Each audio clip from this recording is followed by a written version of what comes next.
Good morning, ladies and gentlemen. Today, welcome to the broadcasting of the Asian Contest of Architectural Lookie Awards.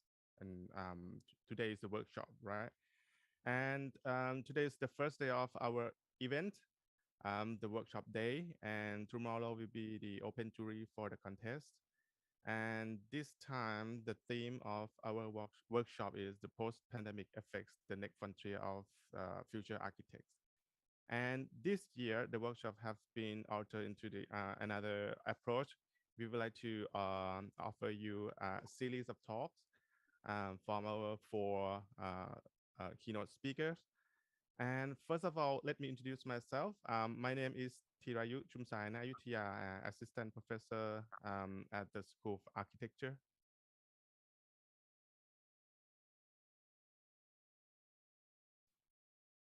Okay, sorry. My name is Thirayu Chumsayana Ayutthaya, the Assistant Professor at the School of Architecture and Art and Design, King Mongkut Institute of Technology, Lakabang, and we are in Bangkok, Thailand now. You hear me, right? Okay, sorry, because okay, before we start the workshop now, I would like to invite the president of the Asian United Architecture Association (AUA), Dr. Lee Yong-il, to give us the opening address. Please welcome Dr. Lee.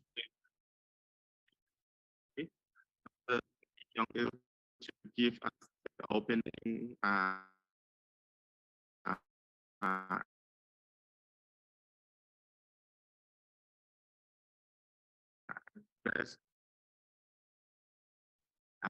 Please welcome Dr. Can you hear me? Yeah. Yes, yes.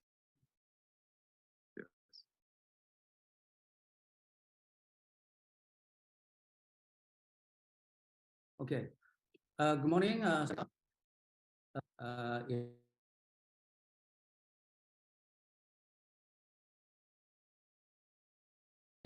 In day one of the ACARA event, the host of Yudumsai and the ACARA Executive Committees in Thailand from KMITL for organizing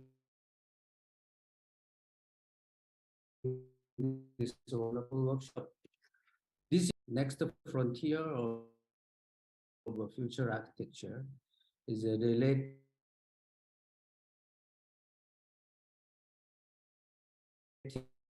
to architecture after COVID-19. We over the last 3 years. In this context, social and the spatial orders have been collapsed, and there is for the restoration of the broken order or the construction of a new order. The architecture is also forced to change due to the relationship with such orders. There are various ideas related to changes in architectural programs and then how to use space. The definition of what changes and what do not change, and the concept of centralization and decentralization, liberation and closure will be key. The world is finally recovering from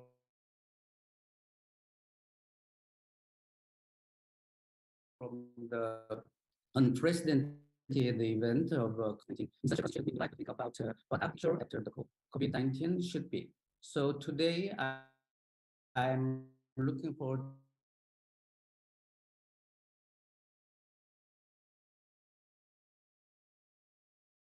to hearing about the solution and the direction.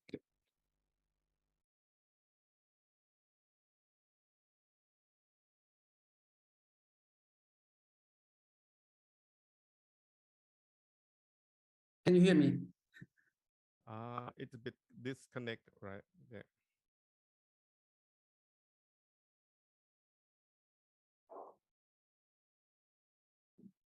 No? Sorry. Disconnect. Disconnect. It's lost in a certain seconds. Connected. Oh. Yeah. Can you hear me now?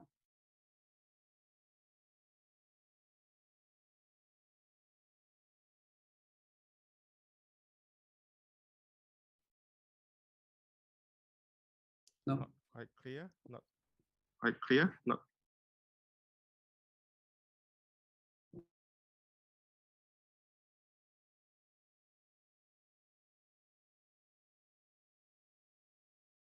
Oh, I think there's something like Dr. Lee and some disconnection now.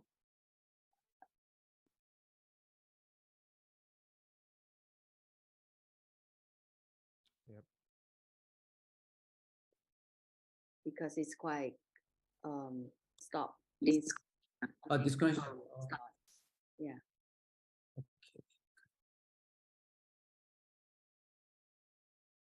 Okay, maybe we can wait for him a bit.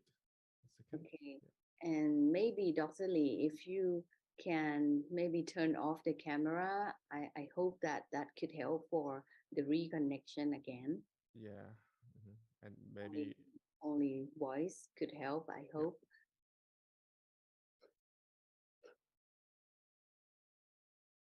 yeah, because today participants, there's a lot of participants, so the bandwidth of the internet might be not quite smooth.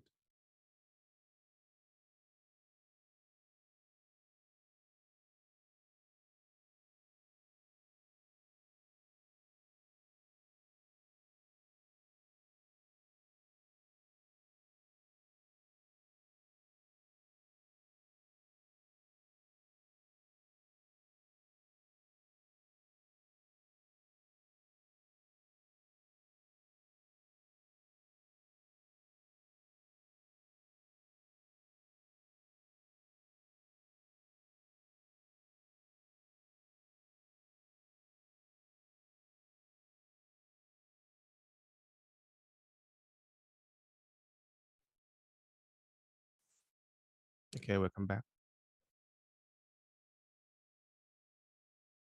Oh.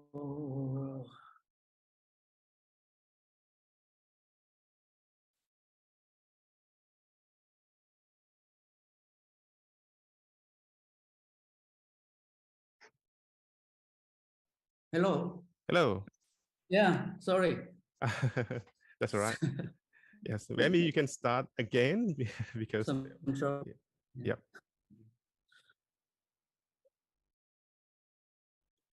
Okay. Yeah, please.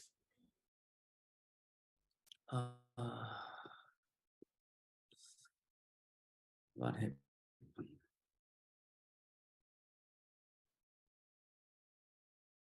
Okay, sorry.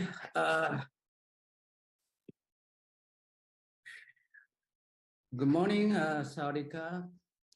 Can you hear me? Yes, yes, clearly. Oh, okay. Today is the day of workshop in day one of the ACARA event.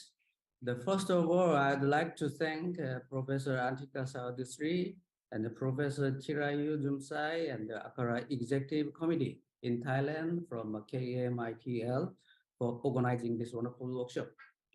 This year, the theme in our workshop is post-pandemic affects the next frontier of future architecture. Is related to architecture after COVID-19. We have experienced unprecedented COVID-19 over the last 3 years. In this context, social and spatial orders have been collapsed, and there is a demand for the restoration of a broken order or the construction of a new order.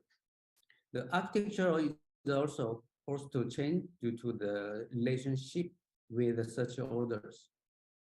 So I think there are various ideas related to changes in architectural program and how to use the space. So definition of what change and what do not change. And concepts such as concentration and decentralization, devolution, and closure will be key. The world is finally recovering from this unprecedented event of COVID-19. In such a current situation, we would like to think about what architecture after COVID-19 should be. So today I'm looking forward to hearing about the solution and the direction of this. Thank you. Thank you, Dr. Lee, for your speech.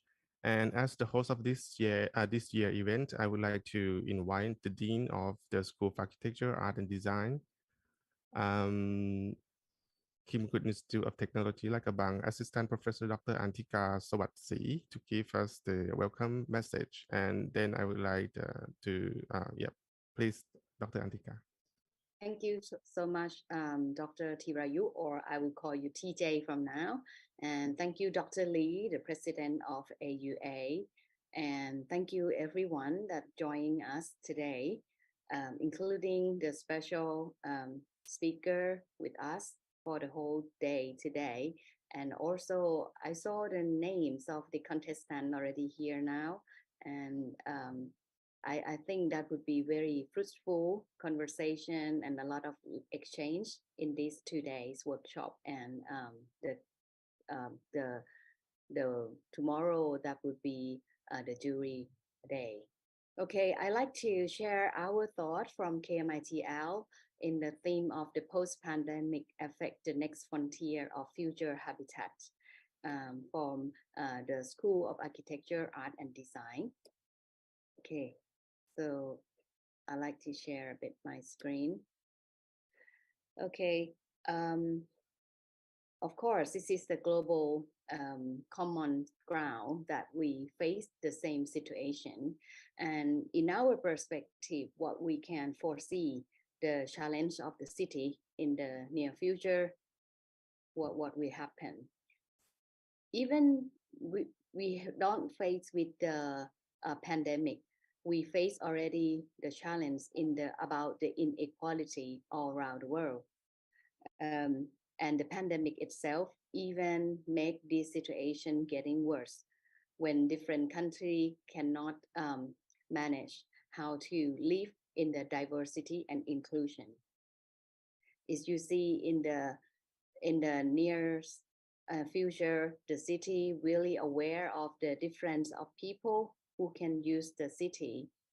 And we see that in the near future, the city urban design and also architects should think about how we create the city resilience and agility for everyone. For example, in Thailand now we have a big project run by the one of the um, university in Thailand, Chulalongkorn University. They create example of the resilience design of the public park where that can be the water storage in the flooding season. Or in our KMITL, we concern about this situation like a flooding or the climate change by creating like a designs of the floating house, which can be more resilient to the different climate change. Or how can we create affordable city for everyone, like a food store by the street. The street food is the key economic factor for everyone who cannot afford to the proper food source. So that if we can design like a shared space with the public and private, so that could help many people can afford to the good quality of food. And also, I have seen so far during the pandemic of COVID-19, many people try to adapt and change how they can survive in the big city, like affordable design that create accessible to the food for everyone. Or even how we can create the urban space can be adaptable.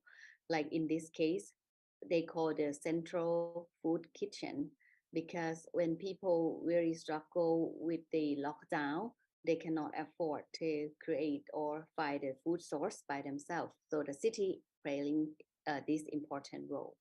And in our university as well, we try hard to make something happen in the short time. Like we create we call the swab testing box where many people cannot access to the hospital. So, and also want to prevent the frontline, the medical healthcare staff to prevent them from infected by COVID-19 on that time.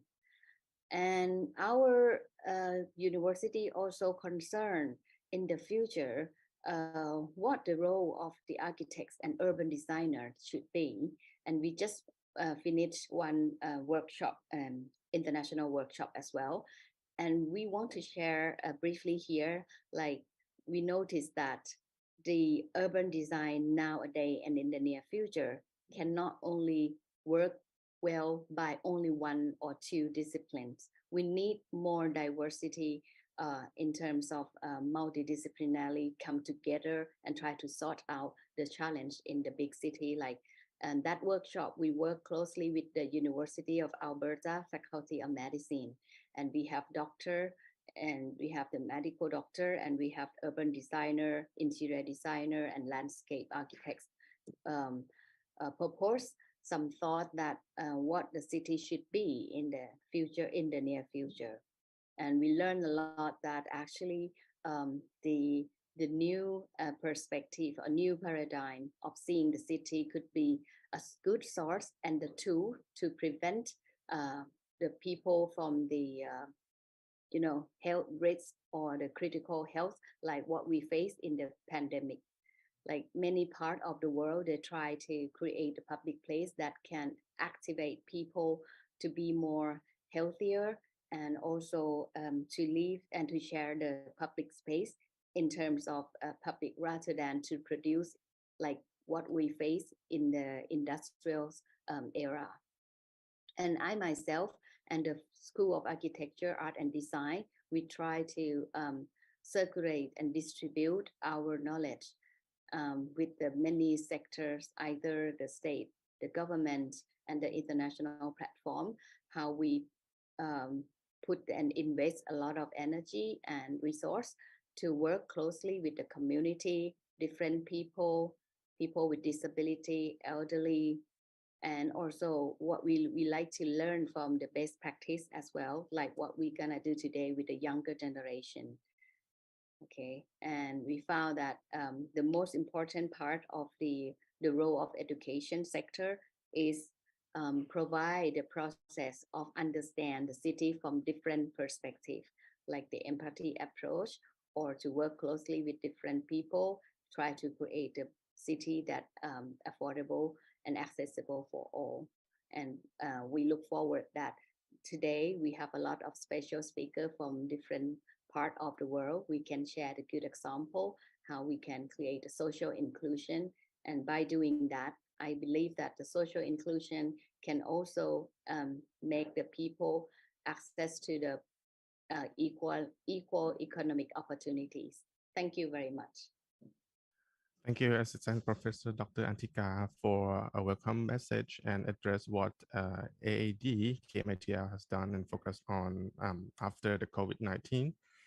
And now I would like to take this opportunity to give you a short introduction to today's agenda and our four honorable keynote speakers.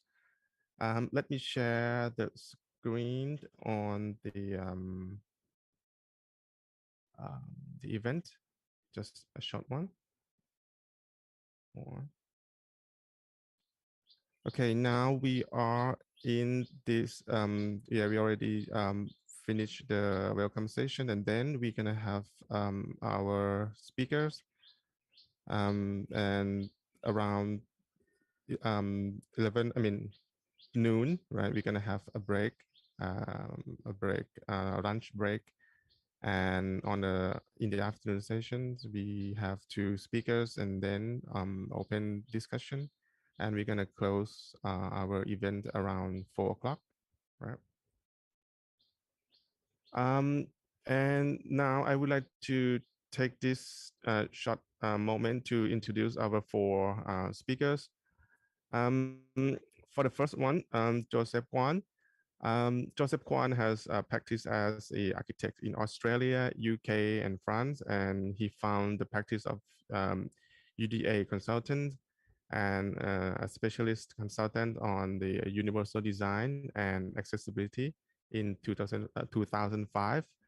And he has over 40 years of experience in architecture, and 30 years have been focused on the project in universal design and accessibility. to the built environment, transportation, and inclusive tourism. And for this workshop, his experience, especially for the university design, as Professor Antika said, we believe that this approach will be a part of many people's life, and yeah, for sure that after COVID-19, this approach gonna be affect our life for sure. For the second speaker, um, Associate Professor Kim Yong-chun, he is a senior lecturer at the School of Architecture, Chosun University. And he also has experience as the professional architect and has interesting project in many countries, especially in London, UK, and China. And his project included commercial buildings, international design competitions, and master plan and city planning. And thank you for YC to coming today. And in the afternoon session, we will meet another two keynote speaker. Um, Firstly, in the afternoon session, we have Pratik Kane.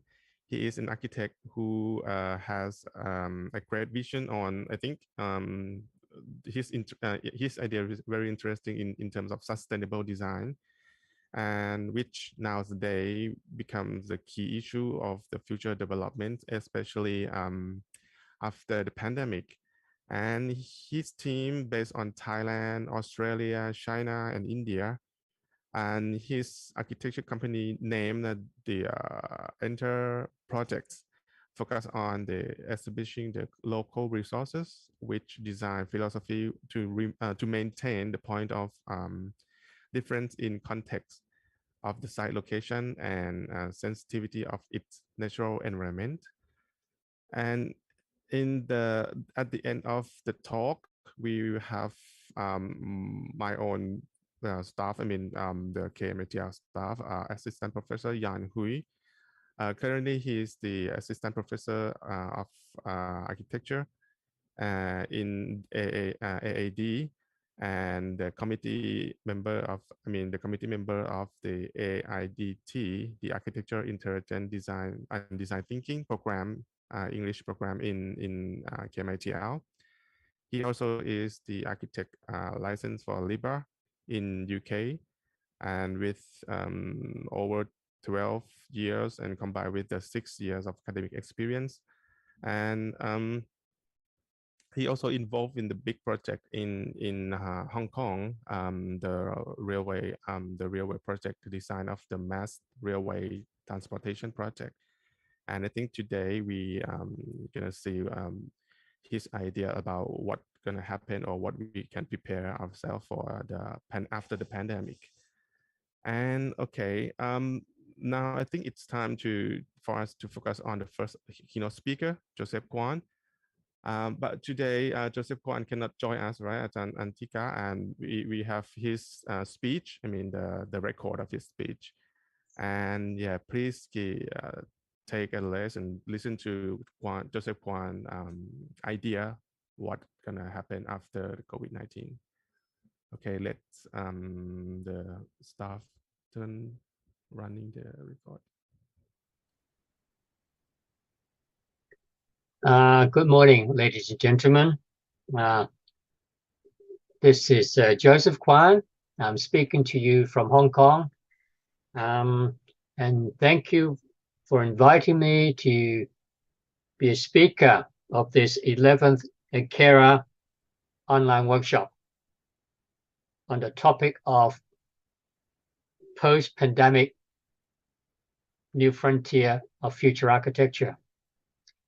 It is indeed a very important topic to address as we face a new era of architecture post-pandemically. How do we deal with an environment and a situation after a disaster situation like COVID? If I may share with you the slides which I have for you, which would look at the basic concerns of people affected by such a pandemic and how these concerns and issues can be translated into a future architecture in order for us to beat situations like this. I'd like to also address this in terms of emergency. Obviously, such situation becomes an emergency, not unlike natural disasters, typhoon, or tsunami. How do we deal with this in terms of almost invisible issues like a disease and a virus? And how do we deal with that in the future of building a new architecture to prevent and avoid such issues? So without further ado, I'd like to share my PowerPoint with you and hopefully go through what I like to suggest is the way forward for building a new frontier of future architecture.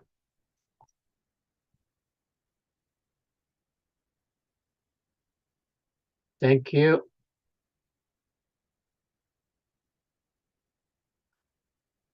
Okay, this is where we are. And what is a post-pandemic architecture? What does that look like? What does that feel like? And where do we address it? So I'd like to go back in history when the whole issue started in Hong Kong, where this 2019, it started occurring, realized it's this COVID virus is happening in the environment, and how do we respond in terms of architecturally? The way to be more inclusive, and the way to do that is basically we need to protect and empower people with disabilities and elderly people in this particular situation. And how do we use our knowledge in order to determine or consider a new frontier of future architecture? Back in 2000 of April, there were mass concerns in the community, and we basically gathered, had an online conference with our people with disabilities and elderly to say how this COVID has impacted upon their lives. We want also to hear what issues, concerns that they have. And from that, how do we address this issue to support them both through hardware and in software? And basically, we need to campaign our local leaders to lead a more inclusive approach against this battle of COVID. And the stakeholders is a cross-sector of the community in Hong Kong, include the elderly, persons with mobility challenges, visual and hearing challenges, cognitive intellectual challenges, professionals, caregivers, and the likes. The main worries, concerns that were expressed by our 3-hour conference was a number of issues. There's a lack of direct and immediate support by the government. I'm sure it happens not only in Hong Kong, but many, many Asian countries and cities. And another issue was availability and affordability of PPEs in a timely manner. I remember people lining up, queuing up just to get face masks because there were a shortage in supply. Those are issues that probably a vulnerable group like the elderly and disabled are the most disadvantaged. And there certainly is a lack of a people-centered emergency preparedness plan to develop, because that was caught us very much by surprise. And we did not at that time have any disability community preparedness resources or isolation guidelines. We need to manage an operational plan for elderly and people with disabilities. So all of these needs to be addressed. Of course, they also have the rights, and they also need to be looked after. They may not be as agile and fit to be waiting in line for several hours, even for drugs, even for masks, and even those days, simple supplies like rice and water, and even quite crazily, toilet paper, etc. So we need to address these issues that they have concern with. Therefore, these are things we need to look into. So what are the key actions government and other stakeholders can take? Basically, provide priority testing for the elderly population. We need to promote research on the impact of COVID on the health of everybody. We need to identify and remove the barriers to treatment. Basically, if they can go to a premises like a hospital or a testing center, are those fully accessible in terms of physical environment and in terms of communication? Can someone who needs sign language interpretation, can they access those health environments and get the right information from someone who provides that information in a sign language format? And we need to conduct training awareness raising for health workers, because everyone was pretty much in the dark and they don't know how to deal with this thing. And therefore we need to conduct more training and awareness for our healthcare workers.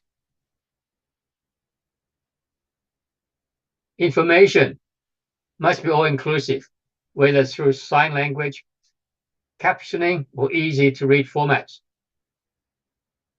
Our caregivers maybe should be able to be exempted from the stay-at-home restrictions, because if they have to go out and treat an elderly person who are isolated at home, can they have certain exemptions from home restrictions, or is it just a blanket clause that everybody must stay at home, do not go out for the next 10 days, 20 days, 1 month or 2? That cannot exist. So what can we do to give them priority, safety as well, and exemption for them to go out and help the people in need? And maybe even consider, giving priorities to people with disabilities and the elderly into going to the shops, shopping centers, groceries, pharmacies to get the drugs and medical supplies, rather than staying in long queues or not being young and fit enough to basically compete with the other younger populations of the community.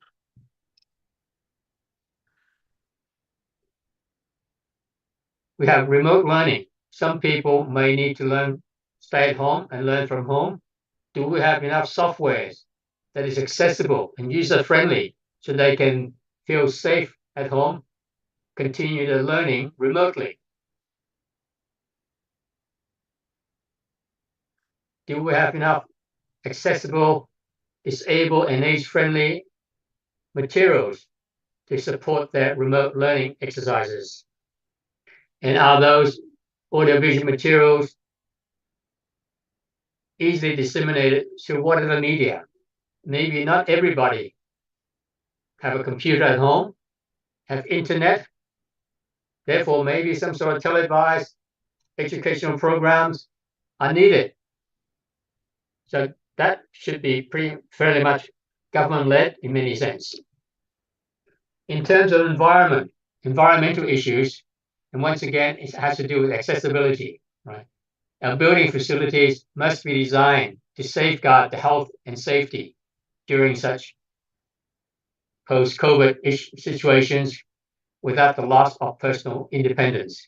For instance, in elevators and lifts, most of lift buttons may be covered by a piece of plastic or film in order for them to wipe down these lift buttons easily. On the other hand, because there is a plastic cover over these lift buttons, someone who is blind, who is used to feeling or touching, contacting such floor buttons, may be disadvantaged because they can no longer feel the raised letters or the braille number on the floor buttons. So these are issues we need to look into and consider during and after in our design.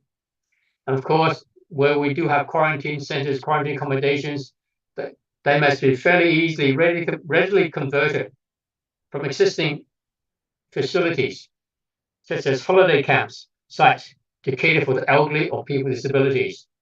And once again, these must be universally designed, accessible, and inclusive for all. So some of the recommendations from my session is that we realize for the people with disabilities and elderly, they are in a much higher vulnerability group due to the physical conditions or health conditions. And some of them have restrictions due to their environmental conditions. They cannot get out so easily. They're locked down, they can't come out at all, etc. So the environment issues must be addressed. So in terms of training and education for the special needs, they need to be enhanced so people would realize what needs to be done during those situations. And once again, accessibility and age-friendly needs in quarantine, hospitals, and centers must be catered for. And we mustn't forget the psychological and social needs of people who are in lockdown situations. Therefore, a new future architecture, can we have environments that actually meet the social needs and psychological needs of our vulnerable groups like the disabled and the elderly? This comes to the area where we felt there's a huge concern. That's why the UIA, the International Union of Architects, developed this inclusive design guideline, especially to look at disaster situations. Not only the sort of physical disasters like earthquakes and tsunamis and fires, but pandemic emergencies.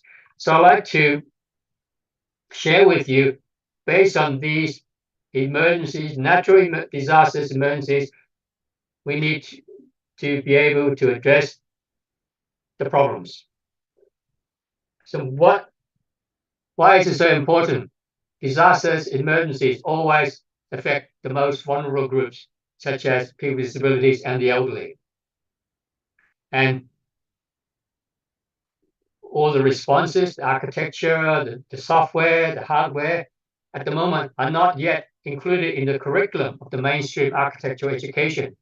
Not many of our schools are teaching this at all. I'm sure now we realize we need to design more for pandemics, apart from design for earthquakes and wind resistance and typhoons. So something we need to develop as a curriculum into mainstream architecture education.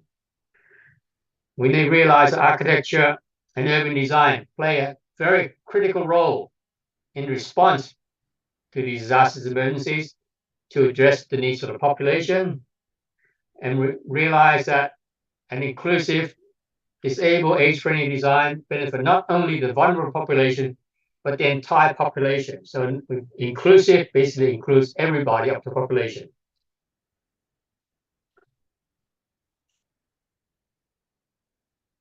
Natural disasters and emergencies are by nature complex and often transcends geographical boundaries. It doesn't matter where the disaster is in Thailand, Hong Kong, Japan, the Philippines, etc. It still affects us equally so. So our approach must be holistic in addressing the issue, basically universally approach, where hopefully one solution can meet a lot of challenges and set a better future in our architecture. We should also leverage on existing international frameworks across different disciplines and across the geographical boundaries.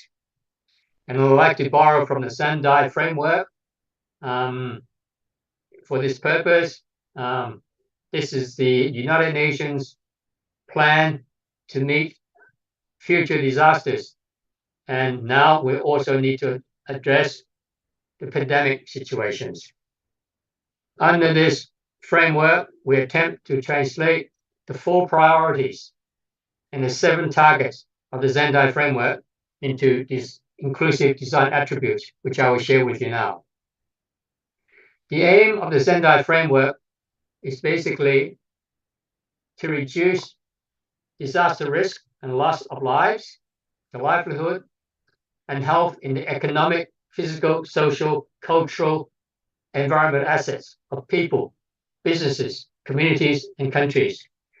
So from these 4 priorities, 7 global targets were set up, and we have developed 13 guiding principles in terms of architecture to meet these priorities and goals.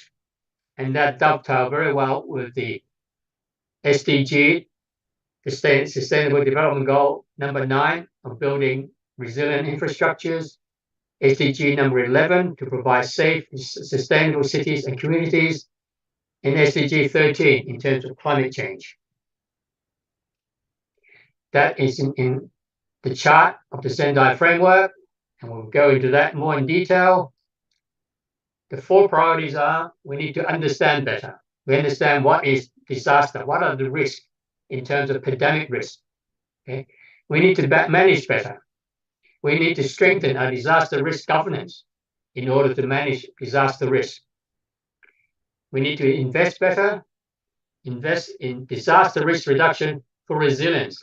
We have certainly not put any investments into disaster risk reduction. We've invested in other aspects, but there's something we need to look into, investing in a pandemic disaster risk reduction. We need to be able to execute better, enhance disaster preparedness, and with responsive effectiveness. And the motto is, we need to build back better in recovery, rehabilitation, and reconstruction. We need to understand better, understand the type of disasters that we need to face. We need to look at the types of vulnerabilities, like the aged and the people with disabilities, and you need to apply the relevant specific guidelines in order to address these types of disasters to meet the needs of these vulnerability groups. That's emergency process. We have the preparedness phase, which is what we should be doing. We need to be ready to respond in a timely manner. Once respond, we need to recover rightly, and then we need to look at mitigation phases where things come back to normality again. So these are the cycle we need to look into. That's the management process: to manage better, to invest better, and to execute better. The 7 global goals. Basically, we looked at reduction in saving lives. We need to contain the impact to the community, to the country. We need to reduce our losses in terms of lives, in terms of economy. We need to protect our infrastructure and minimize service disruption. I believe we can do that through architecture. The future architecture should enable us to protect the infrastructure much better in order to minimize service disruption. I hope through our 13 goals, we can meet some of those the needs. We need to increase in enhance our ability to respond. This came upon us very quickly. We don't know how to respond to such a global disaster like a pandemic, like a COVID. From that, we need to enhance our international collaboration. What we are learning here, we'll share with you in various countries, and what you are learning from your particular countries and settings, hopefully you can share with us in order we could build up this collective knowledge in order to meet such future disasters. And we need to detect and communicate very, very early on, need to share that information. Now, we'll go into the details of these 13 ACARA COVID guidelines. There are these 13 issues, which I would like to go into detail now. First one is space planning. Before, we didn't need to think about this, but now because of COVID, the spread of this, we need to begin to configure our living and working spaces to prevent the entry of contaminants, the germ, the virus, and also in the meantime, facilitate social distance within the space. Therefore, we need to develop in any future architecture, maybe a transition space, a screening space, access control to semi-public spaces, when you need to consider physical distance and separation, and also we need to consider communal spaces. We can't live in isolation. Certain situations, whether it's school, hospitals, whatever building types, we need some communal spaces. Therefore, space planning needs to be looked at. In terms of building technology, Before, we didn't have much to think about in terms, we've had years of building the way we've been doing our building services. Nowadays, we need to look at more through our heating, ventilation, air conditioning system.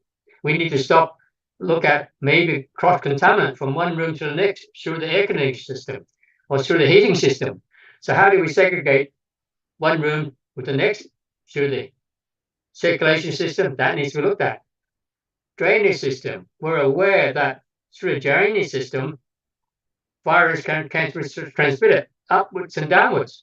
Therefore, we have to develop certain new technology in order to trap or in order to stop a virus that travels up or down a drain pipe or vent pipe to get from the one floor to the next. And of course, we need to develop new technology and new materials in order to meet all these different demands. And we also need to have a new design and construction tools in order to build for this new environment to contain the virus within a system and hopefully eliminate and kill the virus within those settings without being spreading upwards or downwards or crosswise. We need to build future architecture with environments that can be adaptable. Of course, we looked at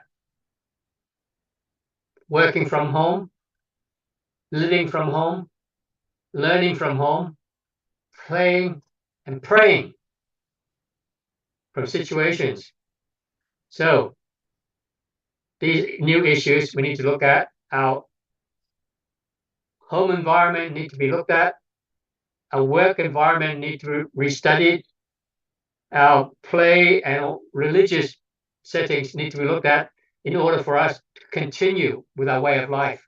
We cannot be shut down for months on end, be isolated at home and not communicate, etc. So all these issues need to be looked into. We need to adapt the environment in order to make the best way possible.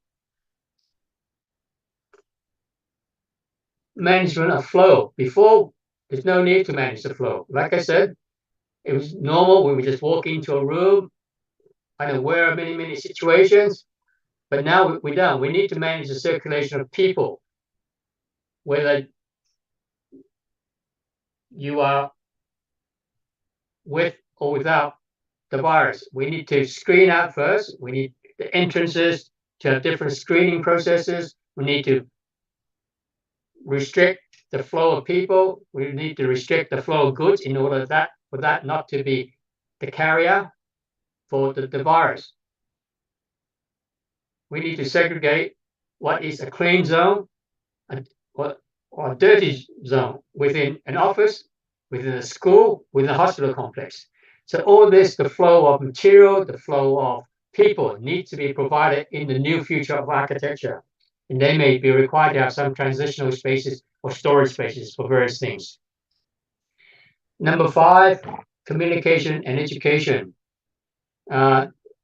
I think that this COVID has certainly taught us that we need to be very much transparent with that information to various people through the media, through your social media, through television, etc. We need to be able to share that information in a very transparent way, so that people would know how to deal with situations.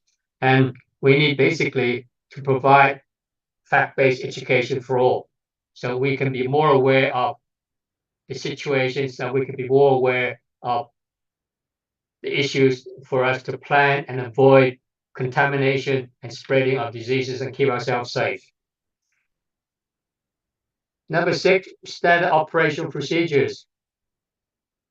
I think we need to develop new SOPs for cleaning and disinfectant, and we stay informed and updated on responding to the various situations when these arise. We never had these before, right? Very few SOPs in terms of cleaning and disinfectant. But with the new architecture, we may need to do that. A disinfectant squad may need to come in and disinfect a restaurant, a church, an office, or a school. So how do we deal with that? Consider that in part of our new design. Need to plan in contingencies. Once again, a situation happens, what contingency plans do we have for different scenarios? Like I said, a school, What do we do with children? Do we isolate them? Do we send them home? Maybe a lot of them need to be quarantined, etc. It's just like a hospital, a work environment, etc. So all these contingency plans must be developed for each situation in each scenario, and that must be communicated to all stakeholders and reinforced with the right appropriate training and drills. Just like fire drills, you need to maybe epidemic drill nowadays.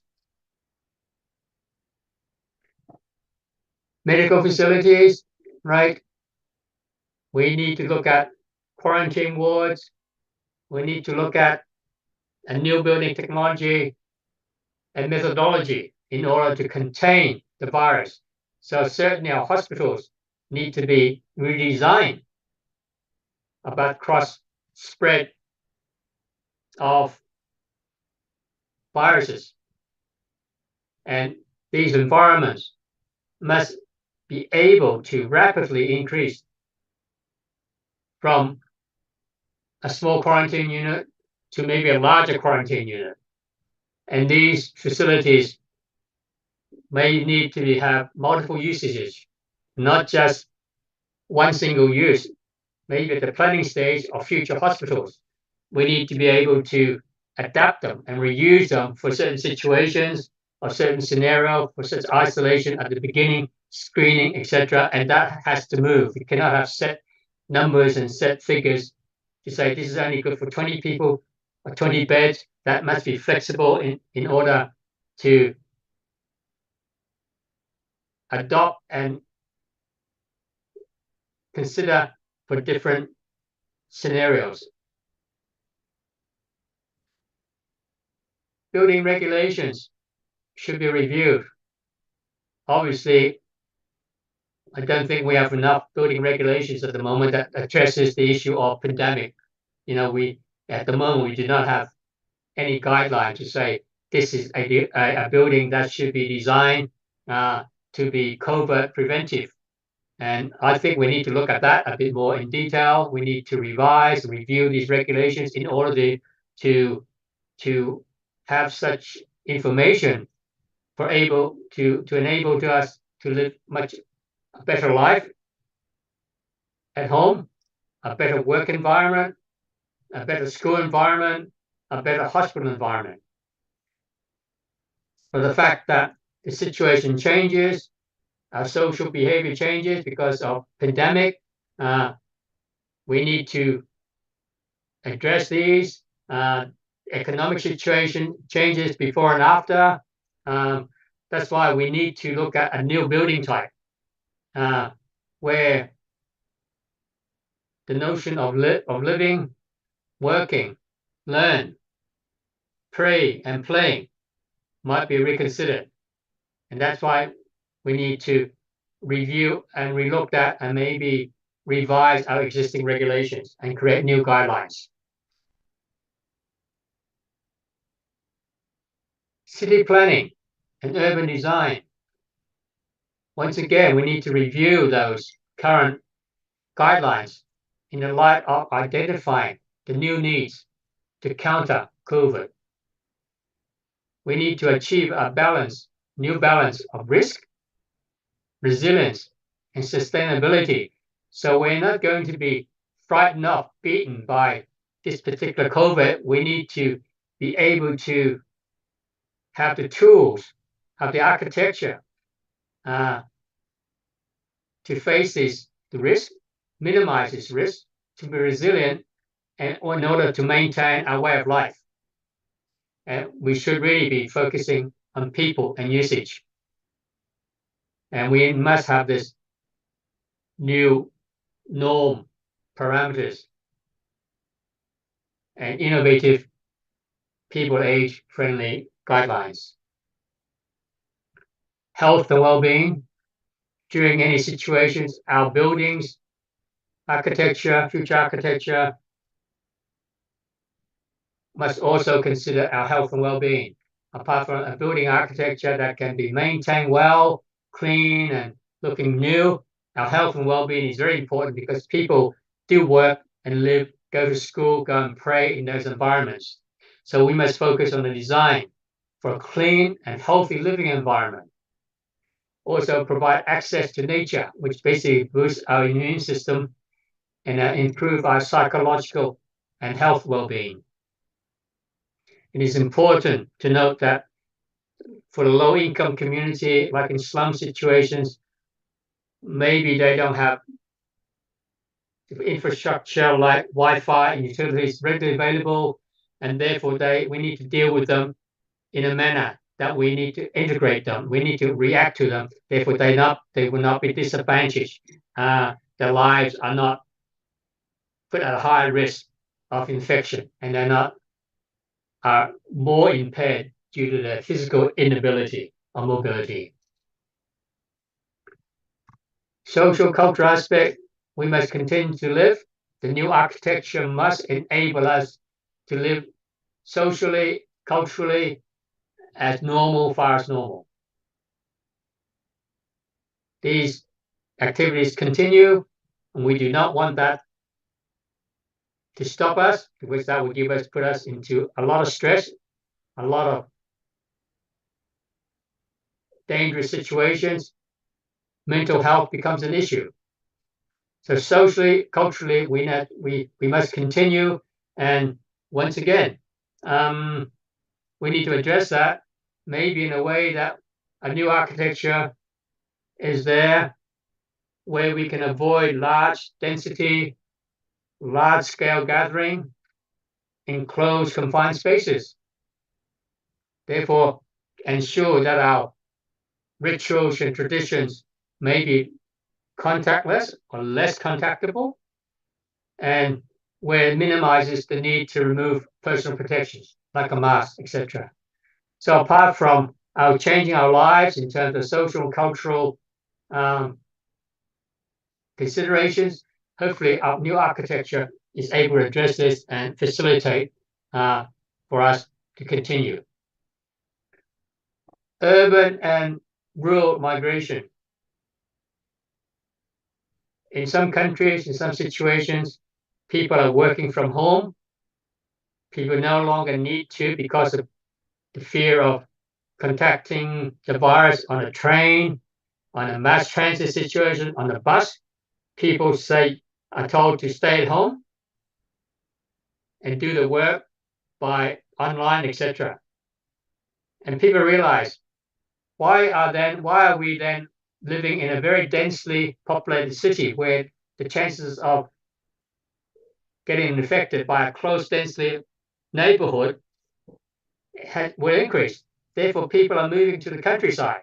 So there's this interesting migration of people leaving the city environment and going to a more rural, more open environment. And I know of people actually going out of town, traveling to a smaller city, smaller town, where the houses are spaced out more. It's less dense in order to work and live, and take the children in a more protected environment rather than a densely populated urban setting with many people, crowded buses, transport, etc. So that's interesting phenomenon. Maybe we need to enhance a rural setting in order to make that attractive for those situations where we need to live, study, and work from those rural settings. That basically is our 13 guidelines. In conclusion, there are the 3 approaches we'd like to conclude on. We need to adopt very much a holistic approach. We need to consider the whole situation, the future architecture, from a macro urban city to a micro environment, right down to the room, to the entrance, to the hospital room, etc. It must be involving multiple disciplines, not only architects, but we also need to include people who work in the building services industry, like the engineers, the people working in ventilation, etc., planners. We need to include different stakeholders, the more vulnerable populations, like the elderly and the disabled. holistically in terms of rural and the urban setting must be considered in the new future architecture. And it must include what we consider the hardware of architecture, what we're building now, the future architecture, the hardware. And at the same time, we need to consider the software, like the programs and procedures, like the standard operation procedures and the programs we must adopt. We must work in a holistic approach. The approach must also be multi-hazard. The future architecture must address simultaneous multiple hazards. You know, we cannot say, oh, we only are designing for one particular disease, one particular virus. We do not know.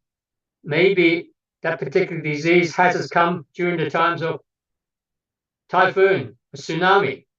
Do we have situations where we're going to deal with those things? The interrelationships of these multi-hazards can be real and can be very serious. We might deal with that, and we look at the differences of different situations as well as similarities in dealing with this multi-hazard approach. And finally, technology. I'm sure we need to leverage on the current technology, what is available, what needs to develop in terms of building technology, in terms of information technology, in terms of direct aid, direct assistance, in terms of a warning system, warning of potential virus, warning of potential typhoon, warning, of course, of potential tsunami.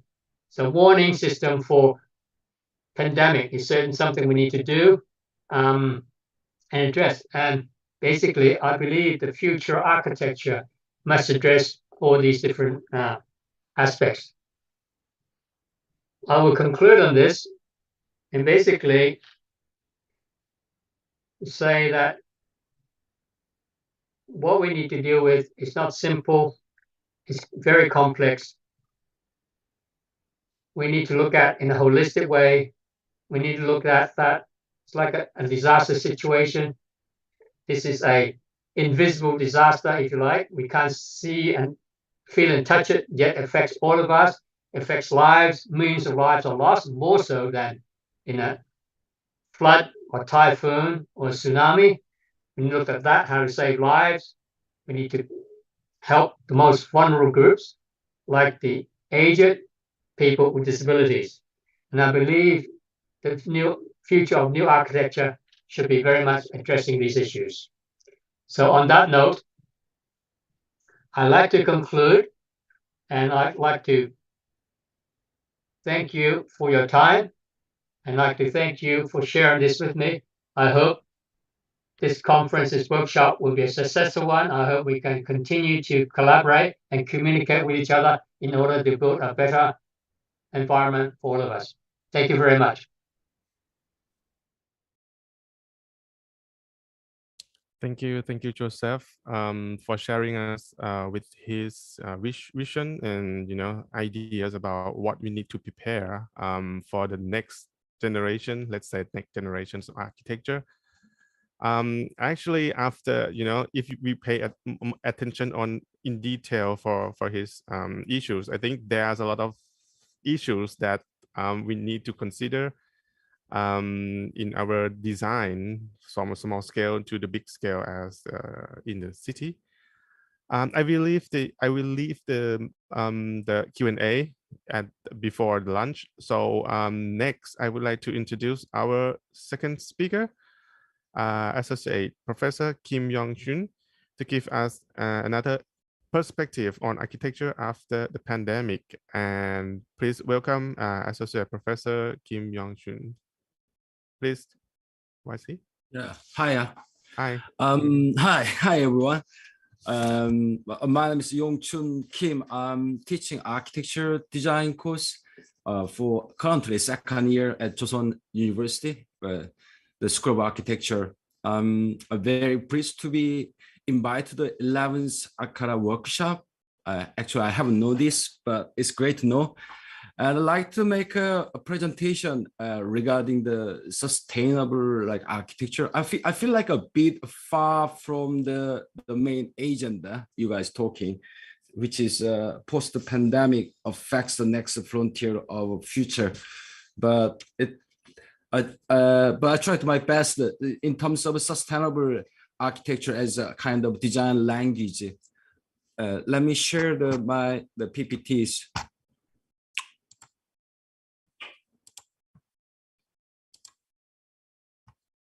So you guys can see my screen? Yes. Okay, that's lovely.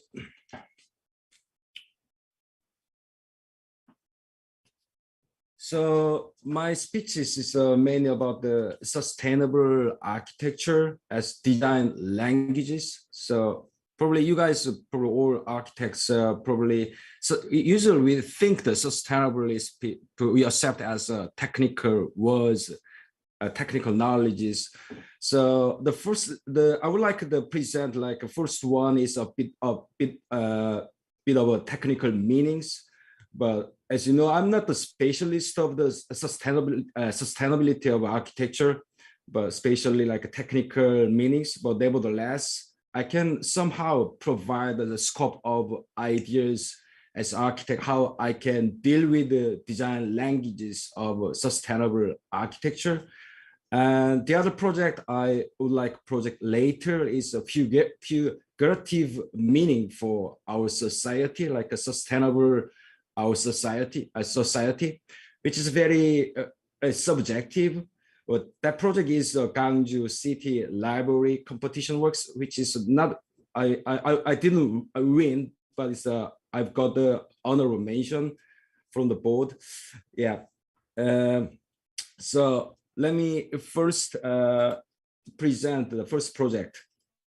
This project, you can see then the screen is I was involved in as a project architect, the project architect in Boston Partners around 6 years. So I joined the Posters like 2007 till early 2016. So this project is early initial stage, the end of like, I think like in the end of like a competition to the middle of the construction, the completion. So I think the project is completed, started like 2009 something and completed kind of late, like 2019. We had some Lehman Brothers economic crisis, like low oil prices changes, and then some infrastructures problems, lots of problems. And the project, the code Samba. Sorry, why? Can you turn it into the full screen, please? Full screen. Again, please. Can you turn it to the full screen? Full screen. All yeah, right. Yeah. Sorry. Okay. Sorry for timing. Okay. I'm timing. Yeah. Sorry. Yeah. Thank you. Sorry. Okay. Okay. So the project is the project name is Samba. The Samba is a Saudi Arabia American bank. So located in KAFD, so Riyadh, Saudi. So King Abdullah Financial District. It's a KAFD is a master plan. It's designed by Danish architect, Henning licensed architects. So the place, this place. Oh, sorry about this. The place is roughly 40 minutes by drive from the Riyadh International Airport. And FMP, we won the competitions around 2009, and the project is, I already told you, like hold many times, like because Lehman Brothers economic crisis and oil price always changed. And the project is officially kicked off around 2010 and completed 2019. It takes ages, yeah. And we have also problems with the master plan, the KAFD, King Abdullah Finance District infrastructure, like coordination problems. Anyway, the King Abdullah Finance District is Saudi Arabia. They wants to be, the Riyadh is one of like economic hub in the Middle East countries. That's the behind the story of the King Abdullah Finance District. So our site is the Samba headquarters located at the Financial Plaza in here. And then in here is we have a King Fahd Road here. And then the size is master plan is 1 kilometer width and depth is 2 kilometer like this. And then King Fahd Road, probably you guys been to, I'm not sure, but you guys been to the probably Riyadh. It has got like a landmark of a King Tower and Al Faisalia complex, which is done by Forsten Partners, this building. Anyway, so this one is, if you see the plot, is more like a irregular rectangle, like a trapezoid shape. So this one is the Samba is located at the Financial Plaza KAFD and very close to Kingdom Tower and the Al Faisal complex. The corner side located in the central area KAFD allows a very good visibility of Samba headquarters. The Samba headquarters in this one, you can see. You guys can see my cursor. This one. Yes, yes. Yeah. Yes. All right, that's nice. So let me quickly explain to the Samba buildings. This is a ground floor plan. And then this one is roughly, you can see the columns, roughly like how many columns here, like 7 columns, 9 meters, the distance. So we can see the grid distance is 9 meters and it has got a pilotis, 3-story pilotis, the south and the east. The main entrance, you can see here. And then the branches, 5 stories of branches here, and diamond shape here is more like a Samba Tower. So Samba Tower looks like here. So you can see the main entrance here, like a lift car, 20 lift cars, 10 lift cars each side. And it's more like the branch buildings, more like a customer facing place. And then this place, more like this a 40-story building, roughly like 170 meter height. With it has got on the top, it has got a spire and the PVs with the spires. The height is 238 meters, something like that. That's all the projects I try to remember this project. So, and this tower, the low floor, that is the low floor has got like investors, like facing floors, like the Samba floors of 1 to 5 is more like investor facing floors, something like this. So let me just let me quickly explain. This one is let me explain it later, but this one, let me quickly explain the concept of Samba floor, Samba's concepts.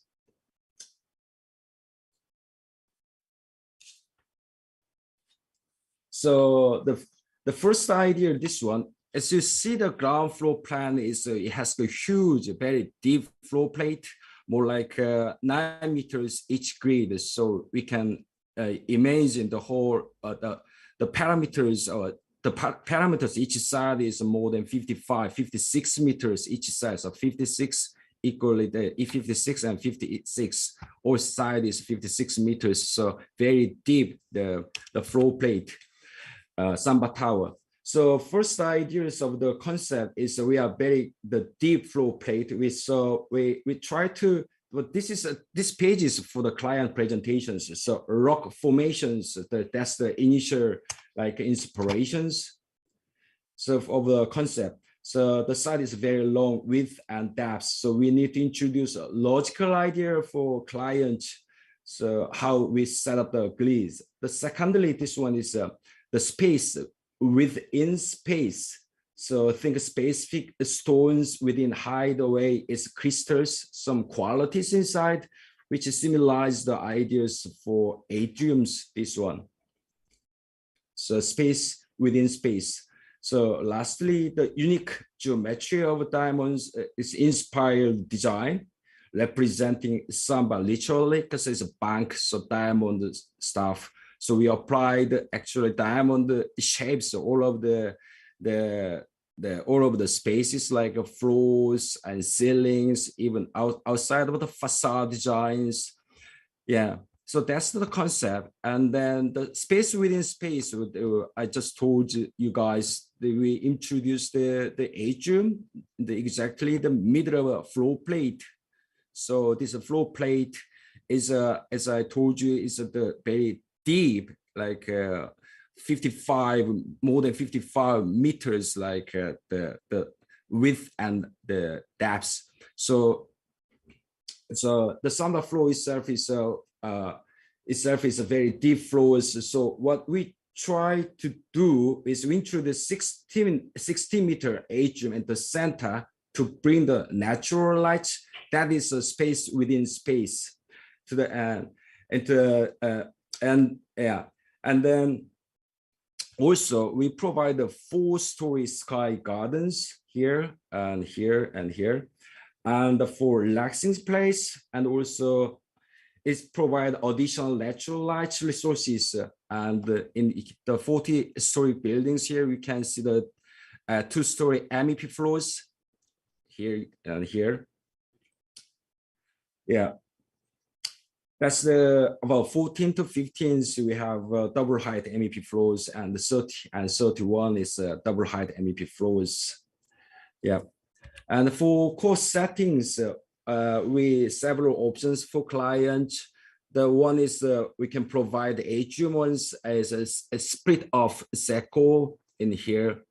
So the first and second one, offset external core and the one-sided core, is if they can't provide like fire escape distance, and the center core doesn't meet the concept, the atrium space within space. So we pick it up the split of secco. And that's the more like sustainable technical meanings more related to. So you can see the some path east and west and the south and north. We produced lots of diagrams, but normally it's difficult to find interpretation how architects understand in terms of design this sun paths. And earlier the sun altitude is very higher than the UK. The Riyadh is much closer to the equators. So what we try to do, I just said the concept of the samba is the space within space and diamond shapes. So the facade ideas is a 3D dimensional like diamond shapes, and then we try to do in east and west and south and this north. This diamond shape is the pinpoint or vertex we play around to provide a certain visibility and then some provide shading inside space. So, for example, east facade and south facade, this is the early stages we studied 55 visible, and then the east and, sorry about this, some ambulances, and west facade is a 55 visible. So east and west, it has got the same visibility it has got, and north facade is like more like 80 visible because it doesn't have a chance to get the sunshine, and the south facade is a 65 visible. Yeah, those kind of ideas we get when we played the vertex of diamond, the 3D diamond on facade. We get this kind of the ideas. So later stages, we studied almost like a detailed stages. So east-west facade, we provide 35 visible, and the south facade are 55, north facade and 75 visibilities we provide. And this is atriums, the views from the almost like a ground floors. So this is we developed the concept. You need to probably need to show the client what is ideas of a space in space. So atriums looks like this way. So you can see this kind of stuff. The facade is not the vertical is more like a zigzag, more like this. This one is more like we expect like a light can be bounced inside. So like a 56-meter floor plate and 16-meter like atrium can introduce a nice light, and this light can be bounced into the office space. Yeah, this is animated images as well. And sky gardens. So simply say it's probably sky gardens is kind of additional natural light we can introduce from the sky gardens, but it's like a relaxing place, like it's not full of vegetations, but you can see people sit and chat, and you can in here is you can see the early the stages concept, like triangles ideas. The ceilings we also applied like the diamond ideas. So let's look around the Samba headquarters. So the whole height, the building height is 230s roughly, and the spires and PVs on the top in here. And next one is the entrance here. So main entrance is you can get it, the middle of a diamond. And the Samba floor is first 5 floors. Is the podium level is a Samba floor, and the top 8 floors is a Samba floor. And tenant floors is a lateral place. So above the podiums, below the Samba floors, we provide a lateral place for tenants. And the sky gardens, 4-story sky gardens to provide extra additional natural light. By the way, this building is meet the LEED Gold. So that's the LEED Gold certification. So at the time, it's a kind of early. It's not many buildings accepted those kind of certifications. So I feel like at the time it's a bit challenging. And the atriums, go through all the buildings vertically, and the vertical transportations, and the executive floors, 39s, executive floors, and board floors. So it's like a cheap executive guys stay here, and many boardrooms here. And that's the kind of sustainable ideas of sun. Yeah. So PVs, we're setting up PVs in here on the top of the roof. Yeah.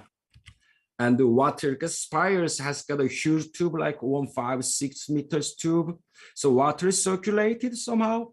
And we thought it can cool down this early stage of design. And we keep this idea as middle of detail stages. But anyway, this one is not executive, not done on site. So what this water is, how this water is cooled down. So when probably you guys know, like a 40-story top of these buildings is really high velocities. The wind is very strong. It's naturally cool down the waters. So this water is circulate on the roof levels, but the client doesn't like it because the problems about the huge the budget, and we need a spatial like a MEP space, like the space we need a further space required. And probably you guys all know this, the boring stuff. So nighttime and daytime is air circulations.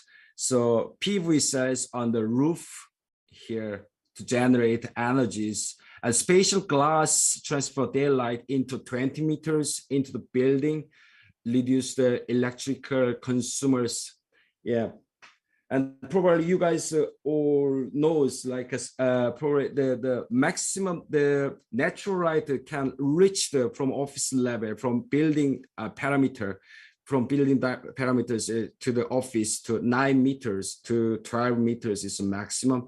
This Samba is 4.2 meters between concrete slab to slab, and openings like FFL to FCL. The finished ceiling to the top of the raised floor is 2.75. So it's a 9 meters. It doesn't help us. So we're setting up the spatial glass to transfer the daylight into 20 meters. Also, atrium is quite helpful. And skylights, sky gardens allow the daylight penetrate deep into the buildings, reducing the electrical consumptions. The red and this blues air circulation movement. So this is constructions. So you can see some details. So this is the first floor. We can see the whole atrium, how it looks like. So this one is a podium level, and this one is above the podiums.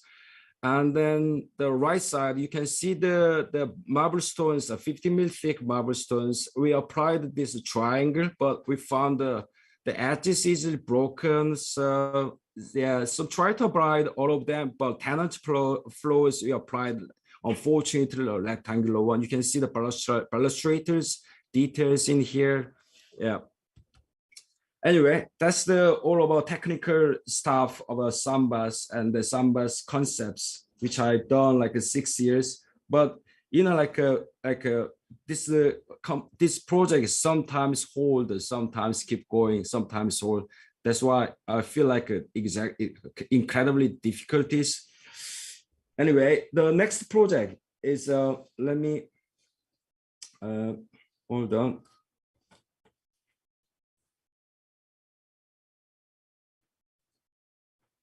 Yeah, next project is the next one is the competition works I had done during the 2019 to 2020 winter breaks. And the images in here is a proposal sketch from Gwangju City Library competition works.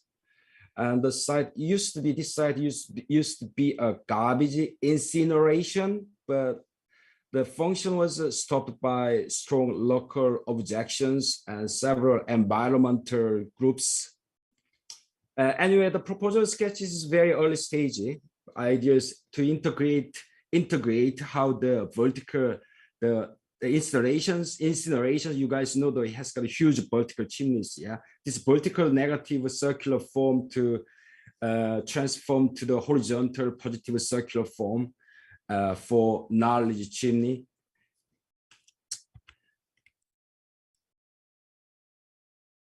So the site is you can see this is like outskirt of the Gwangju. So it's you can see this is this one is the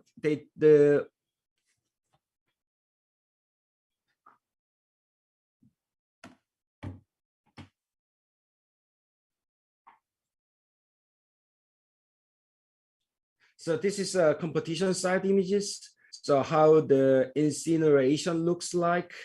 So this one is the stage of competition of the Gwangju, the library, city library, and that's the second stage. This area is a second stage for the Gwangju urban museums. So this one is currently executing at the moment, this part. So it looks like this.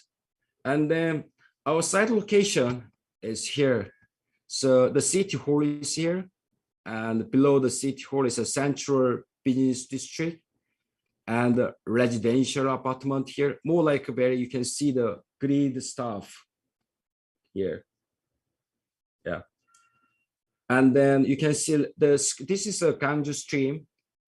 And then this is the competition, the site here, the incinerations, the part here. Yeah.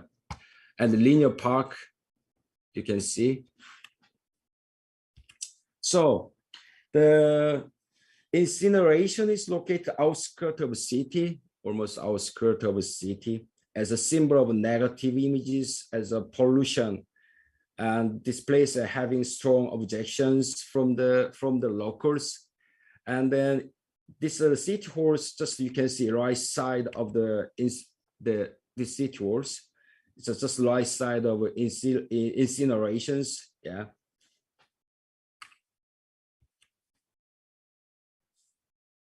So anyway, this incineration was completed 2001, and providing some electricity to locals by burning garbages, but the chimney operation has stopped in 2016. The area is completely redesigned with these areas designed like a familiar boring like urban grid in early 2000, and City Hall moved to the 2004 with a urban plan in 2000, and linear type parks are redesigned, but somehow incineration has been set up strangely edge of the Gwangju city boundary.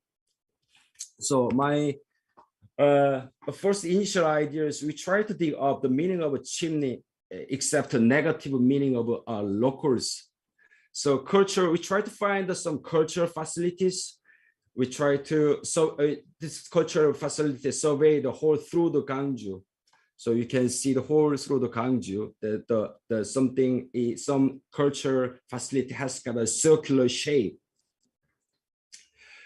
And so interesting, it's very interesting thing stuff is we found that many of them is not just a rectangular, it's most of them is a circular geometric forms, especially our site. The point of meeting point is a rectangular buildings and urban grid, but gently culture like buildings, curved culture buildings on a linear park. So you can see in here those kind of circular images in the park. So therefore, I thought that the existing vertical cylinders, these negative meanings which impact on the site currently can be transformed into the horizontal cylinder forms by chopping off the vertical cylinders. And then we can imagine library. When you go to library, you're going around to find your books. Yeah, so you're hanging around all these cylinders. Yeah. So this is a kind of intention of extracting the urban circular language, having a cultural facilities and applying them the symbolic existing urban grid, and then we adjust necessary critical programs to the site. So you can see the programs that required is a public gym and archive for the Gwangju city, and the cultural hall, that's the auditorium, and the children's library and children's play area, and archive for this one is archive for the incinerations stuff.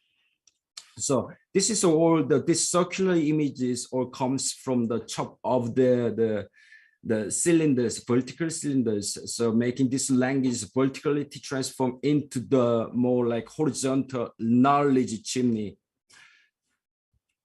So this is early sketches. So more like pollutions, we have got negative ideas, very strong verticalities, but natural is more like a circle landscape ideas. Like so what we can do with this vertical cylinders chop off and spread on the urban grid. Yeah. So when we applied this one, and this one is very curvy lines, so probably people's movement, like circulations, and the green is more like a key programs. So from these ideas are making like a key sketch, like key sketches, early design proposals. So from these sketches, I developed the diagrams. So we has got all different height of the cylinders. It has got a public gym, it's an incineration archive, the archive library, cultural hall, auditoriums, children's reading room, and Gwangju archive libraries. So actually this is animated images, external bird eye, this is bird eye view. So fortunately, this is kind of similar to the early stage. So more like, and then more like you can see the cylinders, the all different height of horizontal cylinders and people like hanging around these cylinders. And the other part of the views. So this is plans. So the plans is probably the contractors doesn't like this circular one. I know I have got experience on the construction site. So this one is all plan is a circular one, the children's play zone here and the public gym and the auditoriums, installation, incinerators, archival library, Gangju archive library here, parking lot here. Main entrance is between the children's plaza and the public gyms here. And this is like operating the areas like office peoples in here, like a loading base. So basically this is, bear in mind, this is very early stages because it's competitions.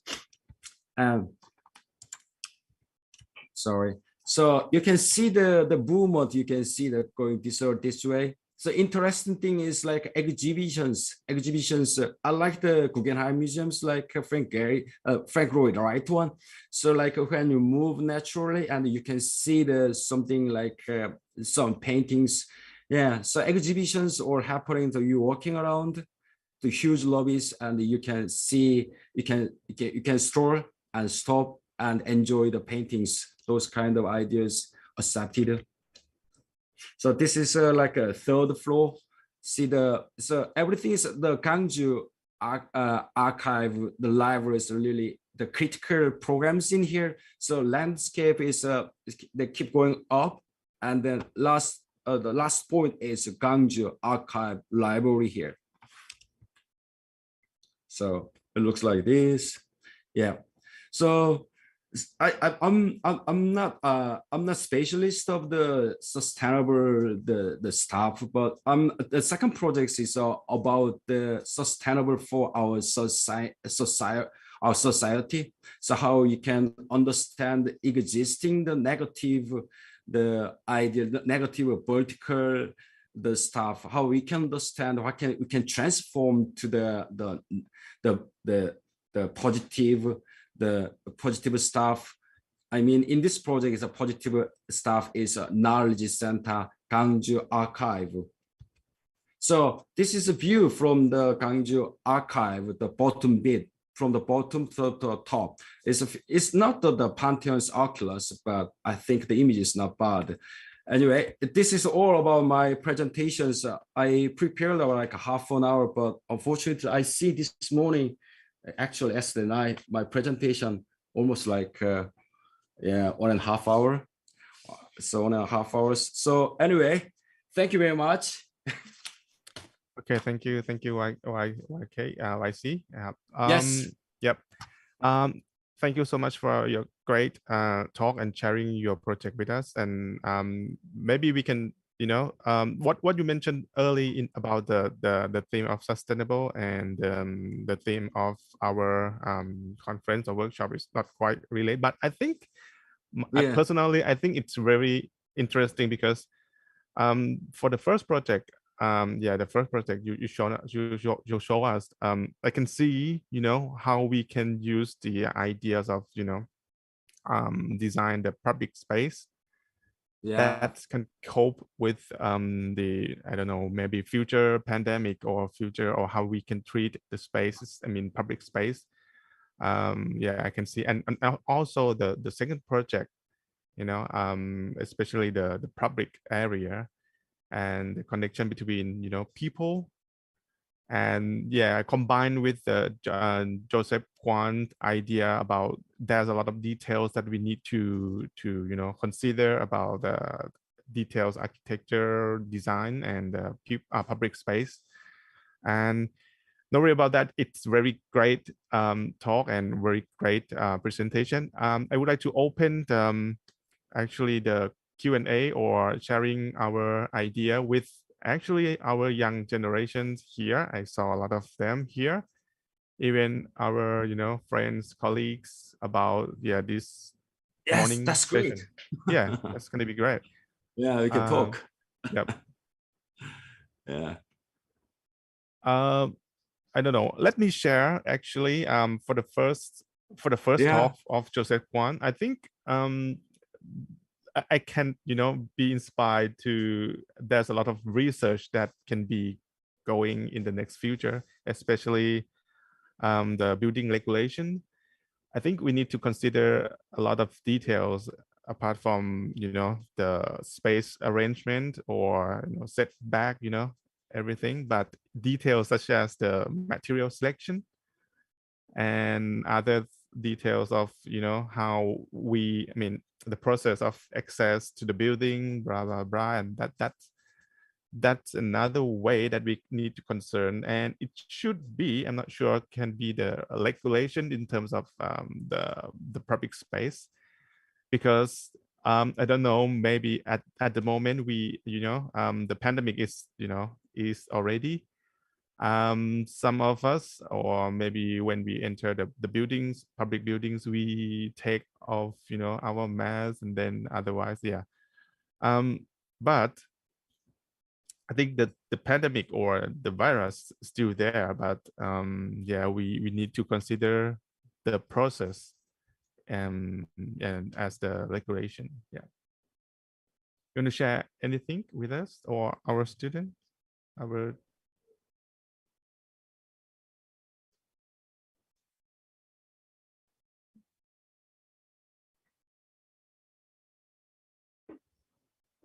any question or sharing? I don't know.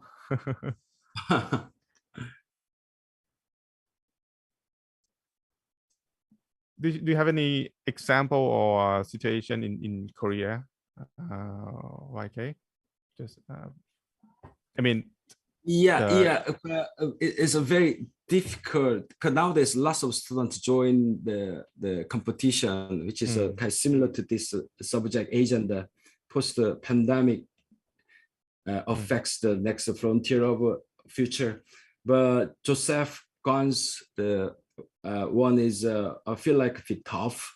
Feel like now it's a feel like lead together stuff we're talking about now. So last year's competitions like more segregations groups, we're talking about a lot. But nowadays this year's competitions, and then the student talking about how we segregate last year and a couple of months ago. Now we need to meet together. So I was slightly confused, honestly. And as architects, segregations in terms of sustainabilities, I think meet people's is a more great stuff, rather than segregate each other, segregate one space. It's like like a Jai said. So I'm not sure that's the great.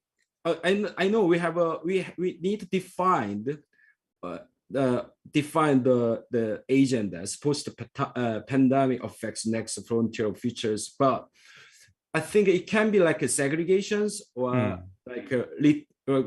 we meet all together. So we have got two different meanings. So I'm not sure which one is right one. But as an architect, myself, I like the second one. We need to back to the before COVID-19.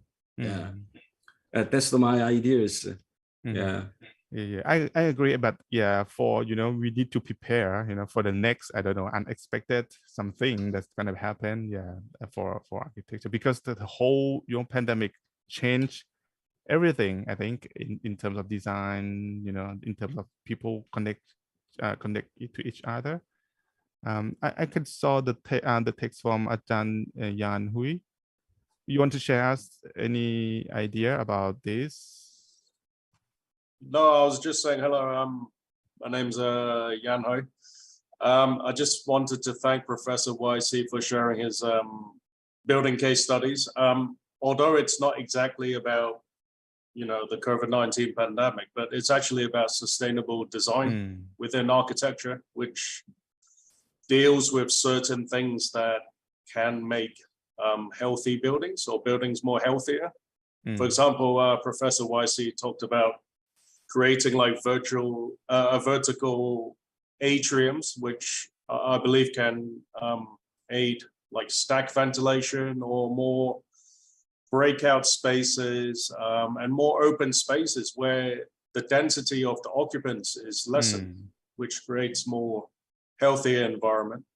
So I think there's things already in architectural design that we can actually put more onto the table to encourage more of this to happen, and not just in like grade A projects. Thank you. Okay, thank you so much. But let me just say something. Is sure. as an architect, is like I just pick it up two things, like something space is very closed and segregated. That's the one word. The other one is very opening to outside. So that's the key design words here. So post-pandemic affects the next frontier features. Mr. Joseph ideas is more like a closing, and then so more like building racks talking about. But the other way around is something is more, the space can be more open to the outside. You know, we have two different definitions, but these two kind of design languages very contrast each other. So if we mixed these ideas, will be great. Agree. Yeah. Agree. Yep. Anyone want to share, Dr. Lee or other students? Yeah, because I had a chance to look through Thai contestants' work, right? And I can see a lot of ideas about you know, how to manage the space, public space, and also the way that they're trying to put in the idea of sustainable, how the, you know, the family live together, and also consider because in the pandemic situation, the resources, you know that the resources of everything is too low. So they try to use this kind of concept, sustainable approach to design their space also. That's very interesting. That's why actually in the afternoon sessions, Patrick, he also worked a lot on the sustainability design, especially the space, space and material, local material. And yeah, he also want to share with us about the how local material and how we treat, how we use the local material, and that's gonna help us to you know, to reduce the using the natural resources or resources in our building design. And also that's gonna help us to prevent the lack of the future, the lack of the resources in the near future. Yeah, if it and it also affect the pandemic also. Yeah, like Ajahn Yan said, the balanced design approach, that's a great one. Yep. Okay, I'm not sure. I think our contestants still busy with preparing themselves. I'm not sure. We have any comments or question?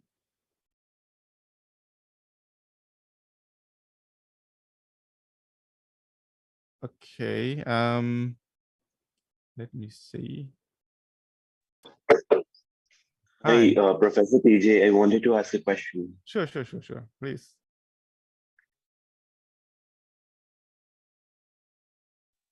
Yes. Hello from India, Mr. Yong Chung, Jim, and DJ Sir. I actually have been following the works of Foster and Partners and a lot of works that global leading architectural firms are doing. And like we can see, there's a lot of shift to modular architecture or shift to sustainable materials like timber and CLT that has been going on in the leading firms. How do you all exactly apply the traditional practices when there's a global shift of what material we are going to use, or a sense of approach when you have to use a certain approach like modularity or prefabricated systems? How do you ensure that the traditional and vernacular architecture is still carried ahead? And that is something that we as students really struggle with. our professors also tell us to do the same, but we find that very challenging to do at times. So could you just guide us on how maybe you think at that level when you're designing a senior architect? Okay, Professor, you have any idea about the question?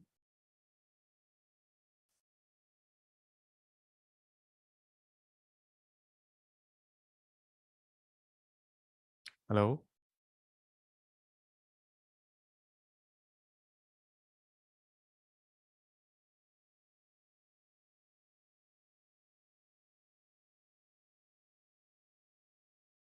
Professor YC, do you have any idea? Can you hear me? No?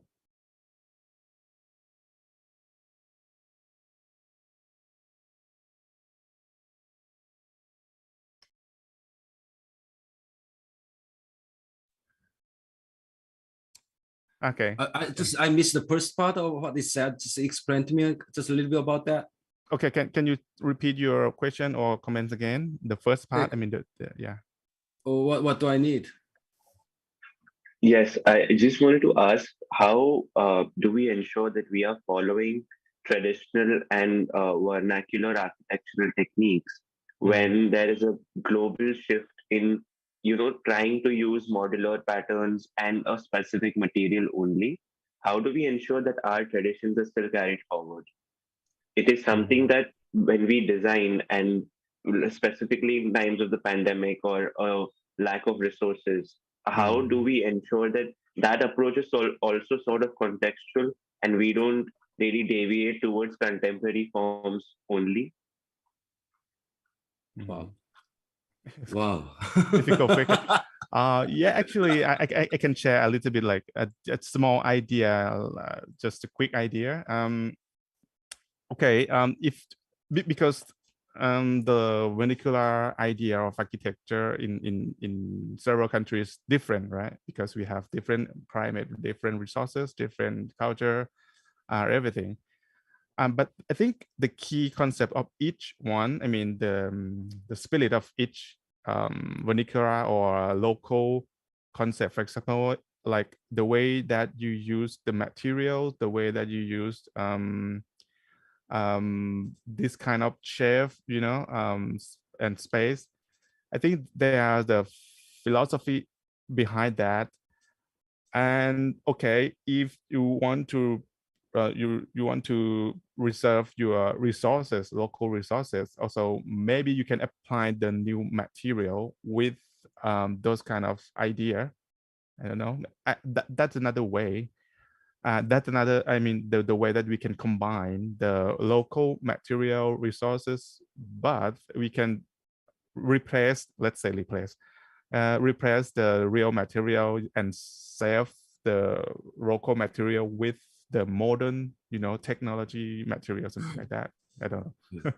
Yeah, I think the question is really nice, but I'll try to understand what actually he asked us. I think in sense, like a key point of architecture is not changed. Like atriums, like if Greek like houses, like the Greek colonies, like Olympus, the house, it has got a beautiful atriums. Atriums function is courtyard, yes. Function is like it has got a air, of course it's air circulations, and then it take water. It has got small water well on the center, and of course it's very light because it has got a courtyard, has got light. So it's like a strong viewpoint provided. But now that's the Greek, like Olympus house, like Greek houses, like and the Roman house, it has got also courtyard. But after 2000 years, even more, we have atrium ideas, and the essence is not changed. Of course, technology is updated, materials updated, but essence of architecture is always the same. That's my word. Yeah. Yeah, I hope that it's answered your questions. Yeah. So any comments or questions from our audience?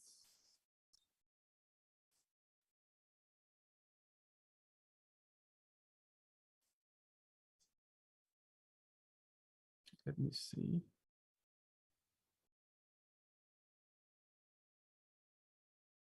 Okay.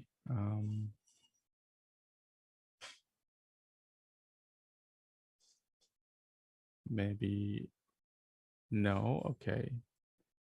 So thank you, Professor. And I think maybe yeah, we get the early lunch, but it's okay. And actually we're gonna have the yeah, lunch break early, maybe 1 hour, but it's okay. And I think maybe you can left your comments or questions in the chat box, and then we can correct it. Actually, for this morning session, I get in many ideas about what we can do in the next frontiers of architecture after the pandemic. There's a lot of details there's a lot of ideas that we can further develop, especially as the academic. I think I have a lot of idea to do the research in terms of space arrangement, space design, and material selection, material development. There's a lot of things that we can do. And actually, so I think I in the early morning I forgot to take a good photo. Maybe I can take this moment. I'm not sure that we are now. Okay, thank you. Professor Antika, are you there? I think we can คุณอุ้ยครับ okay, that's great. That's great. Okay. Just want to remind, invite all audience participants to turn on your camera and take photo together. Dr. Lee, are you there? Okay, that's good. Okay, thank you all. Professor Antika, yeah. Or just wait for our friends.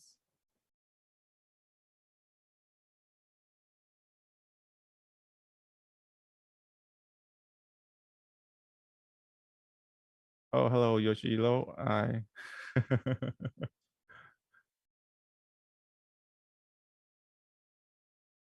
คุณนี่คุณอุ้ยถ่ายต้องอันพินผมไหมหรือว่าไง Okay, just นับนิดนึงนะครับ Okay, just hold on.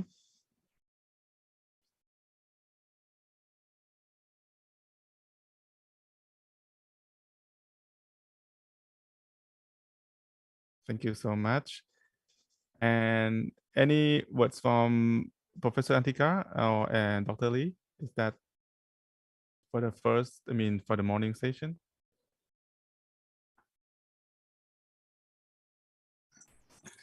Yes, thank you for both Joseph Kwan and Professor YZ for exchanging your perspective with us. And of course, Professor YZ, you might introduce us, you might not relate it directly with the pandemic, but I'm sure more and more in the future, people concerned about sustainability.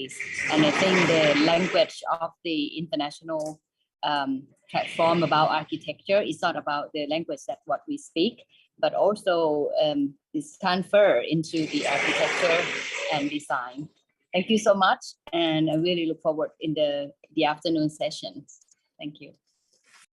Dr. Lee? Yeah, sorry. I want to discuss about the urban design, because when we discuss about the architecture, maybe we need the theory of urban design. So today's the discussion. So I'll continue to discuss about the urban design and architecture. Yeah, design. So for example, now we are using the three kinds of urban design theory when design the urban city. So in that time, for example, the new urbanism is from America, and the compact city is from UK and the European country. And also one more, the urban village is from UK. So there are some the common points is maybe the workability or some workability and yeah, mixed use or like that. And also when you design the architecture, so maybe we have to follow is unintentionally we have to follow the urban design theory. For example, the workability or the mixed use, especially the architectural program, is according to the urban design. So in that time, I always feel that there is a big difference between the theory and the practice. So, for example, before the COVID-19, we just designed with the existing theory, but now today and tomorrow we will discuss about after architecture, architecture after COVID-19. Yeah. So what happened after the COVID-19? So maybe we want to discuss about it in more detail. So I hope not is exactly this answer, but maybe the young generation, especially tomorrow's open jury, the students, I think I had participate the domestic contests as a juror. So in that time, I felt there are a lot of the misunderstanding about this topic, the architecture after COVID-19. They tried to design the protection center for the COVID-19. Is that our topic, It's kind of like a bunker, Yeah. So maybe tomorrow also, maybe we can find some of like it. So it's a misunderstanding. So we want to discuss about what changes after COVID-19. Okay. So, yeah. And so tomorrow, today's discussion also, the part one is the Professor Kwan. He had a lecture about the urban design. Yeah. So the Professor YC had a lecture about the reference of architectural design. So maybe I think there are also the same the big difference. The theory and the practice. So how to the combine is also the big the issue for us. Yeah, and I think what you said about the misunderstanding of our young generation for the project, I mean the competition, I think it's very, I mean, we can take this opportunity to send the message like, okay, yeah, if we need to consider about things such as the for example, the after COVID-19 situation, what we're gonna do and what really, I don't know, they need to consider about that. Yeah. Yep. Okay. So I think yeah, we can have lunch time. I'm not sure what time in your hometown. I'm not sure, but in Thailand it's about 11:20. So we can come back. Let's say maybe we can start early, a bit early, right? It's about, let's say 12:30. Okay. But yeah, let me check with the another keynote speaker, because I already appoint him for like, okay, 1:30 already, but yeah, let me check first. Yeah, but we can start, I mean, turn on the system on the maybe 12:30. Okay. I think the Loom, I mean the Zoom link is still on the whole day, so yeah, you can jump in, jump out whenever you want. And thank you, Professor YC and Joseph Kwan and all other participants, Dr. Lee and Dr. Antika. And see you in the afternoon sessions around 12:30. Okay, see you. Thank you. We can turn on musicนะครับ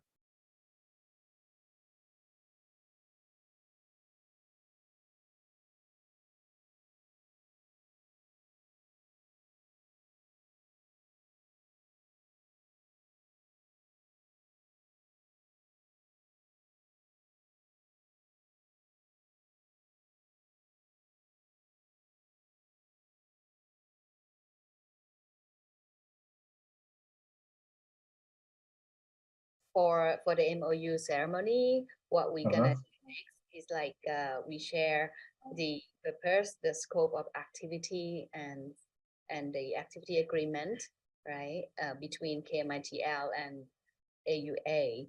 So we first start with maybe the purpose and the objective of collaboration first, and then we will take a group photo as the the memory, and of course for the record for the collaboration officially this time.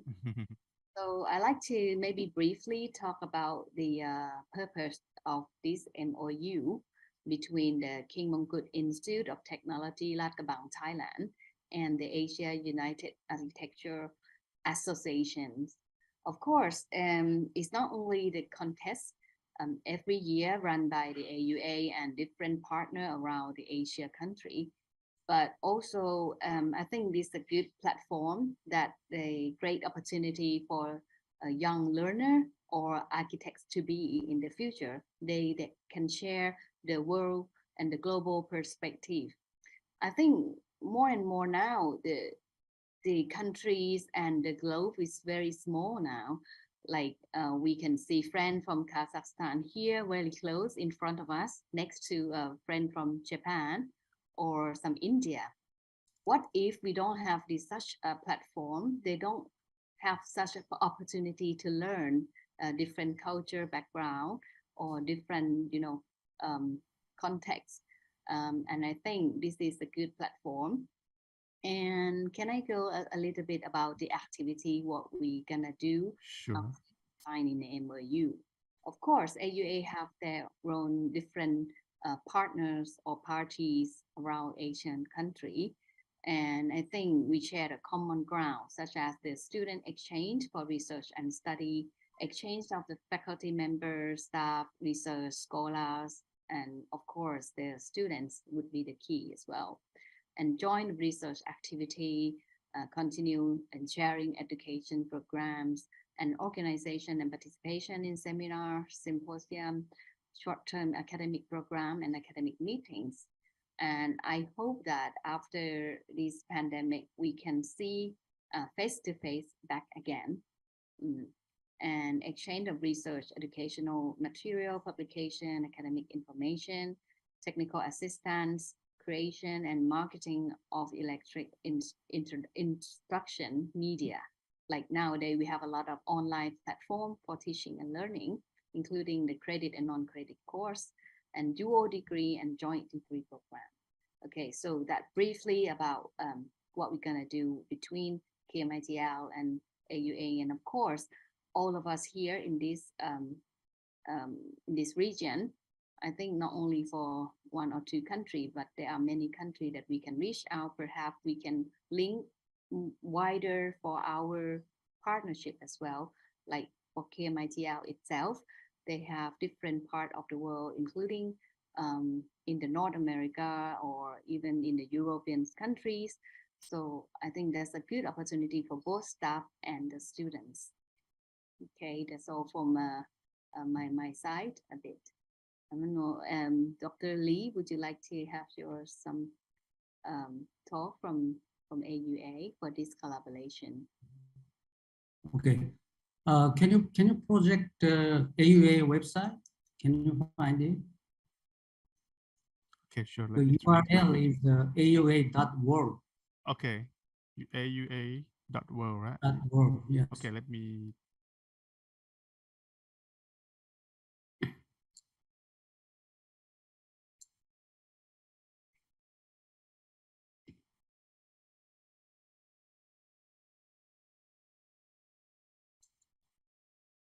Okay, I got it. Just hold on. Hold on. Yep. Yeah, okay. Can you see my screen? Yep. Okay. So click the object and the vision, yes.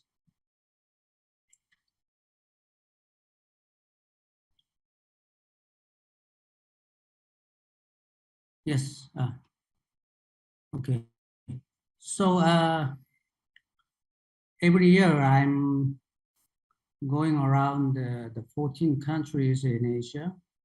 So I'm discussing about what is the best education for students studying the architectural design. So after that, I set up the AUA. It's a incorporated company. So and also, can you show the organization? Yes. So now the 15 countries participate in the AUA activities for the architectural education and the architectural practice.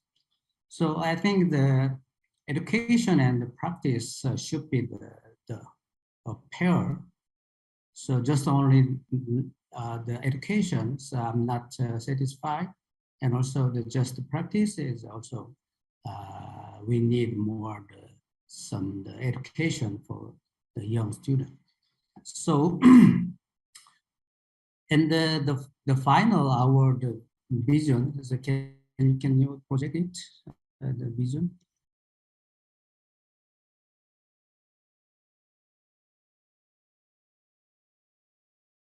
Excuse me. Yes, yes. So as the Professor the Sadasri said, we have a very different educational environment in Asia. Mm. For example, the Nepal is not good environment. And so whenever I visited Kathmandu and the Pokhara, and so I met my friends, they are teaching in the university. So in that time, they always complain about the educational environment is not so good for students, but they don't have any ways of the fertilizing the educational environment. So, but we are discussing about the continue to discuss about it, and also our objective is we always at first the vision. So we have, for example, in the case of Japan and Korea, so they have a very wonderful environment for the studying. So I want to share all the best design and the knowledge, the technology, and the know-how wherever it may be found. So I always make a presentation for the students in Nepal and, for example, the Sri Lanka. In this time, the students from the Sri Lanka, they didn't participate, but I'm always contacting with the students of Sri Lanka and the professor of Sri Lanka. And so my final, the goal is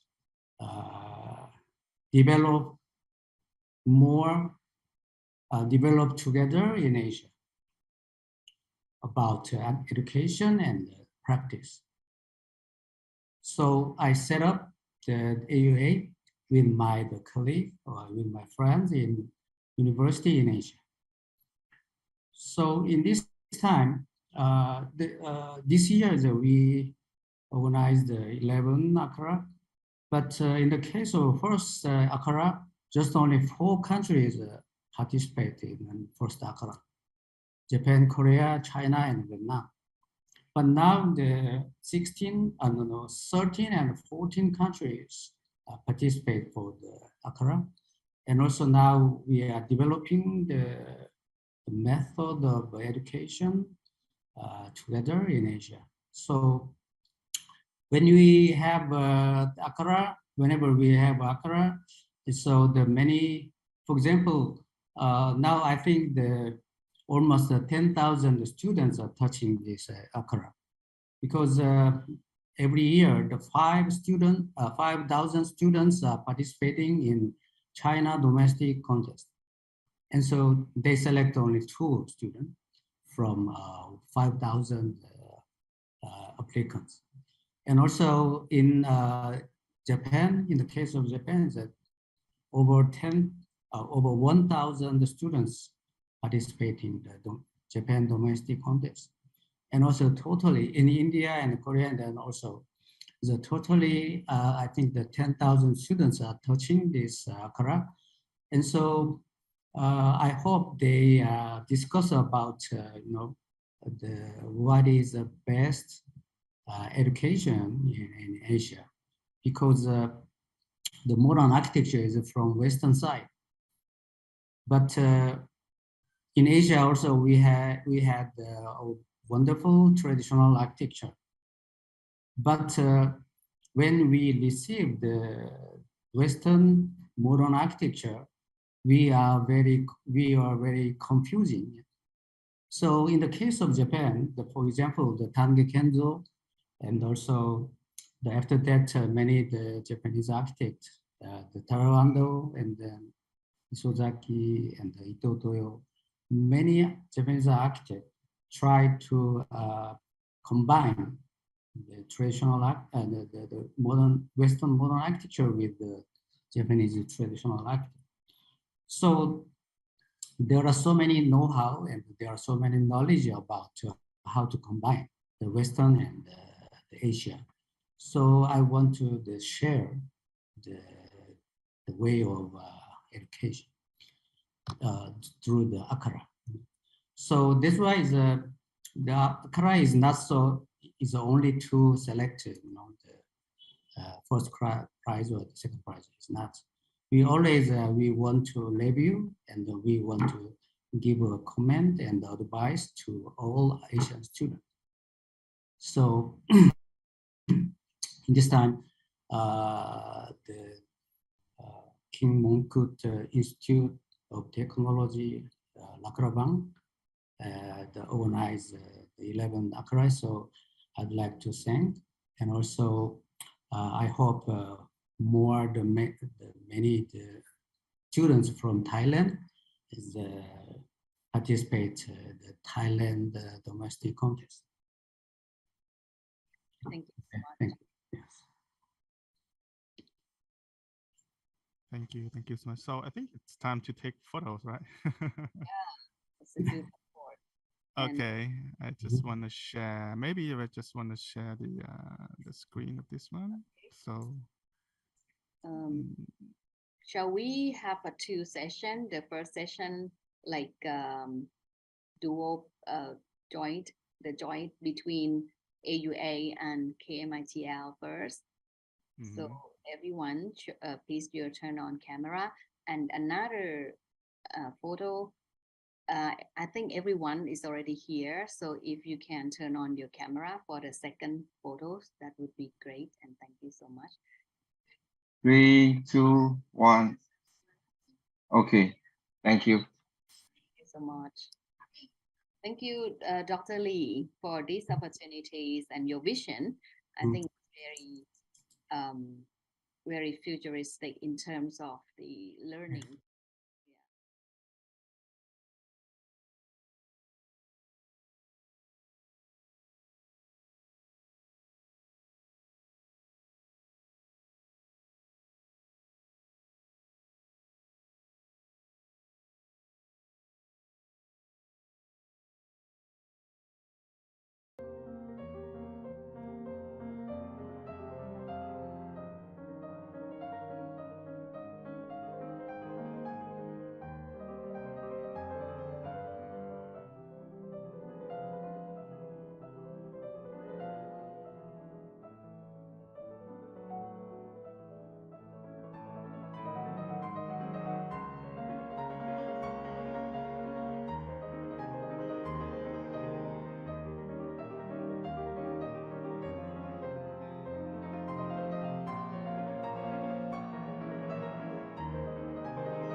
คือรถตู้โมบายสวอปเทสชนิดความดันบวกเป็นนวัตกรรมที่สถาบันเทคโนโลยีพระจอมเกล้าเจ้าคุณทหารลาดกระบังหรือสจล.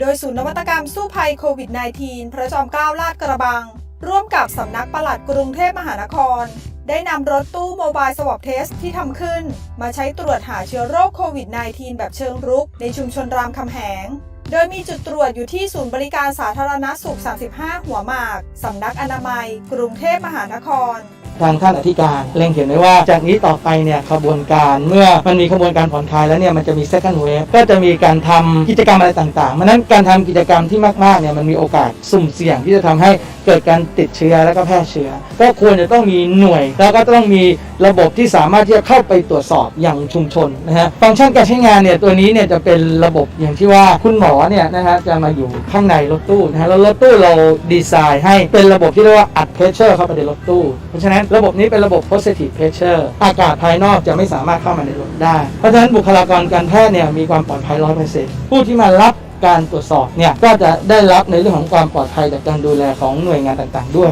คือมันสามารถจะเคลื่อนย้ายไปได้สะดวกมากนะฮะแล้วก็เคลื่อนที่ไปในเชิงรุกได้ทุกพื้นที่เลยมลภาวะของนี่ก็ไม่มีเพราะว่าเราไม่ได้สตาร์ทรถเอารถมาจอดแล้วเราก็จะมีระบบที่เราต่อปลั๊กแล้วก็มีการอัดอากาศและใช้ระบบแอร์ต่างหากเพราะฉะนั้นนี่ก็จะเป็นจุดที่เราเรียกว่ามีความปลอดภัยไม่ให้มันมีมลภาวะที่เกิดจากการสตาร์ทรถตลอดเวลาเบื้องต้นสจล.ได้จัดทำรถตู้โมบายสวอปเทสขึ้นมาจำนวน 2 คันหากหน่วยงานของภาครัฐและเอกชนมีความสนใจและต้องการนำไปใช้ตรวจเก็บตัวอย่างหาเชื้อโรคโควิด -19 เชิงรุกในพื้นที่ต่างๆทั่วประเทศสามารถติดต่อได้ที่สจล.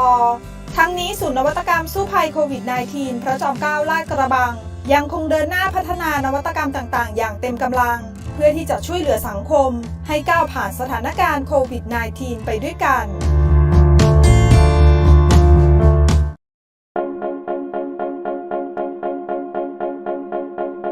จากรายงานของศูนย์ข้อมูลโควิด -19 พบว่าสถานการณ์การแพร่ระบาดยังเกิดขึ้นอย่างต่อเนื่องและมีผู้ป่วยเพิ่มขึ้นในแต่ละวันทำให้บุคลากรทางการแพทย์ต้องทำงานอย่างหนักเพื่อช่วยเหลือผู้ป่วยจำนวนมากสถาบันเทคโนโลยีพระจอมเกล้าเจ้าคุณทหารลาดกระบังหรือสจล.โดยศาสตราจารย์ดร.สุชัชวีสุวรรณสวัสดิ์อธิการบดีดร.สุมาลีอุทัยเฉลิมรองประธานกรรมการในคณะกรรมการส่งเสริมกิจการสถาบันและผู้บริหารของสจล.ได้นำนวัตกรรมจากศูนย์นวัตกรรม KMITL Go Fight COVID-19 ส่งมอบให้กับโรงพยาบาลสมเด็จพระปิ่นเกล้าโดยมีพลเรือเอกชาติชายศรีวรขานผู้บัญชาการทหารเรือเป็นผู้รับมอบและพลเรือตรีนิธิพงษ์อนันต์ผู้อำนวยการโรงพยาบาลสมเด็จพระปิ่นเกล้ากรมแพทย์ทหารเรือให้การต้อนรับทั้งนี้มีนวัตกรรมที่ได้นำไปมอบได้แก่ตู้ตรวจเชื้อทั้งแบบความดันลบและความดันบวกเครื่องคัดกรองบุคคลด้วย AI เครื่องช่วยหายใจในภาวะฉุกเฉินเครื่องอบฆ่าเชื้อโรคระบบปิดและชุด PAPR เพื่อสนับสนุนบุคลากรทางการแพทย์ในยุคโควิด-19 นั้นนี้เป็นข้อพิสูจน์ชัดเจนนะครับว่าบุคลากรทางการแพทย์ไทยไม่ว่าจะเป็นแพทย์พยาบาลนั้นเก่งไม่แพ้ในโลกจะกล่าวเรียนท่านผู้เชี่ยวชาญถามเรียนครับวันนี้หมอไทยพยาบาลไทยไม่สามารถทำงานต่อได้เทคโนโลยีและอุปกรณ์ทางการแพทย์แทบจะ100%นั้นเรานำเข้าจากต่างประเทศในช่วงวิกฤตที่สุดนั้นเรายังต้อง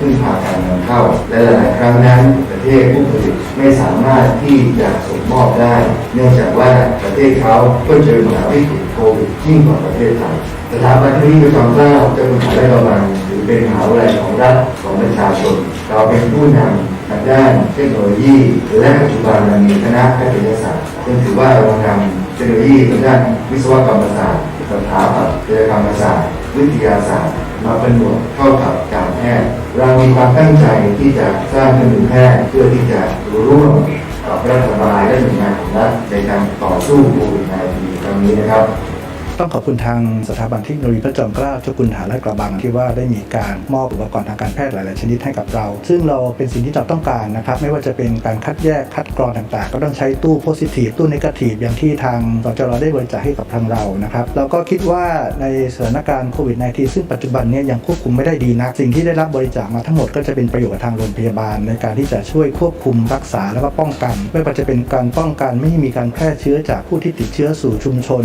รวมทั้งเป็นการป้องกัน กันบุคลากรทางการแพทย์ของเราเองไม่ให้รับเชื้อมาก็ต้องขอบคุณทางสจร.ที่ว่าเห็นความสำคัญของโรคนี้แล้วก็เห็นความสำคัญทางโรงพยาบาลเพราะทางโรงพยาบาลของเราเป็นโรงพยาบาลที่อยู่ใกล้เคียงกับจังหวัดสมุทรสาครซึ่งเป็นแหล่งแพร่เชื้อโรคอยู่นะครับที่ผ่านมาสจร.ได้ผลิตและส่งมอบนวัตกรรมทางการแพทย์ประมาณ800ชิ้นให้แก่โรงพยาบาลและหน่วยงานสาธารณสุขกว่า300แห่งใน66จังหวัดนวัตกรรมต่างๆถูกพัฒนาขึ้นโดยคณาจารย์นักศึกษาและทีมวิจัยของสจร.และได้รับการทดสอบโดยศูนย์ทดสอบผลิตภัณฑ์ไฟฟ้าและอิเล็กทรอนิกส์ตามมาตรฐานด้านความปลอดภัยและจากจุดเริ่มต้นตรงนี้จึงทำให้สจร.มีแนวคิดยกระดับศูนย์ให้เป็นโรงพยาบาลพระจอมเกล้าเจ้าคุณทหารโรงพยาบาลวิจัยและนวัตกรรมเพื่อคนไทยทุกคน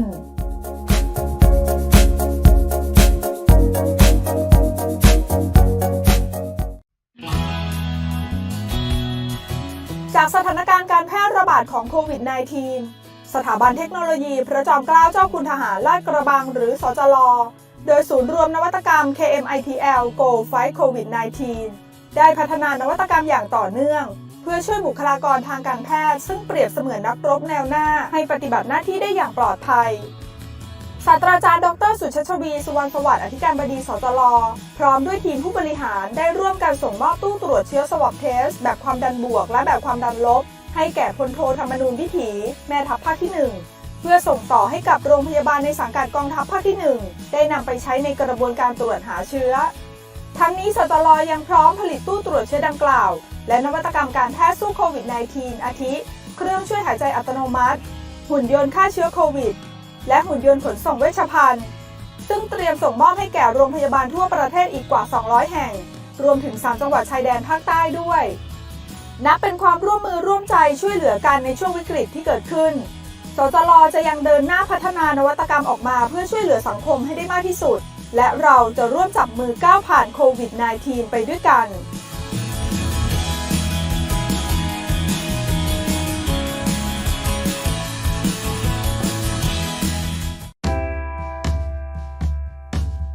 สถานการณ์การแพร่ระบาดของโรคโควิด -19 ในประเทศไทยยังมีจำนวนผู้ติดเชื้ออย่างต่อเนื่องและการตรวจคัดกรองผู้ป่วยในโรงพยาบาลก็เป็นกระบวนการที่มีความจำเป็นอย่างมากศูนย์รวมนวัตกรรม KMITL Go Fight COVID-19 โดยศาสตราจารย์ดร.สุชัชวีสุวรรณสวัสดิ์อธิการบดีสถาบันเทคโนโลยีพระจอมเกล้าเจ้าคุณทหารลาดกระบังหรือสจร.และรองศาสตราจารย์ดร.คมสันต์มาลีศรีคณบดีคณะวิศวกรรมศาสตร์พร้อมด้วยศิษย์เก่าคณะวิศวกรรมศาสตร์รุ่นที่ 8 ได้นำตู้ Swab Test Negative Pressure ไปมอบให้ที่โรงพยาบาลภูมิพลอดุลยเดชโดยมีพลอากาศตรีทวีพงษ์ปัจจรีผู้อำนวยการโรงพยาบาลเป็นผู้รับมอบเพื่อนำไปให้แพทย์พยาบาลและบุคลากรทางการแพทย์ของโรงพยาบาลได้นำไปใช้งานเพื่อความปลอดภัยถ้าที่ดูเทคโนโลยีเนี่ยมันมีการแยกระหว่างคนทำกับคนไข้ค่อนข้างชัดเจนนะครับและก็มีการทำเป็นnegative pressureเนี่ยเชื้อก็จะไม่แพร่กระจายนั้นคนทำเนี่ยก็ใส่เครื่องป้องกันได้น้อยลงนะครับแต่ยังใส่อยู่นะครับแล้วก็ต้องดำเนินการด้วยความระวังอยู่ดีแต่ก็ทำได้เร็วขึ้นนะครับแล้วก็สะดวกขึ้นนะครับมากขึ้นตู้ในการตรวจนะครับผู้มีความเสี่ยงหรือคนไข้ที่เป็นตู้ความดันลบจะช่วยทำให้บุคลากรทางการแพทย์นั้นได้ปลอดภัยทำงานได้รวดเร็วและใช้งานได้จริงซึ่งนี่เป็นเวอร์ชั่นล่าสุด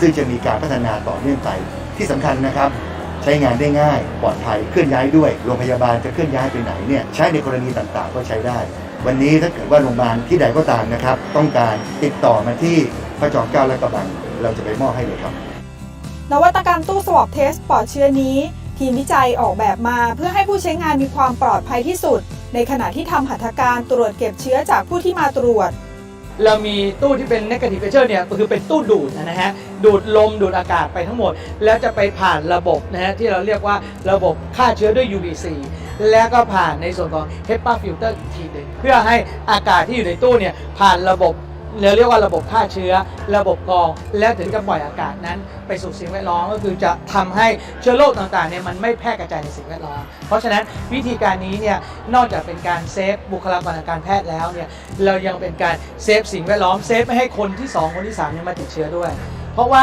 หลังจากคนที่ตรวจเสร็จแล้วระบบในตู้จะมีการสเปรย์แอลกอฮอล์เพราะนั้นเชื้อที่อาจจะหลงเหลือซึ่งจริงๆมีไม่มากแล้วนะครับเพราะมันถูกดูดอยู่ตลอดเวลาแต่อย่างน้อยเราก็เพย์เซฟอีกทีนึงก็คือสเปรย์แอลกอฮอล์ หลังจากนั้นเนี่ยก็ทำให้ระบบเนี่ยมันมีการดูดแล้วก็การกรองต่อไปได้เลย โรงพยาบาลหรือหน่วยงานที่สนใจสามารถติดต่อได้ที่สำนักงานบริหารงานวิจัยและนวัตกรรมพระจอมเกล้าลาดกระบังโทร 0918120416ศาสตราจารย์ดร.สุชาชวีสุวรรณสวัสดิ์อธิการบดีสถาบันเทคโนโลยีพระจอมเกล้าเจ้าคุณทหารลาดกระบังหรือสจล.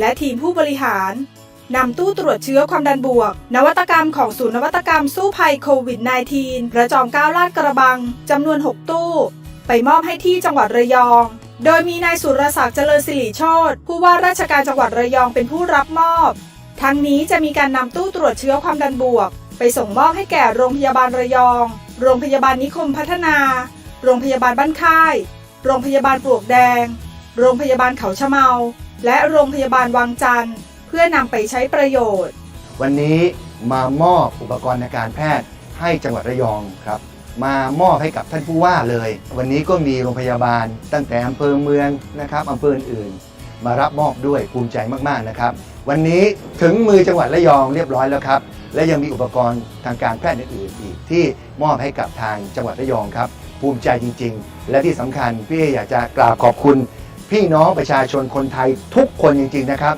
ที่สนับสนุนศูนย์สู้ภัยโควิด -19 พระจอมเกล้าลาดกระบังนะครับนวัตกรรมโดยคนไทยสนับสนุนโดยคนไทยและช่วยชีวิตคนไทยครับขอบคุณมากครับต้องขอขอบคุณนะครับท่านอธิการบดีสจล.ท่านคณบดีแล้วก็อาจารย์ที่ได้นำตู้ความดันบวกสำหรับใช้เพื่อตรวจหาเชื้อจากผู้ป่วยคิดว่าจังหวัดระยองเนี่ยจะได้นำไปให้กับทางโรงพยาบาลในพื้นที่ทุกๆแห่งได้ใช้ซึ่งนอกจากโรคโควิดแล้วยังสามารถใช้ตรวจโรคอื่นได้ด้วยนะครับก็ต้องถือว่าเป็นประโยชน์อย่างยิ่งขณะนี้สจล.ยังคงดำเนินการส่งมอบนวัตกรรมต่างๆจากศูนย์นวัตกรรมสู้ภัยโควิด -19 พระจอมเกล้าลาดกระบังให้แก่โรงพยาบาลหน่วยงานและองค์กรต่างๆที่ต้องการความช่วยเหลืออย่างต่อเนื่องเพื่อเป็นส่วนหนึ่งในการร่วมช่วยเหลือสังคมให้ก้าวผ่านสถานการณ์นี้ไปด้วยกัน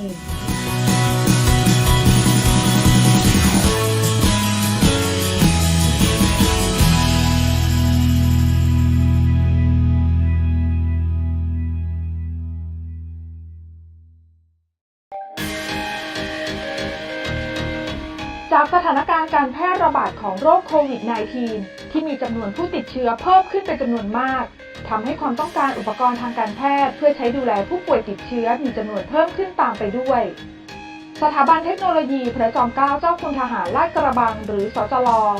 โดยศูนย์รวมนวัตกรรม KMITL Go Fight COVID-19 จึงเดินหน้าวิจัยและพัฒนานวัตกรรมทางการแพทย์อย่างต่อเนื่องเพื่อผลิตอุปกรณ์และแจกจ่ายให้แก่โรงพยาบาลทั่วประเทศที่ขาดแคลนหรือมีความต้องการอย่างเร่งด่วนศาสตราจารย์ดร.สุชาชวีสุวรรณสวัสดิ์อธิการบดีสถาบันเทคโนโลยีพระจอมเกล้าเจ้าคุณทหารลาดกระบังพร้อมด้วยคณะผู้บริหารได้นำเครื่องช่วยหายใจมินิ Emergency Ventilator ต้นแบบไปมอบให้กับโรงพยาบาลสิรินธรเพื่อทดสอบการใช้งานทั้งยังส่งมอบตู้ตรวจเชื้อความดันลบ Swab Test หุ่นยนต์ขนส่งเวชภัณฑ์หุ่นยนต์ฆ่าเชื้อด้วยแสง UVC พร้อมทั้งปรับปรุงห้อง Negative Pressure Room สำหรับผู้ติดเชื้อโควิด -19 ให้กับโรงพยาบาลอีกด้วยนวัตกรรมที่ทีมวิจัยของสจล.ผลิตขึ้นมาล้วนมีความจำเป็นอย่างยิ่งต่อบุคลากรทางการแพทย์เพื่อใช้รักษาและควบคุมปริมาณผู้ติดเชื้อโดยสจล.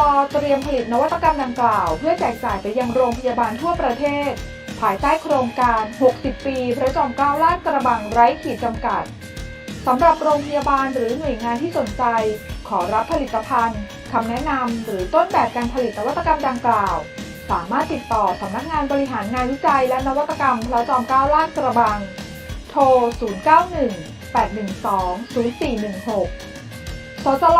พร้อมเป็นส่วนหนึ่งในการช่วยเหลือสังคมให้ก้าวผ่านสถานการณ์โควิด -19 ไปด้วยกัน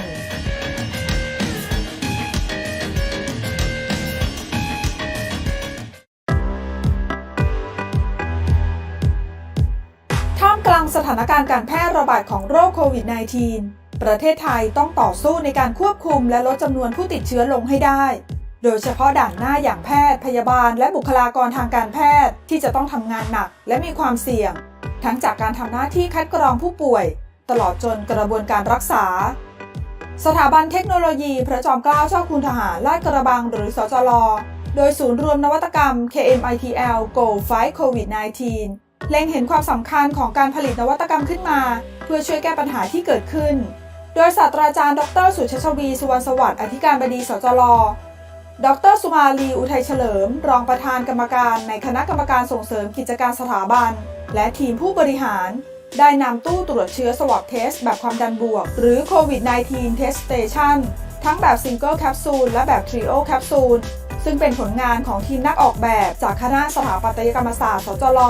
มามอบให้แก่โรงพยาบาลพระมงกุฎเกล้าเพื่อให้แพทย์และบุคลากรทางการแพทย์ได้นำไปใช้ในขั้นตอนการตรวจเก็บเชื้อจากผู้ที่เข้ามาตรวจที่โรงพยาบาลวันนี้บุคลากรทางการแพทย์ได้ทุ่มเทอย่างสุดความสามารถนะครับอย่างไรก็ตามวันนี้ประเทศไทยต้องขยายเรื่องการตรวจเชื้อให้มากยิ่งขึ้นยิ่งมีผู้มาตรวจเยอะบุคลากรทางการแพทย์แน่นอนนะครับก็มีโอกาสที่จะมีความเสี่ยงมากยิ่งขึ้นทำให้ศูนย์นวัตกรรมโควิด -19 ภายใต้การสนับสนุนจากพี่น้องประชาชนทุกคนนะครับวันนี้ผมต้องขอบคุณนะครับท่านผู้ในวยการโรงพยาบาลพระมงกุฎนะครับที่ท่านรับมอบถือว่าเป็น Test Station ที่เป็น Positive Pressure Room ที่ช่วยให้บุคลากรทางการแพทย์มีความปลอดภัยภายใต้ห้องควบคุมความดันที่เป็นบวกและผู้ที่มีความเสี่ยงหรือผู้ที่มาตรวจอยู่ภายนอกเหมือนกับประเทศเกาหลีใต้แต่เราทำได้เองโดยคนไทยนะครับการป้องกันการติดบุคลากรทางการแพทย์โดยเฉพาะแพทย์หรือว่าเจ้าหน้าที่ที่มาทำการตรวจเชื้อเนี่ยโดยการแยงจมูกหน้าของ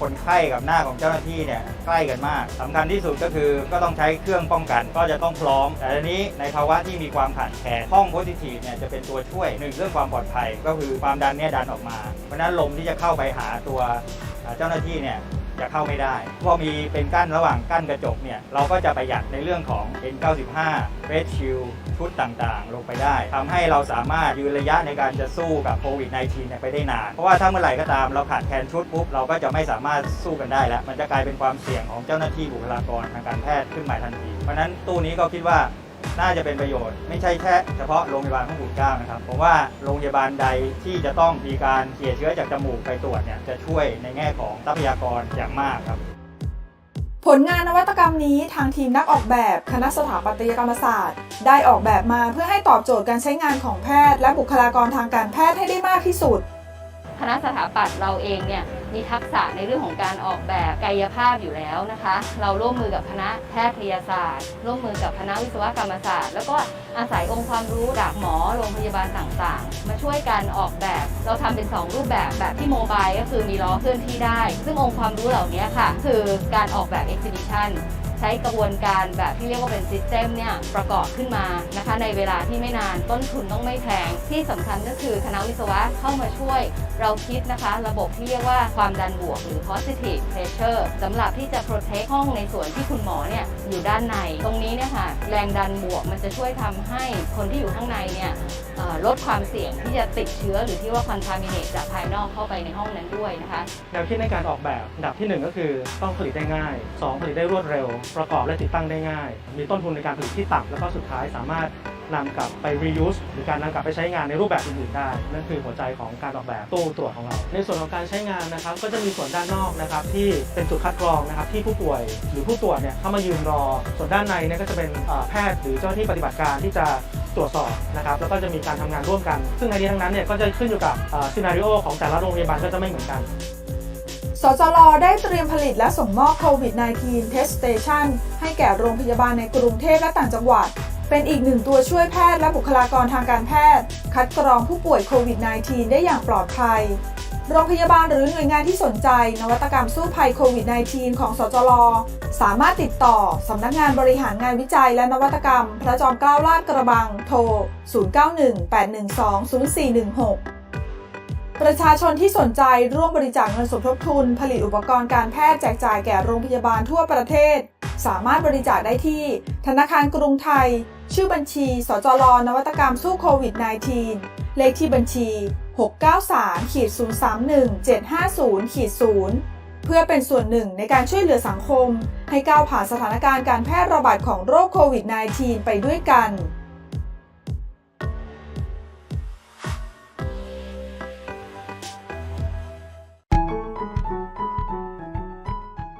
แม้ว่าขณะนี้สถานการณ์การแพร่ระบาดของโควิด -19 ในประเทศไทยจะมีจำนวนผู้ติดเชื้อในแต่ละวันลดลงก็ยังสวนทางกับสถานการณ์ทั่วโลกที่ยังคงมีผู้ติดเชื้อเพิ่มขึ้นสถาบันเทคโนโลยีพระจอมเกล้าเจ้าคุณทหารลาดกระบังหรือสจล.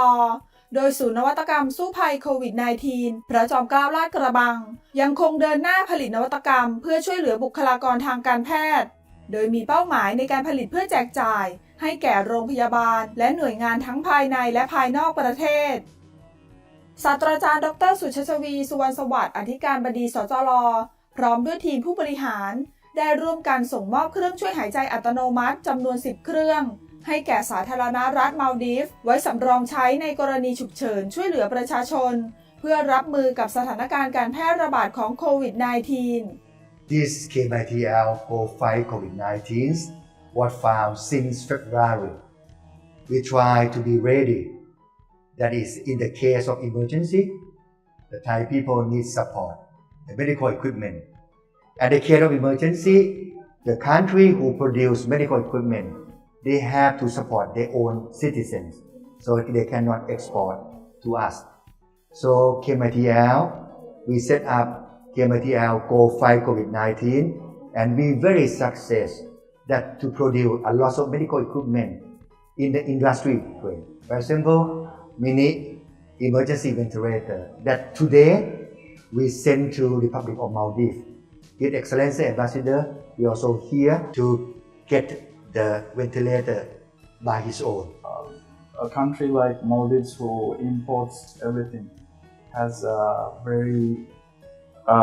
it's very limiting for the Maldives to bring in anything, and especially with our tourism revenue coming to a halt due to the lockdowns. We are facing a huge cash flow problem in the market. So we are looking out for international assistance in these donations, including the respirators and also ICU facilities, because as you must know, due to the small population of the Maldives, we don't have bigger ICU facilities there. So we are currently in need of ICU facilities and the testing kits and the regular COVID-19 apparatus that is essential to do the testing, including the reagents. Now this is very impressive what's here in this facility, and I think actually every bit of innovation that we have seen here is actually very useful for a country like Maldives right now.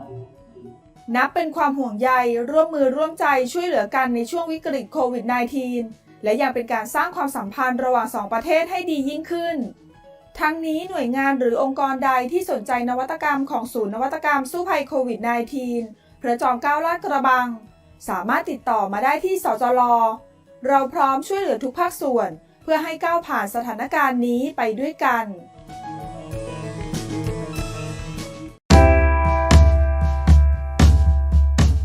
สถาบันเทคโนโลยีพระจอมเกล้าเจ้าคุณทหารลาดกระบังหรือสจล.โดยศูนย์นวัตกรรมสู้ภัยโควิด -19 พระจอมเกล้าลาดกระบังได้มุ่งมั่นพัฒนานวัตกรรมออกมาอย่างต่อเนื่องเพื่อต้องการช่วยเหลือบุคลากรทางการแพทย์ในการควบคุมสถานการณ์การระบาดของโรคโควิด -19 ในขณะนี้โดยศาสตราจารย์พิเศษดร.กิติพงศ์กิตยารักษ์นายกสภาสถาบันพร้อมด้วยศาสตราจารย์ดร.สุชาชวีสุวรรณสวัสดิ์อธิการบดีสจล.และผู้บริหารได้ร่วมกันส่งมอบตู้ตรวจเชื้อแบบความดันลบให้แก่ผู้แทนจากมูลนิธิโรงพยาบาลสมเด็จพระยุพราชเพื่อไปมอบให้แก่โรงพยาบาลสมเด็จพระยุพราชทั่วประเทศจำนวน21แห่งนำไปใช้ในกระบวนการตรวจหาเชื้อโควิด -19 นอกจากนี้สจล.ยังพร้อมผลิตตู้ตรวจเชื้อดังกล่าวและนวัตกรรมการแพทย์สู้โควิด -19 อื่นๆ อาทิตู้ตรวจเชื้อแบบความดันบวกเครื่องช่วยหายใจอัตโนมัติมินิ Emergency Ventilator ซึ่งเตรียมส่งมอบให้แก่โรงพยาบาลและหน่วยงานที่มีความต้องการทั้งนี้ศาสตราจารย์ดร.สุชาชวี สุวรรณสวัสดิ์อธิการบดีสจล.ยังได้รับมอบเงินสมทบเข้าสู่นวัตกรรมสู้ภัยโควิด -19 โดยมีศาสตราจารย์พิเศษดร.กิติพงศ์กิตยารักษ์นายกสภาสถาบันเป็นตัวแทนมอบเงินจากกลุ่มลูกหลวงพ่อซึ่งเป็นการรวมกลุ่มกันของบุคลากรที่เป็นผู้บริหารระดับสูงของหน่วยงานทางภาครัฐและเอกชนในพื้นที่จังหวัดฉะเชิงเทราเพื่อร่วมสนับสนุนสจล.สร้างนวัตกรรมช่วยเหลือผู้ป่วยโควิด -19 เป็นจำนวนเงิน1 ล้านบาทนอกจากนี้คุณวัฒนาเจริญนวรัตน์ประธานกรรมการบริหารบริษัทวรรณชัยกรุ๊ปจำกัดมหาชนได้มอบเงินจำนวน 500,000 บาทและคุณโยธินดำเนินชาญวณิชกรรมการผู้จัดการใหญ่บริษัท AA จำกัดมหาชนได้มอบเงินจำนวน 100,000 บาทเพื่อร่วมสนับสนุนในการจัดทำและส่งมอบนวัตกรรมให้แก่โรงพยาบาลนับเป็นความร่วมมือร่วมใจจากหลายภาคส่วนที่ต้องการจะช่วยเหลือสังคมให้ก้าวผ่านสถานการณ์โควิด -19 ไปด้วยกัน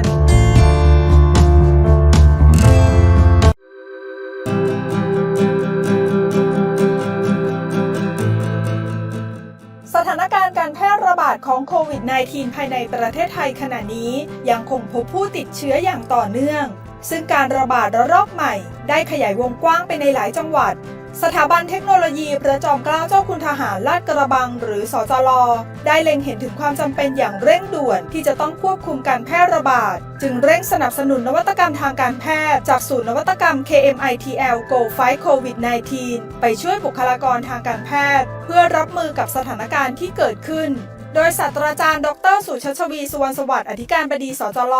รองศาสตราจารย์ดร.คมสันต์มาลีศรีรองอธิการบดีอาวุโสฝ่ายบริหารทรัพยากรและบริการผู้ช่วยศาสตราจารย์ดร.รัชนีกุลยานนท์รองอธิการบดีฝ่ายวิจัยและนวัตกรรมและผู้ช่วยศาสตราจารย์ดร.ณัฐนนท์ ไพบูลย์ศิลป์รักษาการแทนผู้อำนวยการสำนักบริหารงานวิจัยและนวัตกรรมพระจอมเกล้าลาดกระบังหรือคริสได้มอบรถตู้โมบายสวอปเทสชนิดความดันบวกให้แก่สำนักอนามัยกรุงเทพมหานครโดยมอบให้แพทย์หญิงเอมออนสิริพรประธานกลุ่มศูนย์บริการสาธารณสุขกลุ่มกรุงธนเหนือเพื่อนำรถไปใช้ลงพื้นที่ออกตรวจหากลุ่มผู้เสี่ยงหรือผู้ที่มีแนวโน้มสัมผัสเชื้อโควิด -19 ในพื้นที่กรุงเทพมหานครและปริมณฑลรวมทั้งได้มอบชุด PAPR จำนวน 10 ชุดและเครื่องสแกนอุณหภูมิจำนวน 1 เครื่องเพื่อนำไปใช้สู้ภัยโควิด -19 ระลอกใหม่ที่เกิดขึ้นสถาบันเทคโนโลยีพระจอมเกล้าเจ้าคุณทหารลาดกระบังเรามีความตั้งใจอย่างยิ่งนะครับว่าเราต้องการจะสร้างนวัตกรรมทางการแพทย์ด้วยตัวเองโดยเฉพาะในช่วงโควิดที่ผ่านมาเราได้แจกจ่ายชุดอุปกรณ์สู้โควิด -19 มากกว่า600ชิ้นใน62จังหวัดโดยเฉพาะในกทมนะครับรถตู้คันนี้เป็นรถตู้ที่เราดัดแปลงจากรถตู้ปกติบุคลากรทางการแพทย์ไม่ว่าจะเป็นหมอพยาบาลจะอยู่ข้างในรถนี้จะทำให้ผู้อยู่ข้างในปลอดภัยและไม่จำเป็นต้องสวมชุดอุปกรณ์ที่เรา PPE ป้องกันซึ่งราคาแพงหาได้ยากและระหว่างเปิดชุดเนี่ยนะครับก็มีความเสี่ยงนอกจากนั้นแล้วเรายังได้ผลิตชุดความดันบวกพระจอมเกล้าลาดกระบังได้ประดิษฐ์คิดค้นขึ้นและได้มอบให้กับสำนักอนามัยให้บุคลากรทางการแพทย์ได้สวมและนำไปใช้ในการตรวจเชิงรุกเพื่อหาเชื้อโควิดและจะได้ควบคุมเชื้อให้ได้ทันท่วงทีครับรถที่เราได้รับแบบสจล.เนี่ยคิดว่าน่าจะช่วยเหลือผู้ปฏิบัติงานได้มากเนื่องจากระลอกที่แล้วคนของเราเนี่ยต้องใส่ชุด PPE ลงไปในท่ามกลางอากาศที่ร้อนมากอย่างเช่นเคสสนามมวยเนี่ยสวอปทีเป็น100 รายซึ่งมันต้องใช้เวลานานมากแล้วก็เสี่ยงต่อบุคลากรซึ่งหมอก็ได้รับการแนะนำมาหมอก็บอกว่ารถของสจล.ที่เป็น positive เนี่ยจะช่วย1ปกป้องเจ้าหน้าที่ที่เสี่ยงรับสัมผัสเคสน้อย2ใช้เวลาสั้นแล้วก็ประหยัดอุปกรณ์ซึ่งมันน่าจะเอื้อประโยชน์กับการควบคุมโรคในกรุงเทพมหานครทั่วทั้งกทม50เขตแพลนของเราคือตอนนี้ถ้ามีเคสบวกที่ไหนเราจะจัดหมุนเวียนตามเขตเพื่อลงสอบสวนโรคเพื่อไปสวอปเคสที่สัมผัสเคสเสี่ยงสูงตอนนี้นโยบายท่านผู้ว่าก็คือมอบให้เราเนี่ยสำรวจ472ตลาดที่รับสินค้ามาจากสมุทรสาครซึ่งถือว่าเสี่ยงสูงเราก็จะไปสำรวจคัดกรองเคสแล้วก็สวอปในเคสที่เสี่ยงเราจะไปทำการคัดกรองแล้วถ้าเสี่ยงสูงเราก็จะเอารถเข้าไปสวอปตามเขตต่างๆคิดว่าน่าจะได้ประโยชน์มากๆค่ะขอบคุณค่ะ และก่อนหน้านี้รองศาสตราจารย์ดร.คมสันต์มาลีศรีรองอธิการบดีอาวุโสฝ่ายบริหารทรัพยากรและบริการพร้อมผู้บริหารสจล.ได้นำตู้ตรวจเชื้อความดันลบจำนวน3ตู้ไปมอบให้ทางโรงพยาบาลศิริราชโดยมีศาสตราจารย์ดร.นายแพทย์ประสิทธิ์วัฒนาภาคณบดีคณะแพทยศาสตร์ศิริราชพยาบาลเป็นผู้รับมอบเพื่อให้บุคลากรทางการแพทย์ได้นำไปใช้ในการตรวจคัดกรองหาผู้ป่วยโควิด -19 ได้อย่างปลอดภัยที่ผ่านมาสจล.ได้ส่งมอบนวัตกรรมทางการแพทย์เป็นจำนวนมากให้กับโรงพยาบาลและหน่วยงานทั่วประเทศทั้งนี้สจล.ยังคงเดินหน้าร่วมเป็นส่วนหนึ่งในการสนับสนุนนวัตกรรมทางการแพทย์เพื่อให้บุคลากรทางการแพทย์ได้นำไปใช้รับมือและควบคุมการแพร่ระบาดของโควิด -19 ในขณะนี้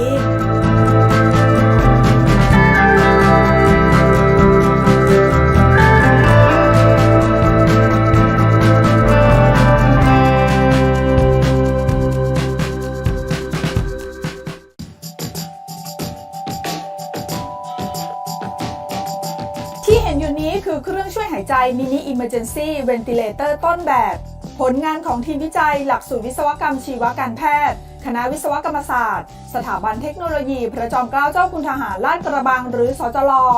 โดยมีแนวคิดผลิตขึ้นมาเพื่อเตรียมพร้อมสำหรับรองรับผู้ป่วยติดเชื้อในปอดในภาวะฉุกเฉินอาทิอยู่ในระหว่างการส่งตัวหรือรอเข้ารับการรักษาด้วยเครื่องช่วยหายใจในโรงพยาบาลดังนั้นนวัตกรรมเครื่องช่วยหายใจดังกล่าวจึงมีความจำเป็นอย่างยิ่งสำหรับการทำงานของเครื่องช่วยหายใจนี้ได้นำหลักการมาจากเครื่องช่วยหายใจชนิดบีบมือซึ่งทีมวิจัยได้นำมาประยุกต์ใช้กับระบบควบคุมอิเล็กทรอนิกส์ที่สามารถตรวจจับจังหวะการหายใจของผู้ป่วยแต่ละคนทำให้การใช้งานมีความสะดวกปลอดภัยและได้มีการตรวจสอบมาตรฐานระดับสูงด้วยเครื่องมือเปรียบเทียบก่อนที่จะนำไปสู่การทดสอบการใช้งานทางการแพทย์ต่อไปก่อนที่เราจะเอาเครื่องไปใช้เราต้องให้เครื่องนั้นได้รับการคาลิเบรตหรือปรับเทียบโดยอุปกรณ์ที่ปรับเทียบตัวนี้เราก็มีอยู่นะครับสามารถปรับได้ทั้งปริมาตรอากาศที่หายใจในแต่ละครั้งสามารถที่จะวัดอัตราการหายใจว่าตรงไหมตามสเปคสามารถที่จะตั้ง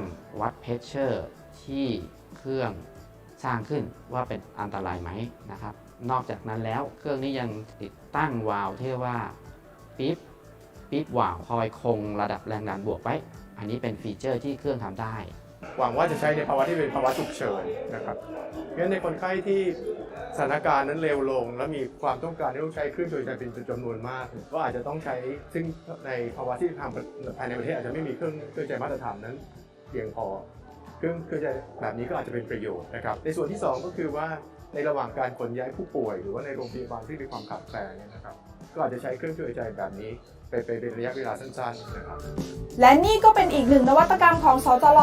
ที่ได้นำองค์ความรู้ด้านเทคโนโลยีที่เป็นประโยชน์มาตอบโจทย์ความต้องการของสังคมเพื่อก้าวผ่านสถานการณ์การแพร่ระบาดของโรคโควิด -19 ไปให้ได้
Faculty of Architecture KMITL. We are unique not only as a school that transfer both science and humanity knowledge, but we are an important part to move Thailand architecture, design, and art forward. We prepare world citizens ready for the new age of innovation through learning process by the first-hand experience.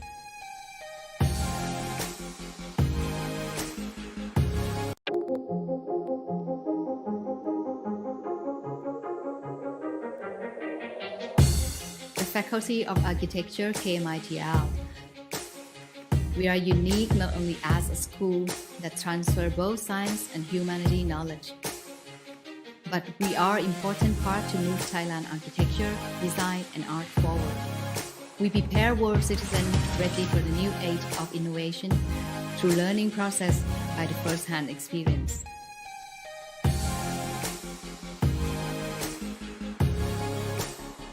We encourage the new and creative design process. What happened in faculty can all together construct our strength, one and only here in Faculty of Architecture, KMITL.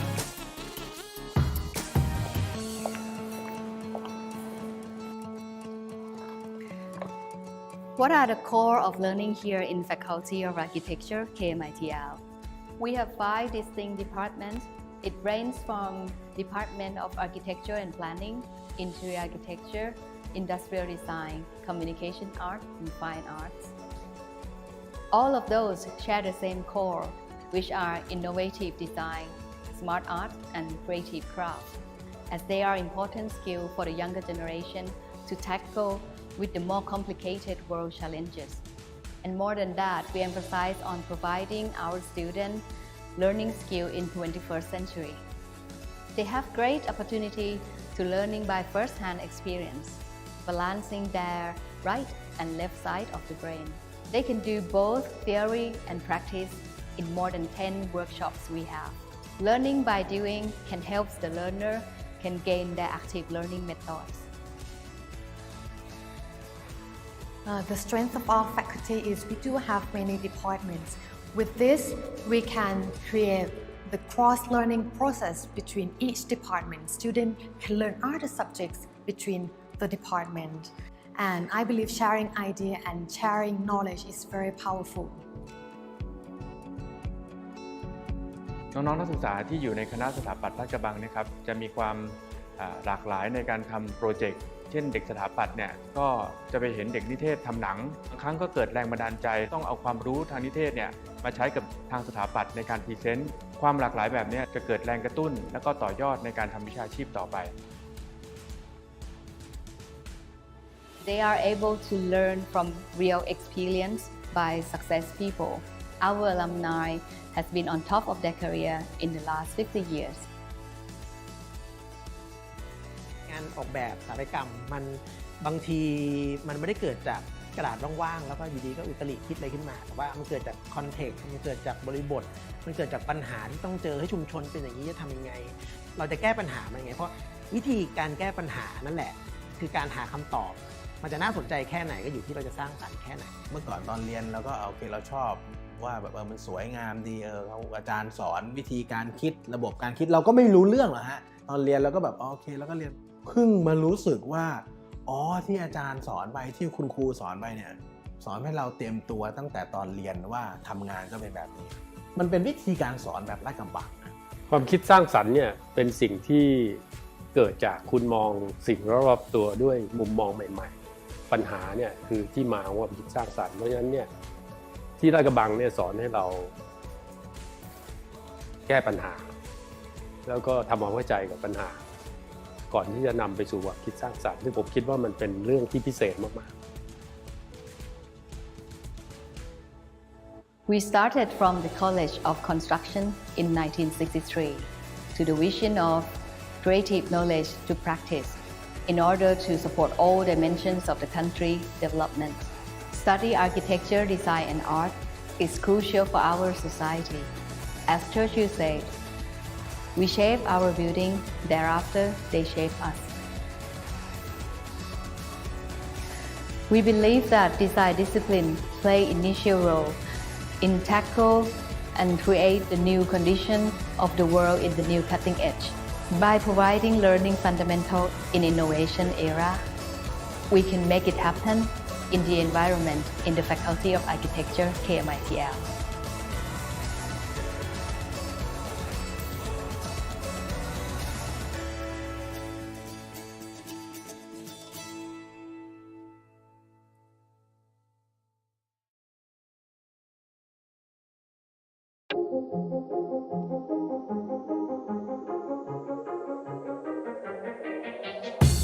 The Faculty of Architecture, KMITL. We are unique not only as a school that transfers both science and humanity knowledge, but we are an important part to move Thailand architecture, design, and art forward. We prepare world citizens ready for the new age of innovation through learning process by the first-hand experience.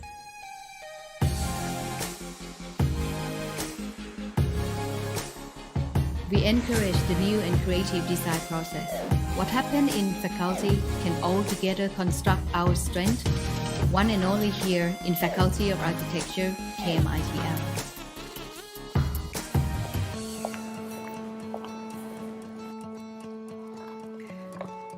What are the core of learning here in Faculty of Architecture, KMITL? We have 5 distinct departments. It ranges from Department of Architecture and Planning, Interior Architecture, Industrial Design, Communication Art, and Fine Arts. All of those share the same core, which are innovative design, smart art, and creative craft, as they are important skills for the younger generation to tackle with the more complicated world challenges. And more than that, we emphasize on providing our students learning skill in 21st century. They have great opportunity to learning by first-hand experience, balancing their right and left side of the brain. They can do both theory and practice in more than 10 workshops we have. Learning by doing can help the learner can gain their active learning methods. The strength of our faculty is we do have many departments. With this, we can create the cross-learning process between each department. Students can learn other subjects between the department. And I believe sharing idea and sharing knowledge is very powerful. น้องๆนักศึกษาที่อยู่ในคณะสถาปัตย์ลาดกระบังนะครับจะมีความหลากหลายในการทำโปรเจกต์เช่นเด็กสถาปัตย์เนี่ยก็จะไปเห็นเด็กนิเทศทำหนังบางครั้งก็เกิดแรงบันดาลใจต้องเอาความรู้ทางนิเทศเนี่ยมาใช้กับทางสถาปัตย์ในการพรีเซนต์ความหลากหลายแบบนี้จะเกิดแรงกระตุ้นและก็ต่อยอดในการทำวิชาชีพต่อไป They are able to learn from real experience by success people. Our alumni has been on top of their career in the last 50 years. งานออกแบบสถาปัตยกรรมมันบางทีมันไม่ได้เกิดจากกระดาษว่างๆแล้วก็อยู่ดีก็อุตริคิดอะไรขึ้นมาแต่ว่ามันเกิดจากคอนเทกต์มันเกิดจากบริบทมันเกิดจากปัญหาที่ต้องเจอให้ชุมชนเป็นอย่างนี้จะทำยังไงเราจะแก้ปัญหามันยังไงเพราะวิธีการแก้ปัญหานั่นแหละคือการหาคำตอบมันจะน่าสนใจแค่ไหนก็อยู่ที่เราจะสร้างสรรค์แค่ไหนเมื่อก่อนตอนเรียนเราก็โอเคเราชอบว่าแบบมันสวยงามดีเขาอาจารย์สอนวิธีการคิดระบบการคิดเราก็ไม่รู้เรื่องหรอกฮะตอนเรียนเราก็แบบโอเคแล้วก็เรียนเพิ่งมารู้สึกว่าอ๋อที่อาจารย์สอนไปที่คุณครูสอนไปเนี่ยสอนให้เราเตรียมตัวตั้งแต่ตอนเรียนว่าทำงานก็เป็นแบบนี้มันเป็นวิธีการสอนแบบลาดกระบังความคิดสร้างสรรค์เนี่ยเป็นสิ่งที่เกิดจากคุณมองสิ่งรอบๆตัวด้วยมุมมองใหม่ๆปัญหาเนี่ยคือที่มาของความคิดสร้างสรรค์เพราะฉะนั้นเนี่ยที่ลาดกระบังเนี่ยสอนให้เรา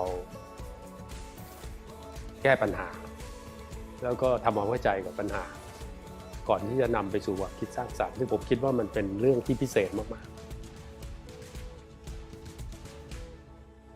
We started from the College of Construction in 1963 to the vision of creative knowledge to practice in order to support all dimensions of the country development. Study architecture, design, and art is crucial for our society. As Churchill said, we shape our building, thereafter they shape us. We believe that design discipline play initial role in tackle and create the new condition of the world in the new cutting edge. By providing learning fundamental in innovation era, we can make it happen in the environment in the Faculty of Architecture, KMITL.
transfer both science and humanity knowledge.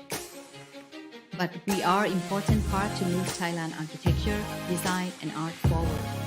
We prepare world citizens ready for the new age of innovation through learning process by the first-hand experience.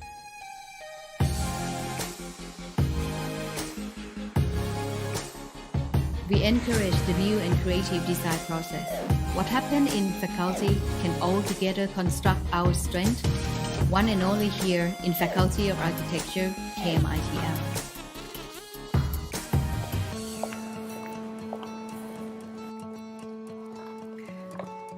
What are the core of learning here in Faculty of Architecture, KMITL? We have 5 distinct departments. It ranges from Department of Architecture and Planning, Interior Architecture, Industrial Design, Communication Art, and Fine Arts. All of those share the same core, which are innovative design, smart art, and creative craft, as they are important skills for the younger generation to tackle with the more complicated world challenges. And more than that, we emphasize on providing our students learning skills in 21st century. They have great opportunity to learning by first-hand experience.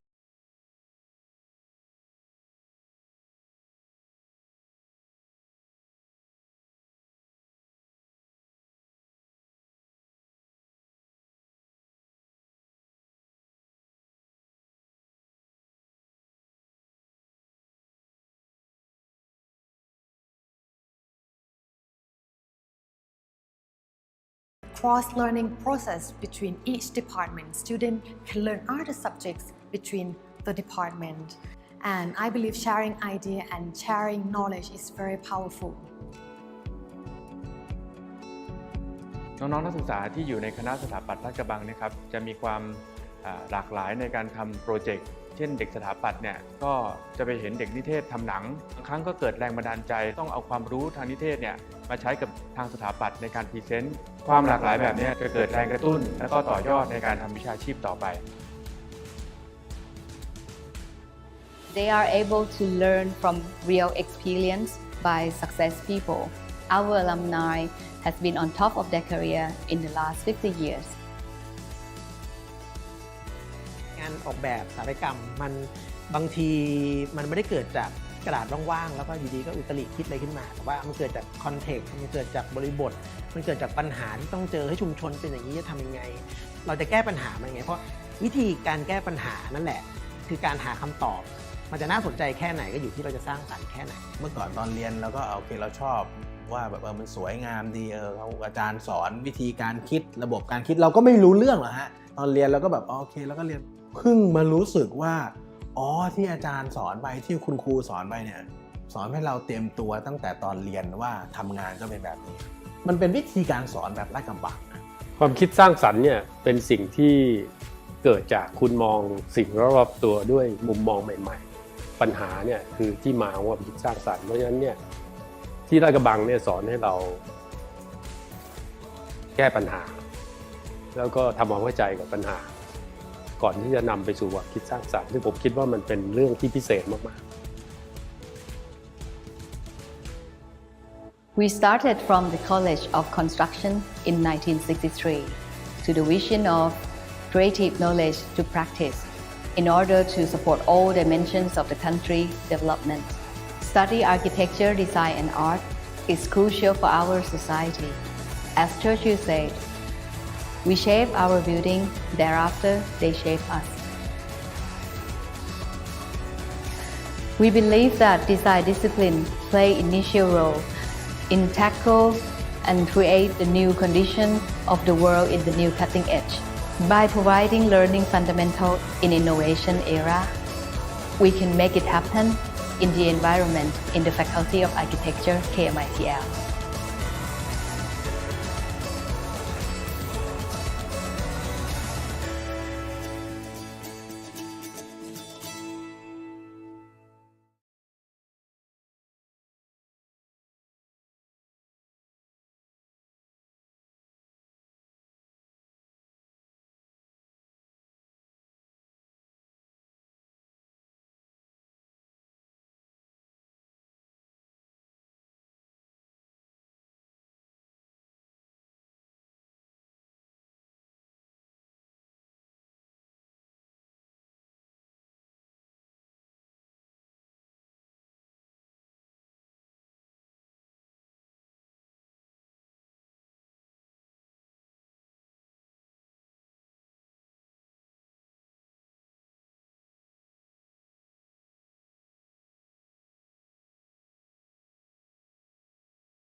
brunch. Yeah, I hope Patrick, you are in Thailand, right? Yes, I am. Yes, I'm in Okay. Phuket right now. Okay. Oh, wow, that's great. Now we are in the afternoon sessions, and these sessions will be there are two keynote speakers who are keen in their professional and academic experience. And the first one, Patrick, I met him in the great event in Phuket. That's a very great one. And Patrick had a lot of projects, interesting project about the sustainable design, and I think it's very interesting if we can bring this concept into the post-pandemic architectural design, and I think that's another concern for us in the next future. And yeah, please, Pratik, please, can you share your screen? Yeah, sure. Well, thanks for the invitation. I've got a few things to show you today, and especially something. I'm in my office right now, and to the screen on the right-hand side, you see this painting here, this one, this sketch, and that one. These are all original sketches by the master Oscar Niemeyer. Wow. So he got those original sketches to me, and this was about 15 years ago when I was a student. So I've used him as inspiration for some big ideas. We work with a lot of big ideas, and we're working at a lot of decent scales at a good scale right now on our projects. I'm just going to pull up a couple of things here from my window. Let's have a look.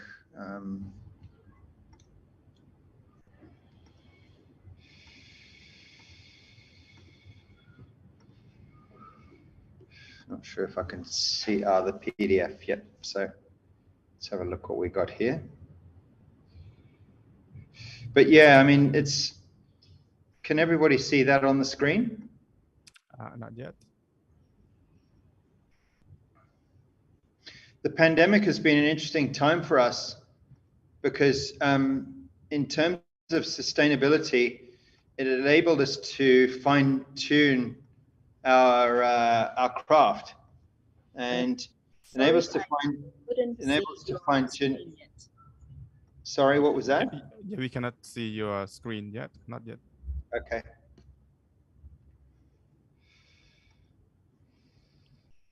Or maybe you can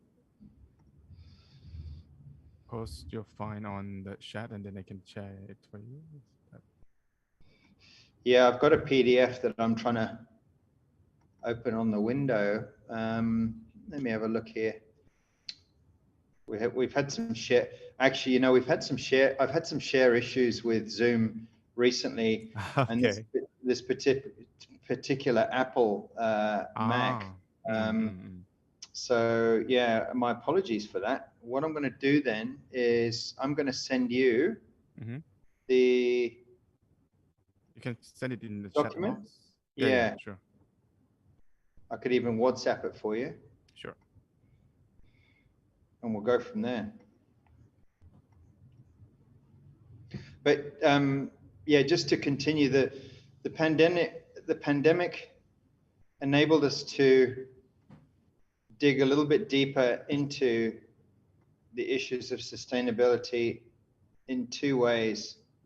The first way was going local in terms of arts and crafts and resources, namely working with people who endorse this kind of work. So the arts and crafts of Thailand, and honing skills. We had a couple of projects just pre-pandemic where we were using some really interesting return concepts and working with recycled materials and marine plywoods. You should get that file in a minute, TJ. It's just coming through now. Yeah, but sure. Then also, what happens if we really go local with materials and we don't rely so much on shipping. How can we do that?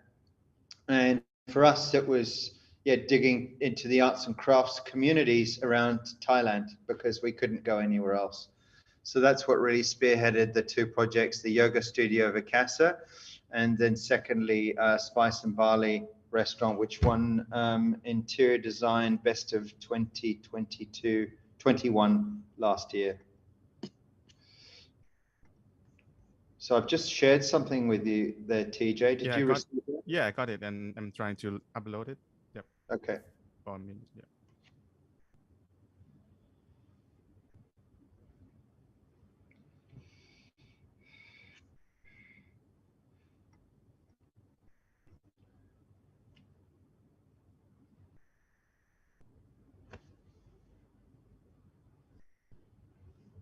Okay, it's gonna coming through this screen now, I guess.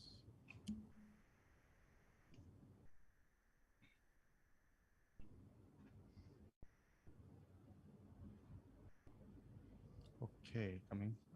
Let's see. Yep. This one? Yeah, that's perfect. Yeah. Okay, sure. I will go to the full screen one. Okay, cool. Yep. Yeah, that's great. Okay. Thanks for that, TJ. Yep. So this means that you have to control it, right? Is that right? Yes, no worry about that. Let's just comment next slide. Yeah. Okay, sure. All right. Well, thanks for that. You're going to have to just deal with my my profile, my profile, and we'll go through the whole thing. So yeah, I mean, this is actually the reason why I pulled this presentation together. And I was hoping to end up with a couple of recent slides that we've just doing on a project actually for an airport. Is this whole presentation and these projects I'm showing you were done in the pandemic, and out of that we actually were able to form a fairly robust business model and build up some relationships with people that we've never met. So these clients, and that's a nice transition.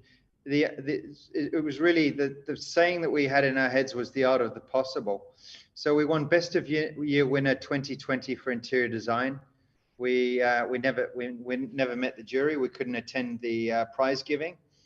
On the right, there's some inspiration from us, Bjorn Knudsen, who is the architect for the Sydney Opera House. Next slide. And about making iconic design. So to us, nature is our biggest resource.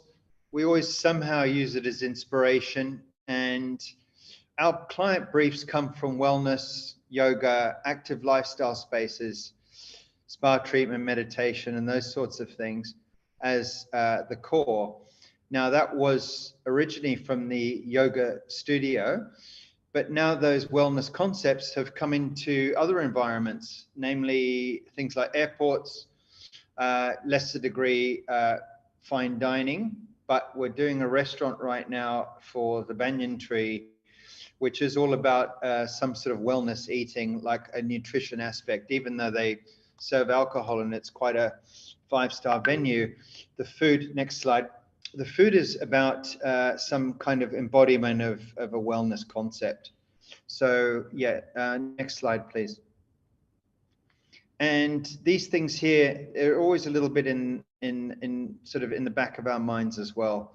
And to service these briefs, even though they're not, you know, for clinics or hospitals, now they're airports, an active space design and dynamic programs in unique settings is really the formation, I think, of post-COVID design.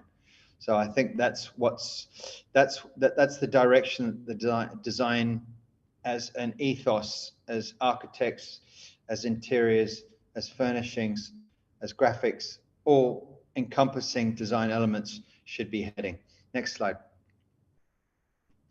So this is another presentation we gave in COVID. We never met, it was all online, and it was called the AHA Shift.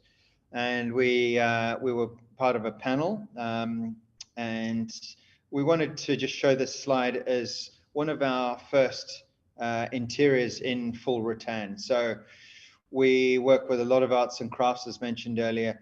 The people are generally used to making baskets, selling them in marketplaces, small scale products. We wanted to elevate this skill on an architectural scale. So they're actually making projects that can work in commercial settings to really use their arts and crafts skills, which they've learnt for 5 generations, in a very meaningful, purposeful way, and expose those skills, next slide, to a commercial environment. And so, this is a design on the right, an eco-wellness master plan in Phuket, which is still in design review. Next slide. And on to some more images of some of our accolades. Interior Design Best of Year for the yoga studio. Next slide. And the winner of the Design Awards for these marvelous spaces, all out of local Thai marine plywood. So the marine plywood is very, very thin. It's very strong, and at night we have LED neon lights that light up the whole thing. Very, very pretty. Next slide. Really designing, in this project, an oasis of tranquility in an urban setting. So that goes well with the theme of wellness or in the environment, and in particular post-COVID design. Next slide. So here's some more images of Thai arts and crafts going into a larger scale, being used at a larger scale. Really, and this whole center is 600 square meters. So next slide. The projects are getting bigger and bigger. Next slide. So this project here is a commercial project, and it's about working with tangible materials and something that's overtly Thai, overtly international. So blending a Thai arts and crafts from, again, a small market place style setting to something that's 9 meters high. So the span of this project is the equivalent of 3 stories. So imagine a 3-story building. If you go there today, the interior from the floor all the way to the top is 3 stories. And this project was very pivotal to us with receiving the commission to do the new project that we're working on right now. All of the commercial spaces and the retail space for the international airport in Bangalore in India. That will be open next April. Next slide, please. So yeah, this was, like I mentioned, a pivotal project. Some of the lighting effects very interesting at night, and we want to, mentioned earlier, introduce a real materiality into these environments at a really large scale. Overtly commercial project. The client is Minor International, so they run a big business, and so these are post-COVID initiatives, or COVID initiatives turned into something that is not a small endeavor, but an overtly commercial endeavor. So getting really into the grassroots of what the sensibility is about with the with these kinds of projects.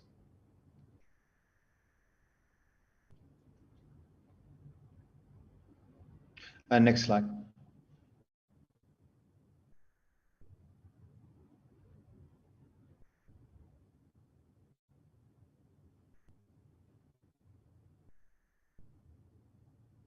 And onto this project here. Next slide.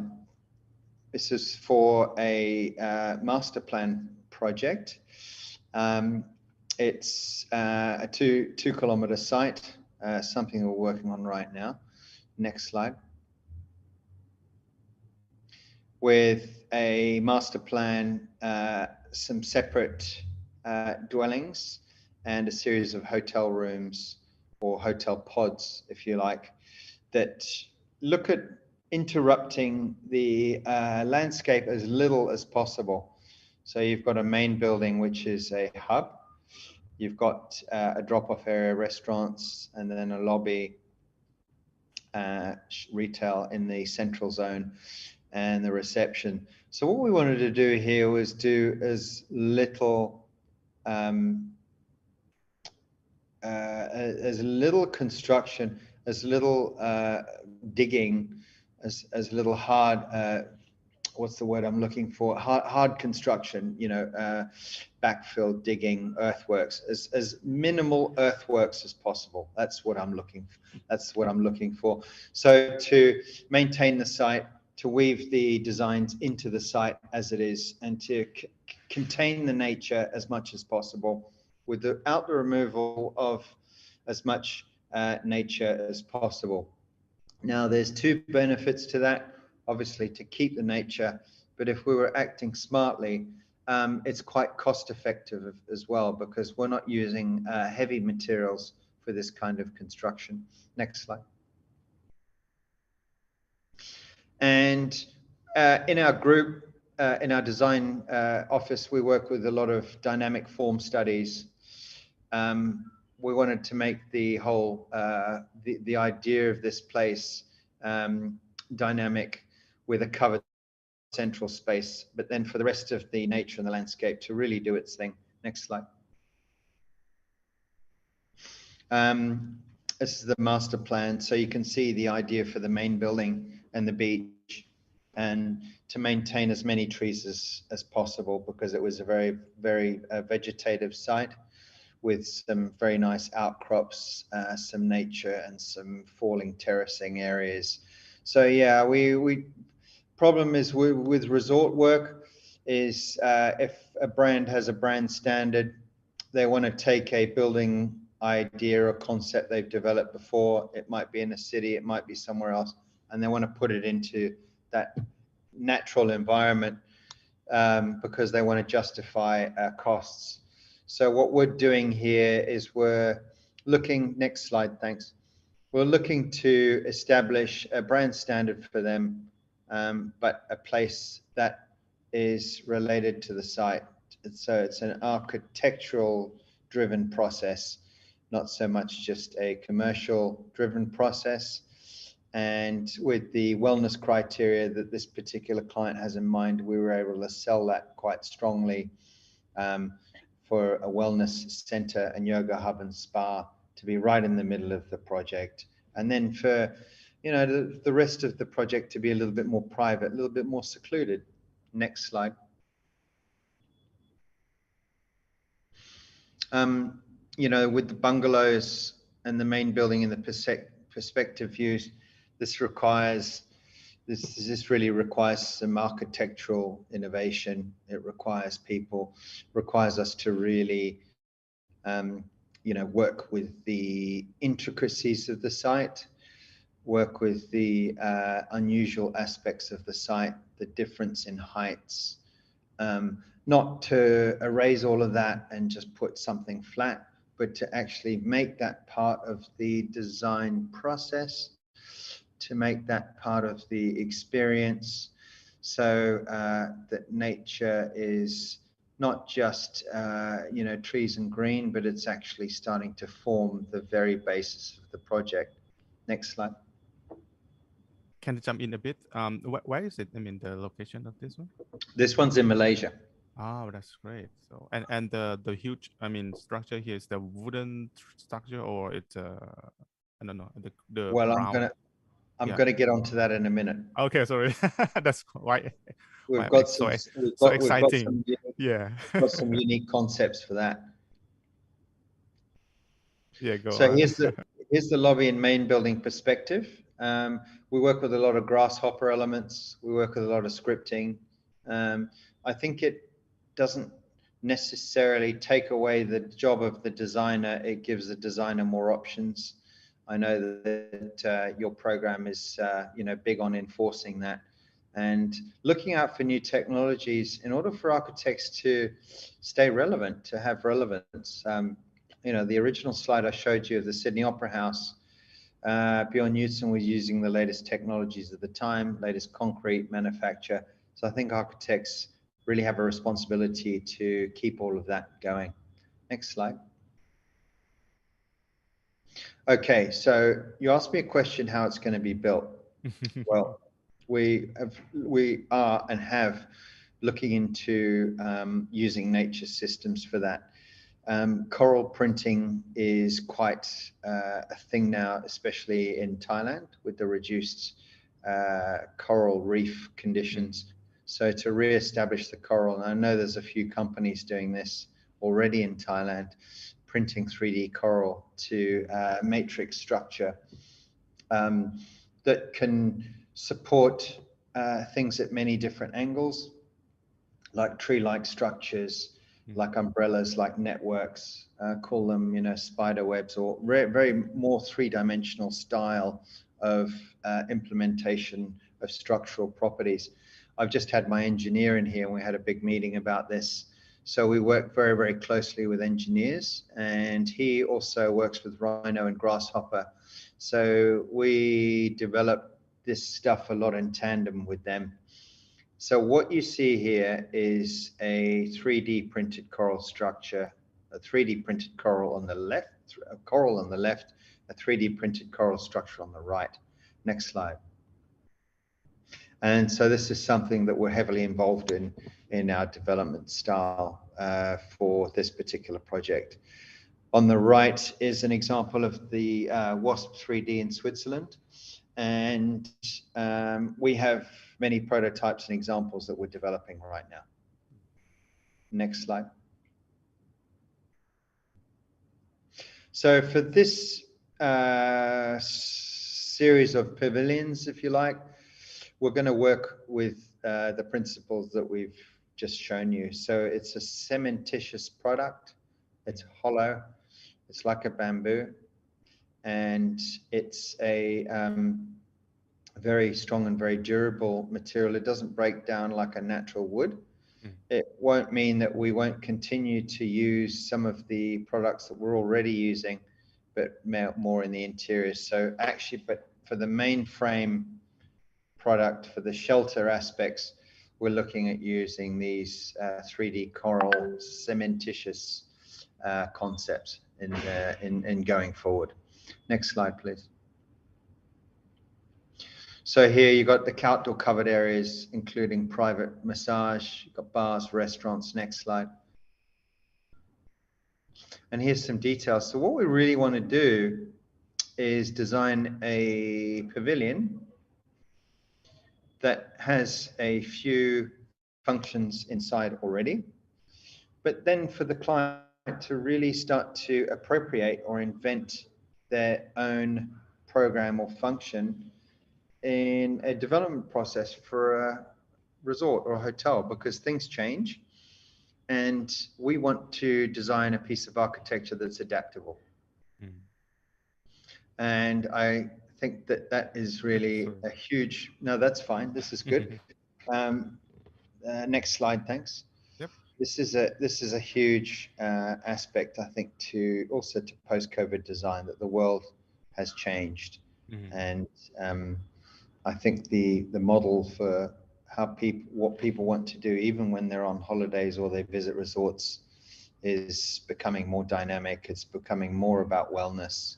It's an interest more in nature, activity-based tourism that we're finding. So on that level, we need to find the right form that will embody that. And with the wellness centers we're looking at, we're appropriating and adopting a Klein bottle concept. So the Klein bottle is a very unique form. It has an internal skin and an external skin, which is the same surface. So the interior goes into the exterior and then comes out on the other end. And we wanted to look after the one is looking in the body and soul. It has to be in the interconnectedness of the interior and exterior. together. So I think this next slide this form has a lot of potential for this kind of work, this interconnectedness in the future. Architects obviously need ideas, they need things, forms to get them going, to how to understand what to start with, a starting block, how to understand the brief of things. What we want to do is work with a lot of formal interplay forms that start to embody these concepts that we have. So we're not afraid to look at new geometries, new forms, new volumes, new spaces. Next slide, please.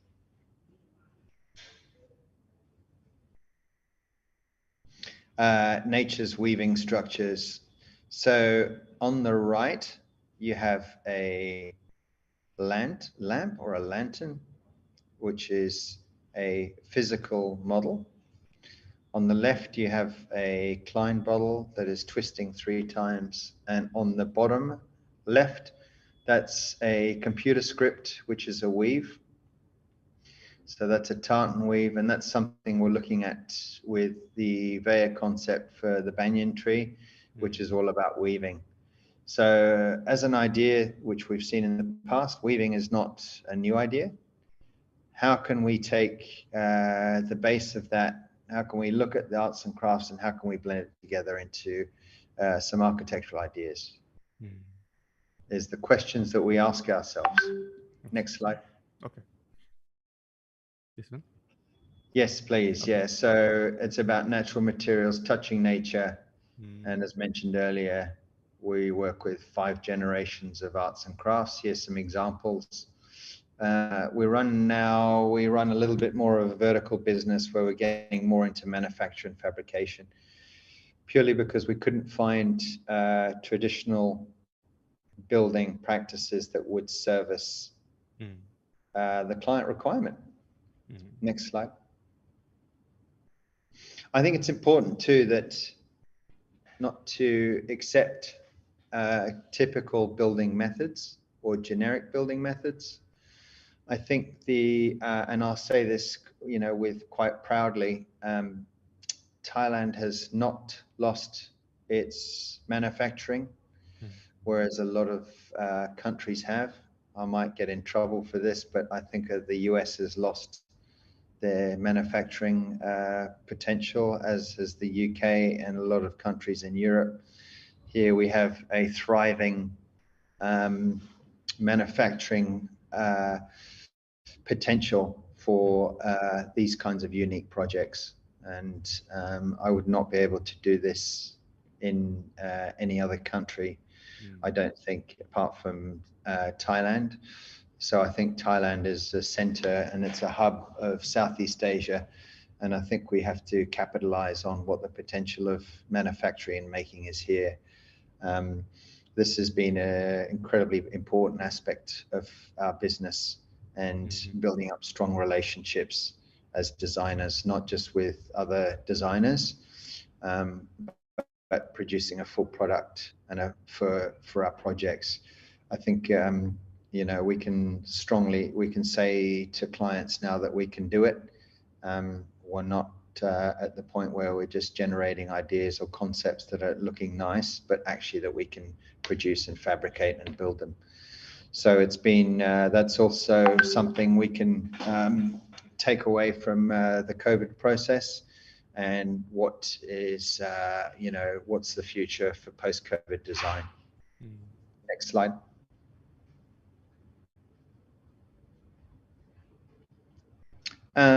So yeah, wellness and tranquility, key aspects to what we do. Next slide. And at the end of the day, we're really after grassroots sustainability in ethics, in form, materials, and working with unique construction. This project that we were talking about for Malaysia is the building will actually start to come from the sand of the site. We want to make a cementitious material. Next slide. Oh, wow.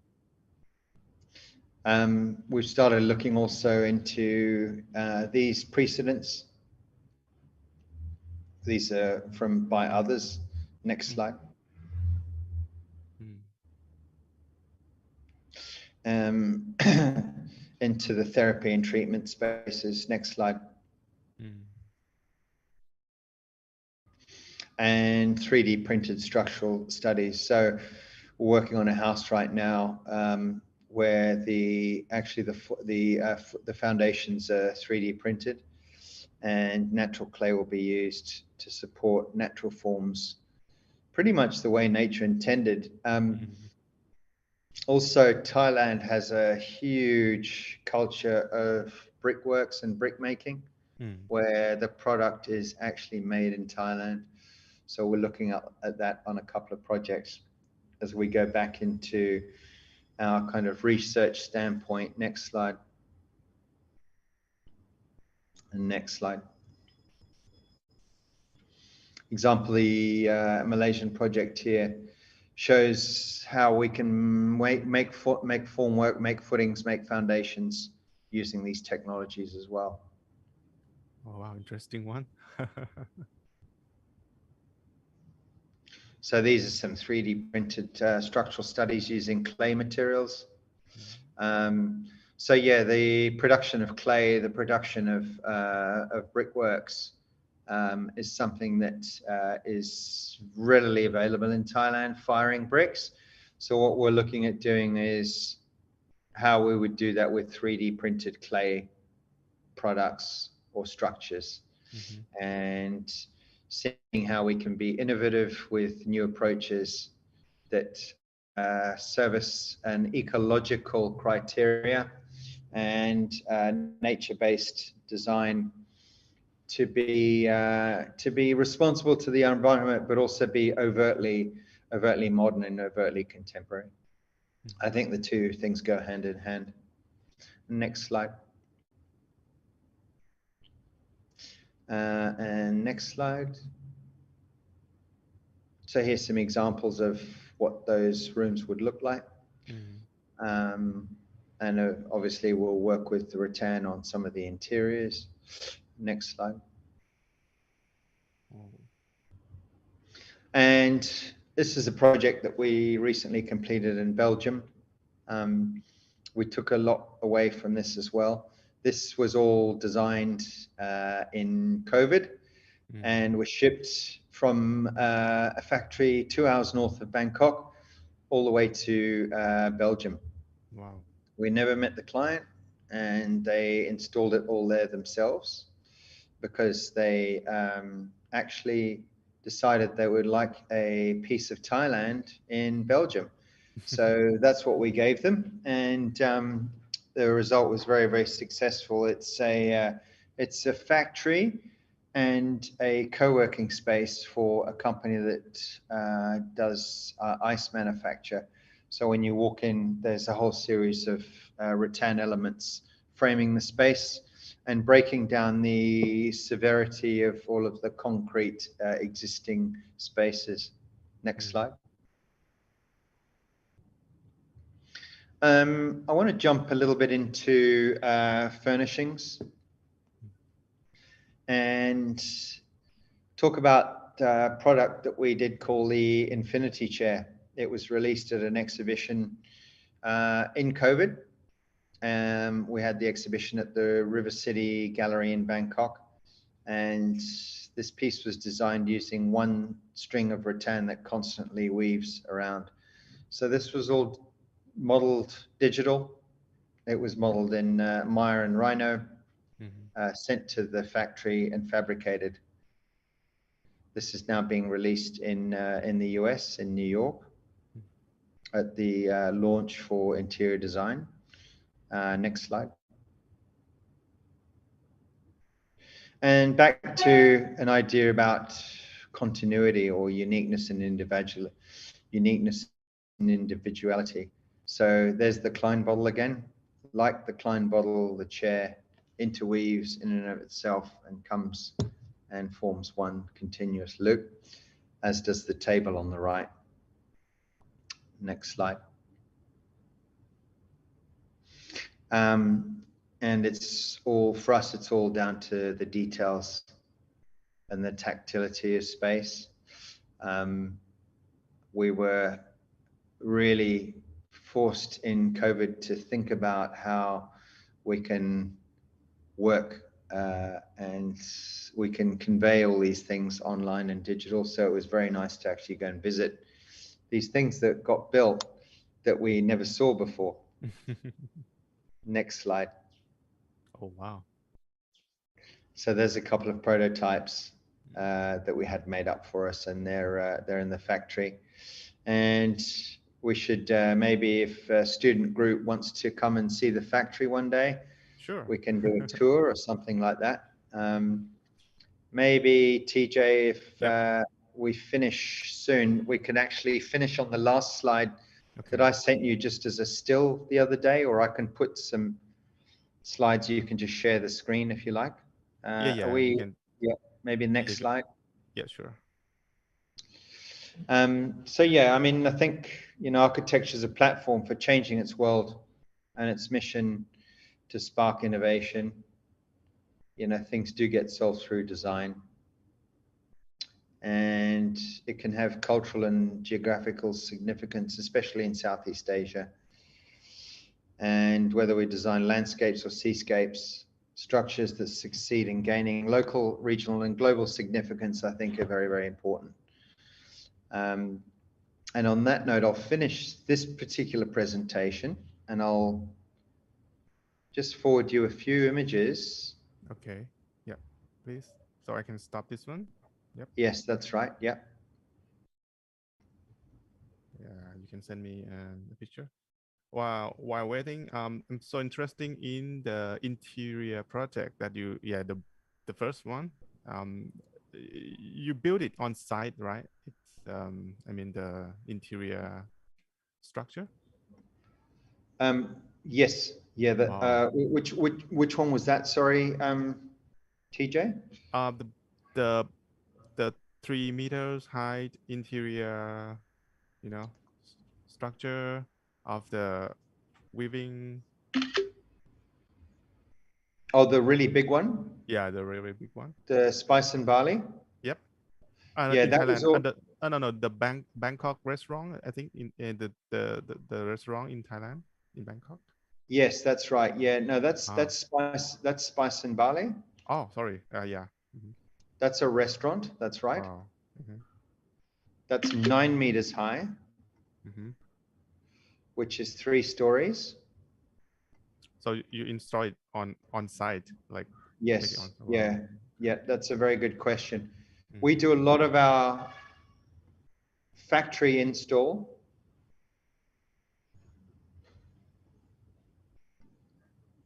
Factory production and site install.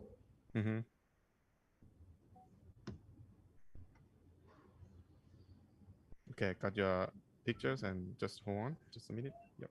Yeah, continue. I'll show you something. I'm just going to take 2 images and show you what I mean.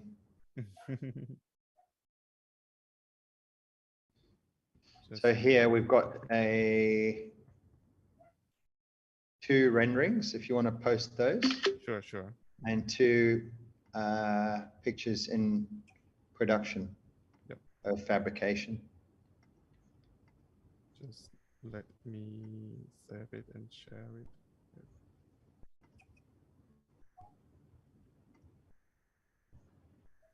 Okay, it's coming. Just hold on. Forward.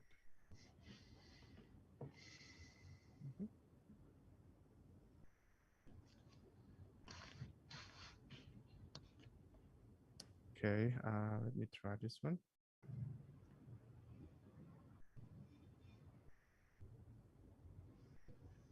Wow. Okay, the big one. Sharing this one. Yep. Okay, so these are images not really previously released of our airport retail space that we're doing. So they saw the success of some of our projects that we've been working with in Rattan. And they said, can you do the whole interior spaces for us? Wow. It's about, the airport is a total of 125,000 square meters. What we're doing is about 12,000. And so we will really want to expose the idea of an ecological environment, of an environment that's really based in nature, especially when airports are considered to be a little bit sterile or a little bit antiseptic. The client was to say, no, we really want to make a garden city. Okay. So here we have some renderings in the next slide. Yeah, right. Yep. Here we have the embracing of the concept in nature.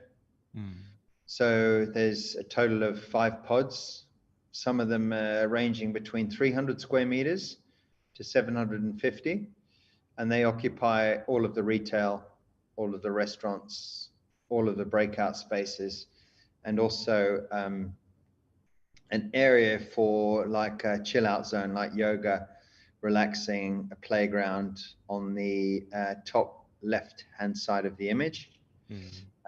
In this open space here. So yeah, the airport will service 20 million people. Savannah-Boom is, the total airport is 38. This terminal will support 20 million people. Next slide. Oh, it's gonna be the, let me see. Okay, the video, right? Is that correct? There's 2 screen images I sent you. Yeah, sure. Just hold on. Yeah, just put those on. Yep.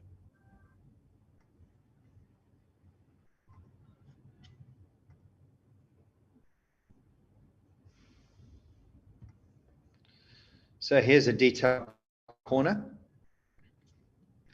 of one of the pods, and then the next panel, the next slide. Okay. So here's a full example of one of the mock-ups. The panel length, the size is about 5 or 6 meters high.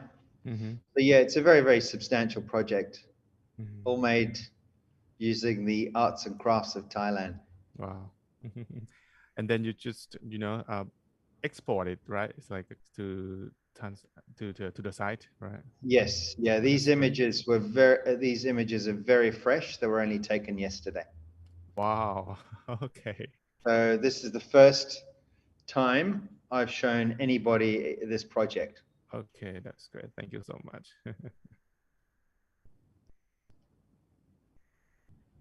Okay, maybe I can stop sharing here. Okay, maybe I can take this opportunity to ask audience and maybe our participants to, Q&A and maybe sharing some idea with you. Because I Sure. know that you're gonna have the meeting at 2:00, right? Yes, unfortunately, I'm a little bit busy Yeah. today. Sure. No, with that. Yeah. Yeah, Sorry no, about all that. good. And I'm really happy. We can meet and show you some new work.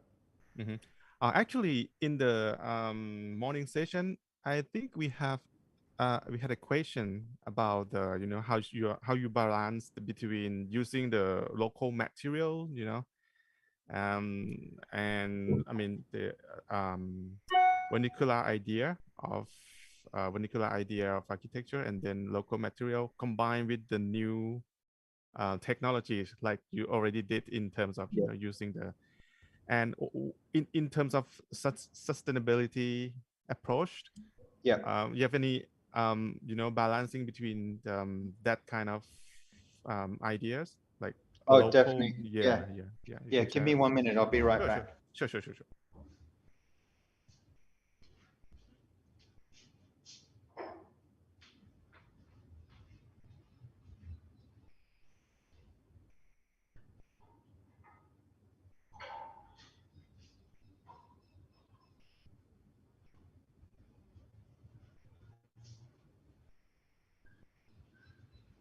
Yeah, so I'll just show you a couple of examples actually. right here, what we have, and this is what they're using in the airport, is it's an engineered bamboo. So it's using bamboo, but it's making it act like a column. So you can see here, it has structural properties that perform much higher than bamboo and actually much higher than steel. Wow. This is a company from Scandinavia. And so these are examples of really working with, local materials available in Asia, but enhancing their properties to be able to be used in projects like airports. We're not using steel just structures anymore as a default, or we're not using, high cost woods or woods that might be endangered. Bamboo is everywhere, but this is using it. So that's one example. Another example is the, this 3D printed material or composite material of corals. And this has really been used a long time with mixes, cements, terrazzos, things like that. But it's up to the formal ideology of the architect, I think, to push that forward. And then we work a lot with 3D printing, with diagrams, and now we're looking at, actually coral structures that can do that. We're studying corals to see the porosity, because it has a lot of air inside, to see how that can be worked with, some level of ingenuity. Working with the vernacular materials is something that we've really focused on with the rattan and the bamboo. And it's about also finding the crafts that are available in this region. And I think it's an amazing level of woodworking, of rattan weaving, all those things that is right here in this country. You don't even have to go to another country to have that. It's probably some of the best examples I think you can find. Yeah. Is that helpful? Yeah, sure. That's a great one. Yeah, thank you so much. Okay. Yeah, for the last, maybe comments or questions from audience, you have any questions or comments, our participants? Okay. So if you have it, like, to just put it on the chat bar, and then we can, find, other, maybe put the questions for Patrick later. May I have one? I have one question. Hi, Patrick. My name is YC from South Korea. Hi, Patrick. Hi. I like your presentation, the free forms and weavings in between, and local friendly materials and very experimental approach, which is amazing. But I've got questions in terms of quality control on site. So you have got a very extremely free forms. So on site, do you have a certain, any strategies to provide any quality controls? Because if you're on site, always tolerance, gives a headache, So yeah, well, this is always a problem in construction. Even if you're doing a box, what we're finding is we're making a lot more things off-site in factory conditions. The factory that you saw a picture of, we're part owner on that factory because they were doing smaller objects, and we invested in their infrastructure and made it better and bigger for bigger projects. So there's two answers here, Mr. Kim. We do a lot more work off-site and install it. So the factory, the site time is shorter. And the other one is something you cannot solve, is there's always problems on site. We have a team of installers. One of them's in his 60s. He's very professional. He's welding experience and these kinds of things.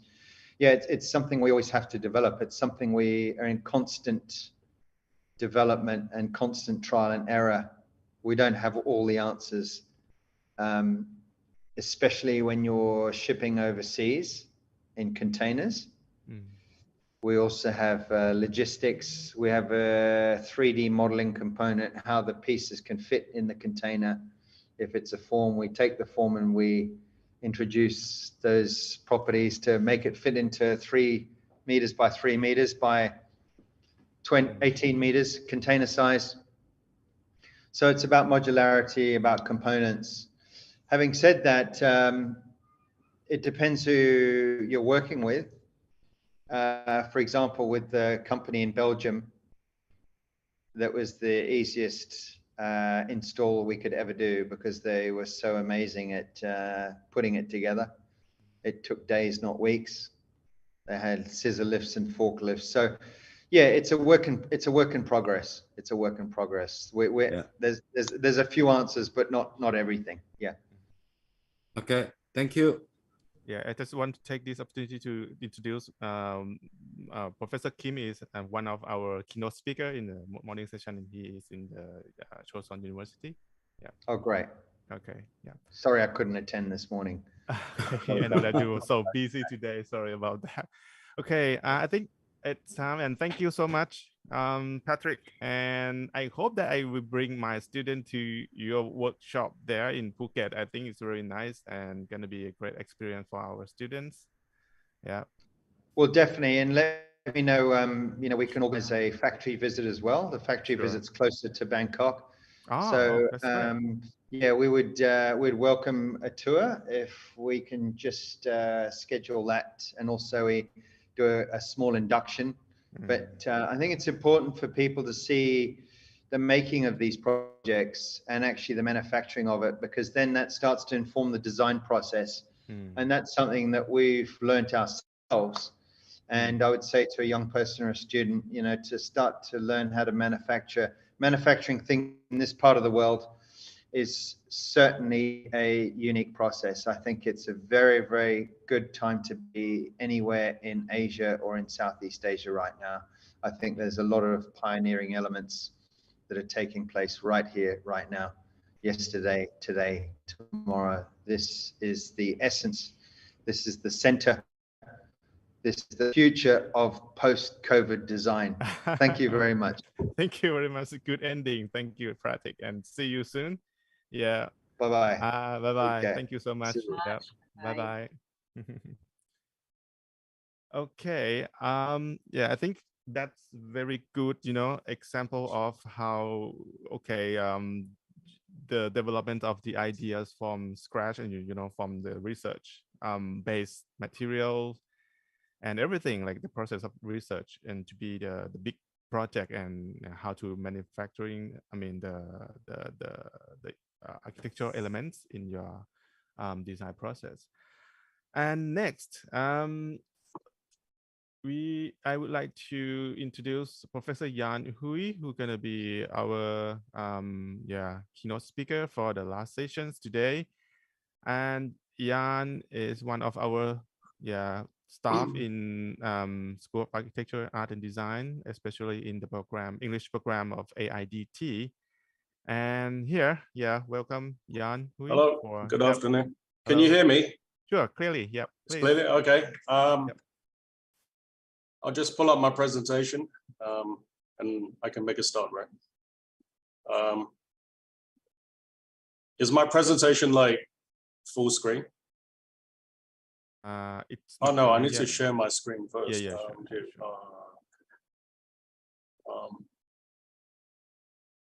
Okay, so if I maximize, is it full screen now? Yep, clearly, yes. Okay, I'll make a start then. I'm assistant professor. Is it still working? I just got a notification that Zoom crashed. Anyway. It's coming, yeah, I can see it. I can see it. Okay. Hello, my name is Jan Hui, assistant professor of architecture at KMITL University. I work within the AIDT International Program. I myself, I'm an architect, RBA, ARB registered in the UK. I started out as an architecture. I worked in corporate international practice for 12 years. And after that, I diversified into higher education 6 years ago, having worked in South Korea. And then 3 years ago, almost 4, I relocated to Thailand. My own personal focus in terms of architecture is high-speed rail stations.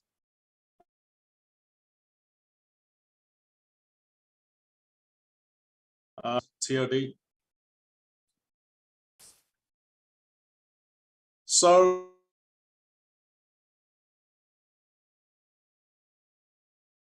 today, I think I have some problems on Zoom. TJ, if there's any problems, like just let me know, right?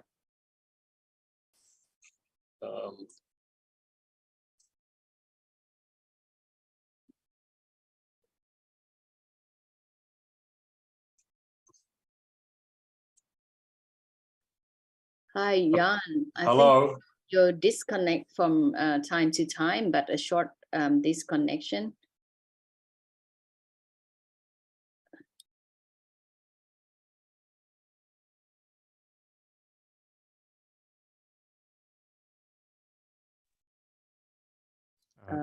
Sorry, maybe. Microphone. Yeah. TJ, I'm going to restart my computer and then rejoin. Sure. My internet's very fast, so you shouldn't. Just give me 2 minutes. Okay, sure. Yeah.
Sorry about that. Is it working right now? Yes, great. Okay. Hopefully connection is okay. Okay, so I share my screen.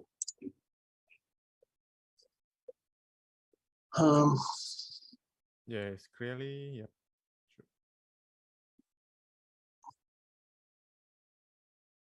Okay, it's full screen now. Yes. If there's any problems, just give me a shout. Sure. Because sometimes we just don't know okay, what's on the other side.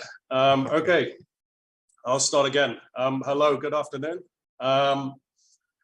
Firstly, I would like to thank Dr. Lee and Dr. Sawatsi for hosting this 11th ACARA. and also Dr. Jamzai for organizing, TJ for organizing this workshop. Today, I'm actually going to present you a conference paper I presented at the Wessex Institute of Technology conference in October, but I've rejigged a few things to suit today's workshop. A bit about myself. I joined higher education as assistant professor 6 years ago. And prior to working in Thailand, I worked in South Korea for 3 years. And before that, I worked as an architect. Well, technically, I'm still an architect. I worked as an architect in international practice for over a decade. My own personal interests lie in high-speed rail stations, the design of that, institutional buildings, and transport-orientated developments. So before I dive into my actual presentation, because today's workshop is actually about post-pandemic, referring to COVID-19, I would like just to get the audience into the frame of mind about what is the context in Thailand in terms of COVID-19. I won't go into the global context because it's too big for me to kind of dissect today. But in Thailand, as of the 2nd of April in 2022, the country had reported a total of 3.6 million cases and over 25,000 deaths from COVID-19. So very big health event that impacted many people. But besides impacting health of people, the pandemic has heavily disrupted the country's economy, severely impacting the tourism industry, for example.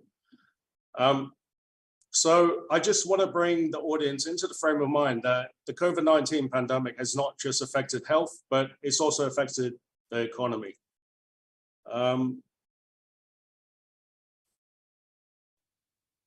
In terms of the state of emergency, that was declared like have been cancelled on the 30th of September 2022. So I would say that the pandemic is not over, but we are moving into an endemic stage whereby we are starting to accept that we can live with COVID-19. Okay, so that's the background. Coming back to Asia, in terms of Asia, what we are witnessing in modern Asian cities is increased building and human density in cities. And due to this, it's impacting health of citizens, okay?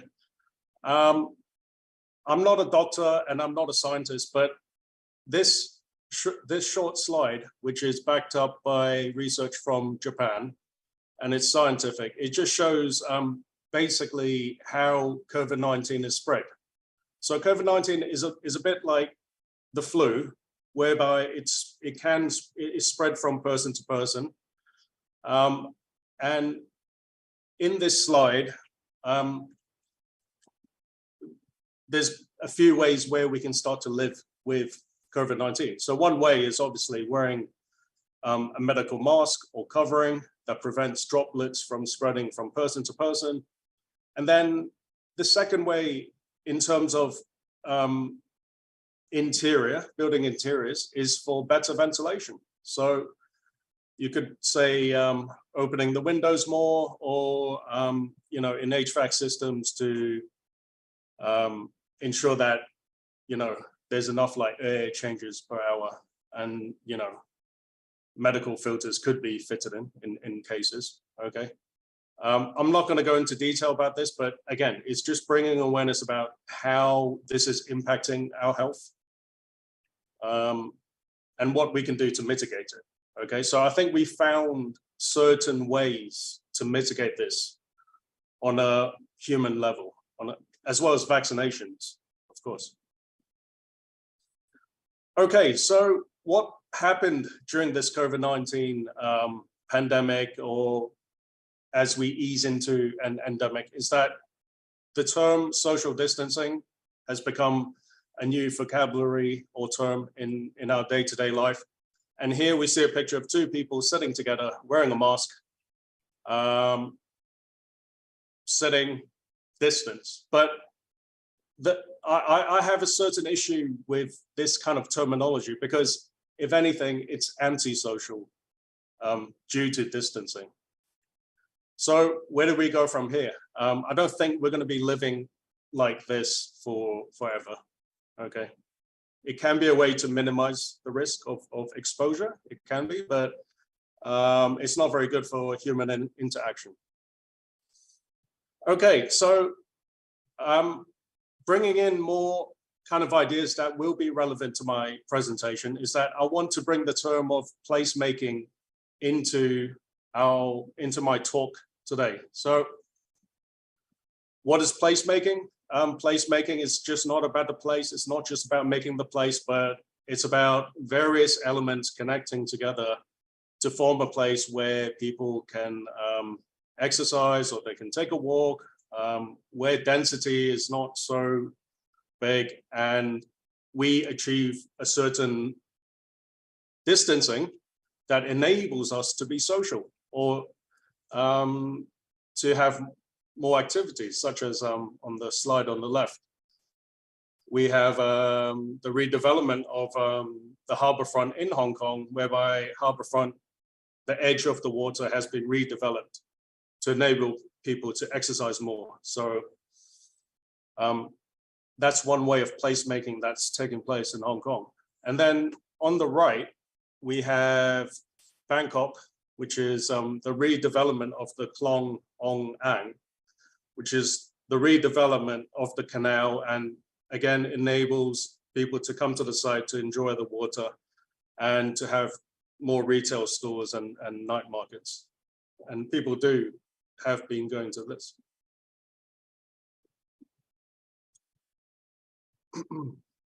Go to the next slide. Okay, so here's a diagram which shows that placemaking has many elements to it. And by tapping into these different elements, we're able to realize maximum benefit by really tackling each segment.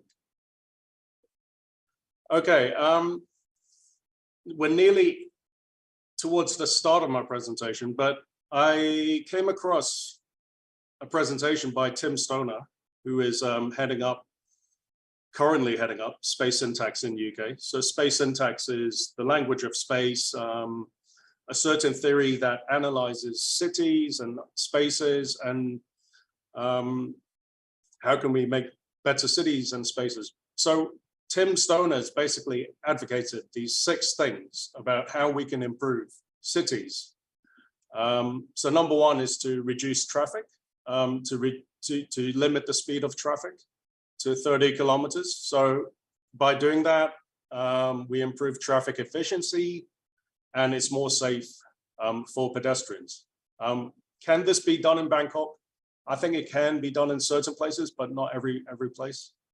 Number 2 is to widen pedestrian pavements and to provide dedicated bike lanes. So in Thailand, I would definitely advocate for wider pedestrian pavements, bearing in mind that Tim Stoner is based in the UK and we are based in a more Asia context. He also encourages more seating in shaded areas and better natural ventilation so people can start to enjoy the areas outside. Number 4 is to create more hybrid shared activities, for example, leisure, working, sporting, that are combined, that enable different range of activities to take place in the public realm. And number 5 is quite interesting as well, because a lot of retail has actually shifted online. During COVID-19, we've relied a lot on deliveries of food. We're buying a lot of things online that physical retail stores sometimes become vacant, empty, but he sees this as an opportunity to actually release more premium space within the city that can be used for other users. And then lastly, he talks about the shift of working patterns that has occurred during COVID-19. For example, today, we are not at a physical workshop, we're online. I have a home office, and we can all be remotely located, but coming together on a digital platform whereby we are still able to do this workshop. So basically, we know that there's different types of working kind of patterns and behaviors now. We are doing more team-based works, maybe outside, and then we're doing solo work remotely. Okay, so through this pandemic, our behavior has changed, whether it's lifestyle, as Patrick just spoke about, lifestyle, wellness, these things have changed, and so has work. Work has changed as well. Okay, so what I'm advocating today is that I'm advocating that placemaking is a viable solution for, in reference to today's workshop, placemaking is a viable solution for post-pandemic frontier. That's what I'm advocating today, and that's what I'm going to home into today. I believe through what has happened over the last 2.5 years, almost 3 years, is that it is something negative that has happened, but due to something negative, I do believe an opportunity exists within the architecture and urban realm, whereby we are able to use design or to design better cities or architecture or interior design to create a more resilient future. And we should also anticipate the next crisis. And the reason why I say that is because looking back actually to year 2002, in Hong Kong, there was SARS-CoV #1, first version. That happened and it really impacted the city of Hong Kong. But luckily at that time, the virus did not spread globally. It did go to a few different cities by air travel, but the impact was not as big as SARS-CoV-2, which we have just experienced.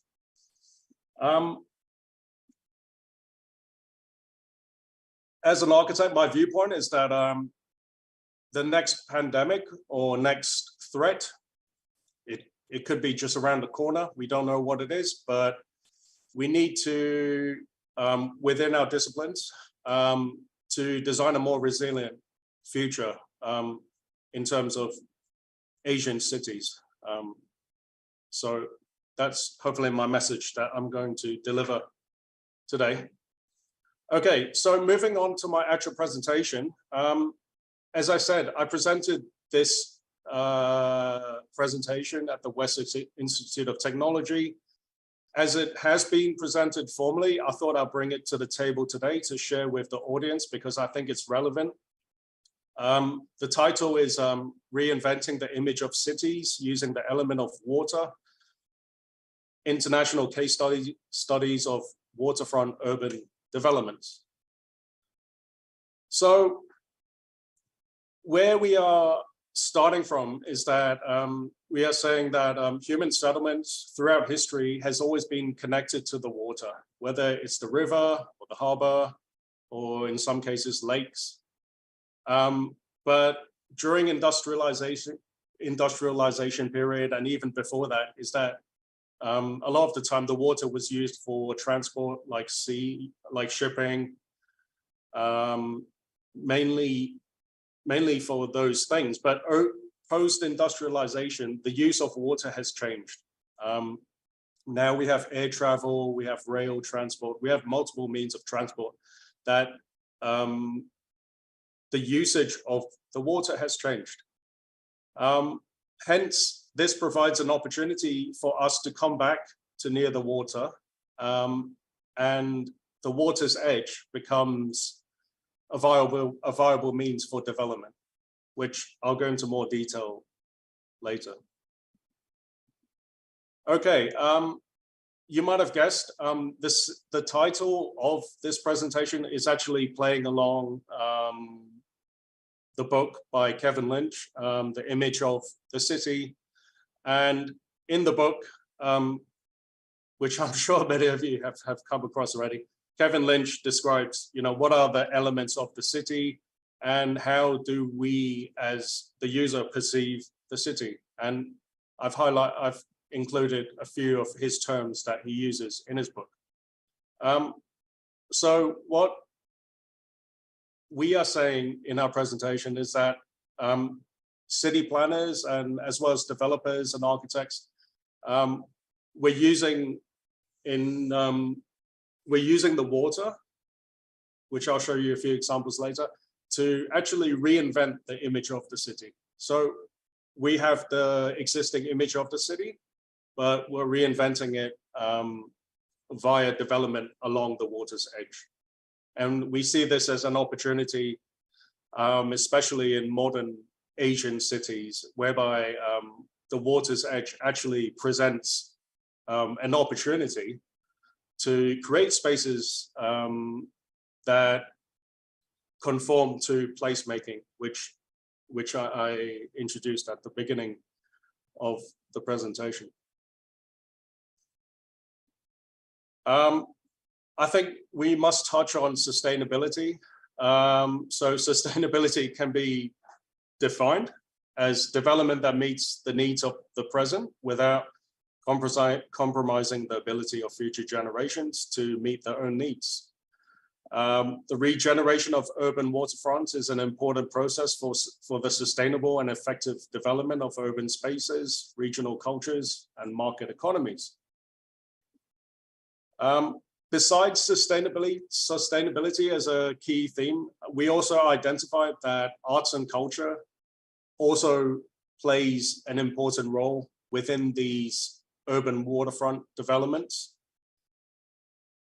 So I'm not going to read you the slide, but after assessing the urban case studies, we have found that arts and culture is a common thread that is used to create vibrancy within these urban developments quite successfully. So on the right-hand side, we have a artwork display in the city of Liverpool in the UK, next to the Tate. Okay, so I'm going to bring you into these 4 international case studies that we researched, and we found the findings, and we tried to synthesize it and to see what is common between these case studies and what is different and what is similar, of course. So the first case study is the port of Casablanca in Morocco. And here you see like a historical photograph. And then this is an image of the new development that they've built in front, or I would say adjacent to the mosque. The main thing I'm trying to draw the audience to is that the use of water has changed over, let's say, the period of 200 years' time. That now the water is not used for transport or shipping because new shipping, like dedicated shipping ports have been built and relocated to another place. Thereby, it's freeing up the water's edge to create these new urban master plans. So then the first project I'm talking about is the Casablanca Marina Project Development, CMPD. The primary hub focus is business and social. It's located, as I said before, next to the Hassan II Mosque. And in red, I've highlighted the boundary. It's a mega project. And we can see through the 3D renderings that is creating a lot of new public space, places where we desire to be outside and creating new additional civic spaces. Okay. But besides looking at pretty images, the main key points I'm trying to draw in about these kind of urban developments on the water's edge is that it brings economic, social, and cultural benefits as a result of these projects. So the economic benefit of this project would be it's creating a new business hub in the city. Socially, it's providing large open public spaces for citizens, and culturally, there's new facilities like theaters and plazas. So there's an overlapping synergy about what are the benefits of such projects. Moving on, Hong Kong, which I've spent quite a bit of time there, living there, working there. We are looking at the Victoria Harbour, Hong Kong Island in the background, and Kowloon on the side of mainland China. And again, we see probably 50 years, more than 50 years ago, probably early 1900s, I'm guessing. We see the harbour is being used for shipping, basically a deep water port. But as the city industrialized, the shipping port was moved to a dedicated shipping port, thereby freeing up the water. And now we see the modern picture of Hong Kong, the current day, and you can see that Hong Kong Island in the background, and then we can see Kowloon side, and we see the Victoria Harbour on the present day. So the scheme I'm bringing you into is called the West Kowloon Cultural District, WKCD, which is predominantly arts and cultures driven. The orientation of the site is facing the CBD, the Central Business District in Hong Kong. And again, this scheme is heavily focused on arts and culture. For example, on the left, we have the new Hong Kong Palace Museum, which displays artworks from Beijing loaned to Hong Kong.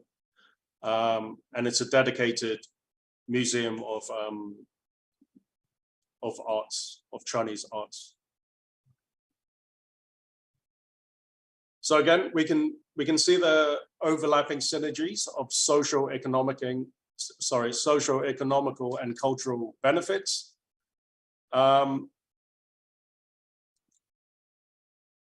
Besides providing arts and culture facilities, I think quite an important element of this is it actually provides affordable housing as well. Not a lot, but it's doing that. And I think that's an important message in terms of these kind of developments, that the mix of uses should be balanced. Yeah. And then the third case study is Liverpool in the United Kingdom.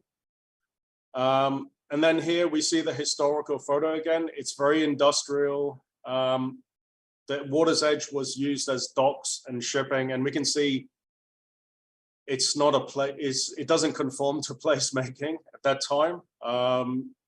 I presume that people could walk along the backside of the docks, but the docks were used more for like a shipping function. And then we come to the present day, and we see actually the water's edge and the usage of the water has changed, that it's no longer about just shipping, but what's happened is that it's allowed the water's edge to be freed up and to allow developers to utilize this as an opportunity to build new urban urban spaces for citizens that is focused on placemaking. And in this case, it's related to arts and culture again. So we see that arts and culture can be a driving force to create these new spaces, as well as to attract developers, which is very important as well. But on the left, we see highlighted in red the extent of the Liverpool waterfront development.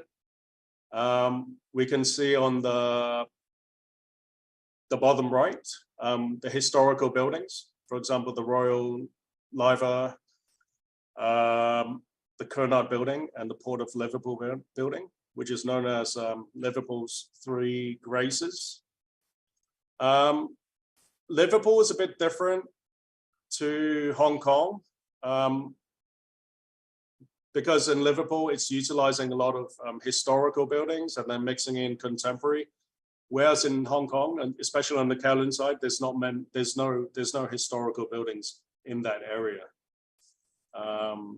So we see, from what we see so far, is that each site also has its uniqueness, certain attributes that we should retain, work with, but the schemes have a lot of similarities as well. Okay, I'm not going to read this slide, but they are, again, identified overlapping synergies. And then we come to the last case study, which personally I'm very interested in this one, but I don't know enough about it. I'll explain to you why. But this is the Shanghai case study. And again, we're looking at the historical photo, and we can see that the usage of the river, in this case, the Huangpu River, which connects into the Yangtze River and then towards the sea. We can see that it was used for shipping mainly, and we do not see that the water's edge is a place where you can access very easily.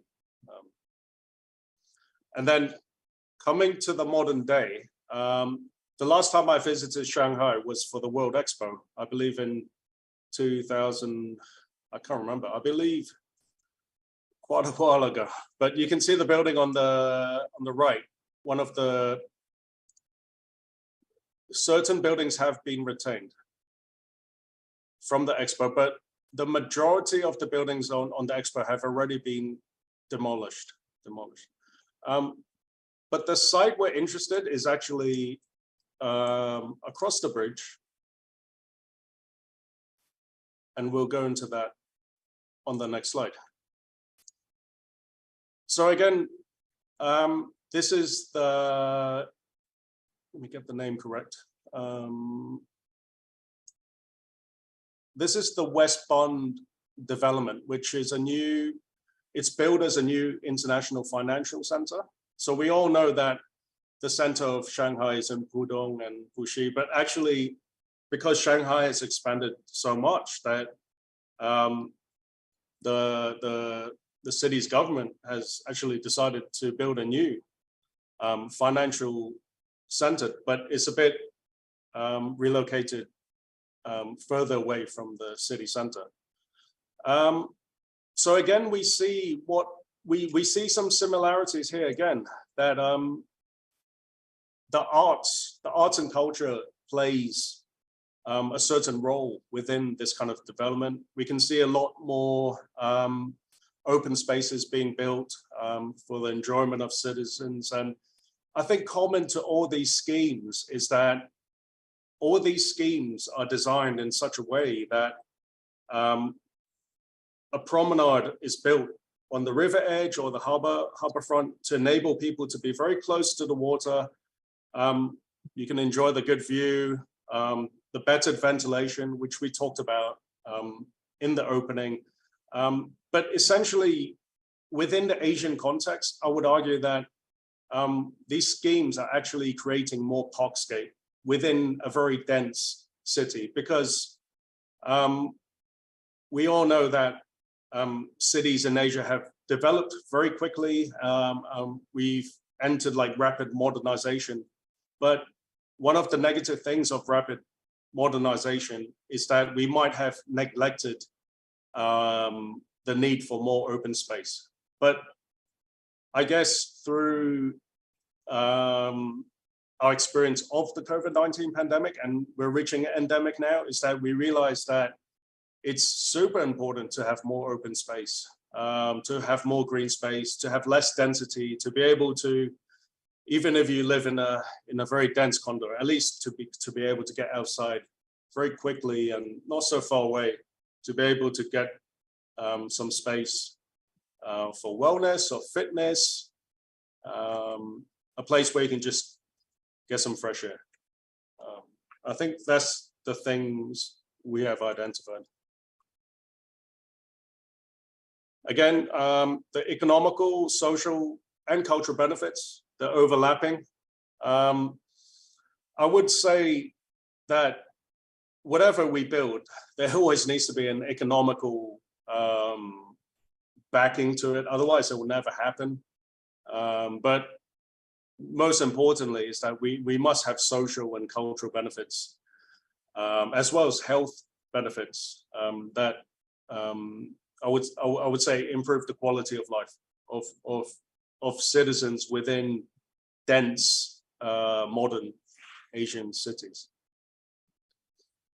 Okay, we're nearing the end of my presentation, but what we did, the reason why we picked these 4 schemes is that because on this research, there were 4 researchers, myself, Dr. Emma Roberts in the UK, Dr. Rashida in South Korea, and an ex-student of mine based in Seoul. And due to this international mix and dispersion of researchers, it enabled us, because of our wider knowledge, to actually pick international case studies, bring it to the table, but to look at it in a way to see what are the similarities and differences, because more and more, I think, globally, we are facing very similar challenges, especially in Asia. In Asian cities, I think we're all facing very similar things, but in terms of getting answers to what we need to do, I am in a very strong belief that we need to look more globally, more internationally, to see what things have been done already, and then to synthesize, synthesize it, and I guess sift through it, but then apply it to the Asian context, and then to find solutions about what we need to do post-pandemic. Just drawing back to Hong Kong, is that the West Kowloon Cultural District, I believe the project started 10 years ago, but it's not due to be finished in at least another probably 10 to 15 years. So we're talking about a very long project span of these mega urban projects. But I would say that these projects are built to allow citizens to be inspired, especially to be exposed to more natural elements, more parkscapes. But I would say that if we are to deal with, what is happening next post-pandemic, is that we need to have a very long-term view about what are we going to do and what are the solutions, because the solution is not just implementing something tomorrow. That's the message I'm trying to bring today. But hopefully these schemes, the way I see it, is that if it's finished in the next decade or so, is that it actually enables the next generation of designers and citizens to understand what is the good quality space in the city, and hopefully that has a knock-on effect for cities in Asia to develop in a more I use the word sustainable way. Okay, I'll just go through A, B, C, D, E because it is a conclusion. The findings that we found was that the waterfront developments are very different in size, location, and the type of water bodies is different. There are some strong similarities in terms of economic, cultural, and social. So the message is that these things must be considered, especially in these kind of mega developments. I would add in that transport is also important. That should be considered to work together. All 4 projects exhibit a high urban design quality illustrated through diverse building programming, flexibility in design, very important when we're talking about disruption from things, unknown things. We might face further unknown things that we don't know in the next 5 to 10 years. So flexibility in design and space usage. And ensuring connectivity with public transportation and continuity with the existing urban tissue.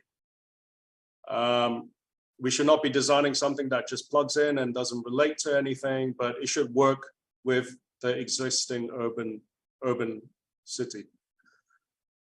The projects are also characterized by high functional quality through good accessibility. This morning, we touched upon inclusivity, accessibility, and consideration for old age people or disabled groups. There should be a high level of security, safety, connection, service provision. But this all contributes to an enjoyable experience for all citizens. So everybody should be able to use these spaces and in terms of accessing the public realm. On the environmental level, the respect and adoption of environmental policies by governments is evident.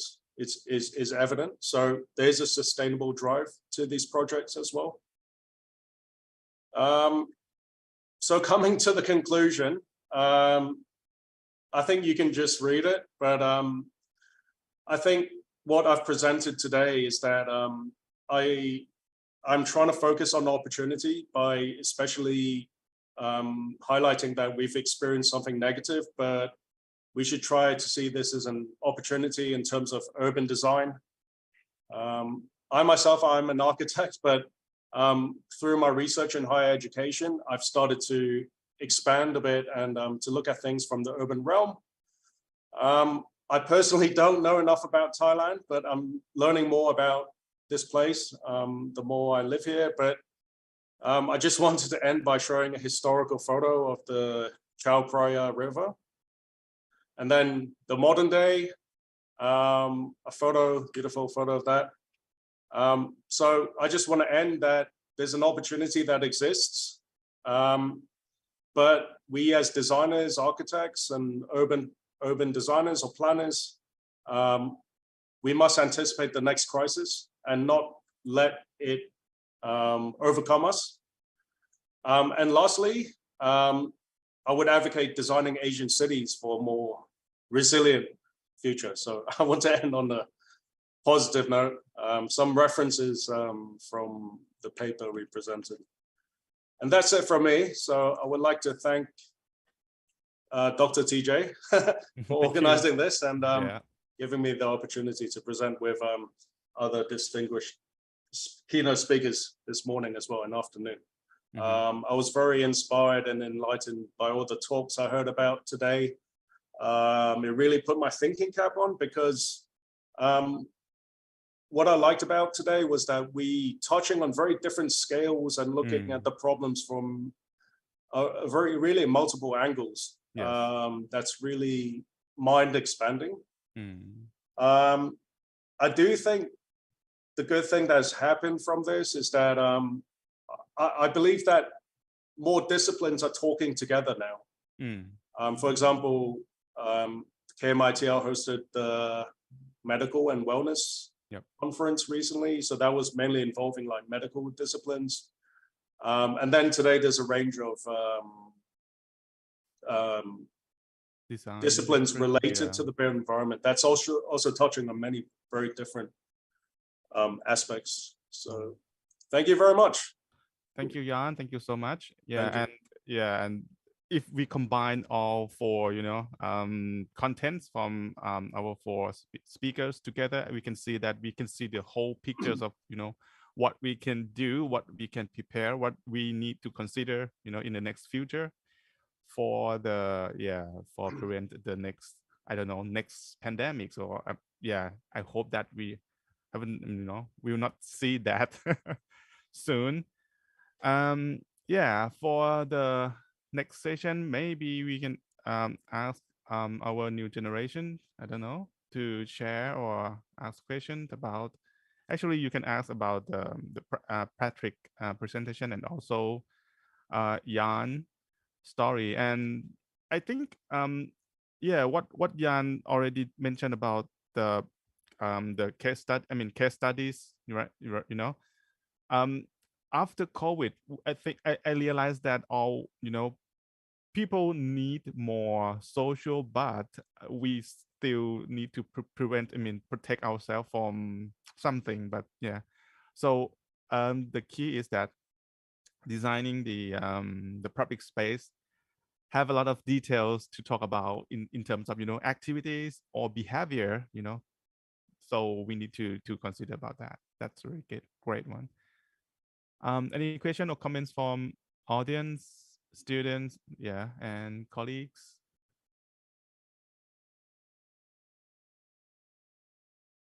Okay. No, that's all right. Okay. I think we can come to the end of Ajahn Antika. Yeah, do you want to say something? Yeah, please. Oh, just it's very fruitful. All of the experience sharing, particular in the afternoon session that we learned from. Actually, we learned about ourselves, Thailand context, right? But from the different perspective, someone who travel or learning or understanding Thailand from afar. But when we look closely to what the resource that we have, for example, from Patrick work, actually he realized the emerging between the local material, local know-how, plus including and welcome to the new technology that can really enhancing the local material to be more sustainability. And for Jan, you're looking to the process of learning as well, not only for the practice. I think it's a good combination in this whole afternoon. And I really agree that when people face about the pandemic and we realize that our capital is about the good health, and the role of the architects or urban designer is very important, because if you want to harvest or collect your healthy, cannot invest only short time or just after pandemic or just during the pandemic, but we can do something collectively by the role of architect, create the space that make people keep and stay healthy. I think it's very important perspective to look forward for in the near future, teaching, learning, and practice, that we think about the local material, the local resource, the local capital that we have, and then in any circumstance to come what may, whatever, the changing of the future, either the climate change or even another pandemic, or actually now we in some part of the world facing the war. So I think the role of architect and designers much more important now and then in the near future. And I like to take this opportunity to thank you not only for the AUA, that to see and to vision the collaboration amongst different countries all around Asia, and then we can link ourselves and connect to the world in the wider context, like John from European countries, or Patrick from Australia, and for this morning as well. So, and I'm from Korea, right? And I think if we can, join in together and can run something like it could be academic or practice workshop, and do something like exchange and keep this momentum continuously, that could really help the next generation, because maybe not our role anymore to do things. It's not a doer or a making of something else, but if we can transfer this knowledge to the next generation, I think it's their time to create something which is really exciting to see about their thought about tomorrow. Okay, and most of all, I have to thank you to TJ. You have worked so hard to try and prepare and to be upfront to this work, and you run it very well. And who are in the back of the house now is Kun Uy Prapat. He's really helped to run this talk and tomorrow as well. Very smooth. Okay, Dr. Lee, you're still here with us. Would you like to have your input from these sessions?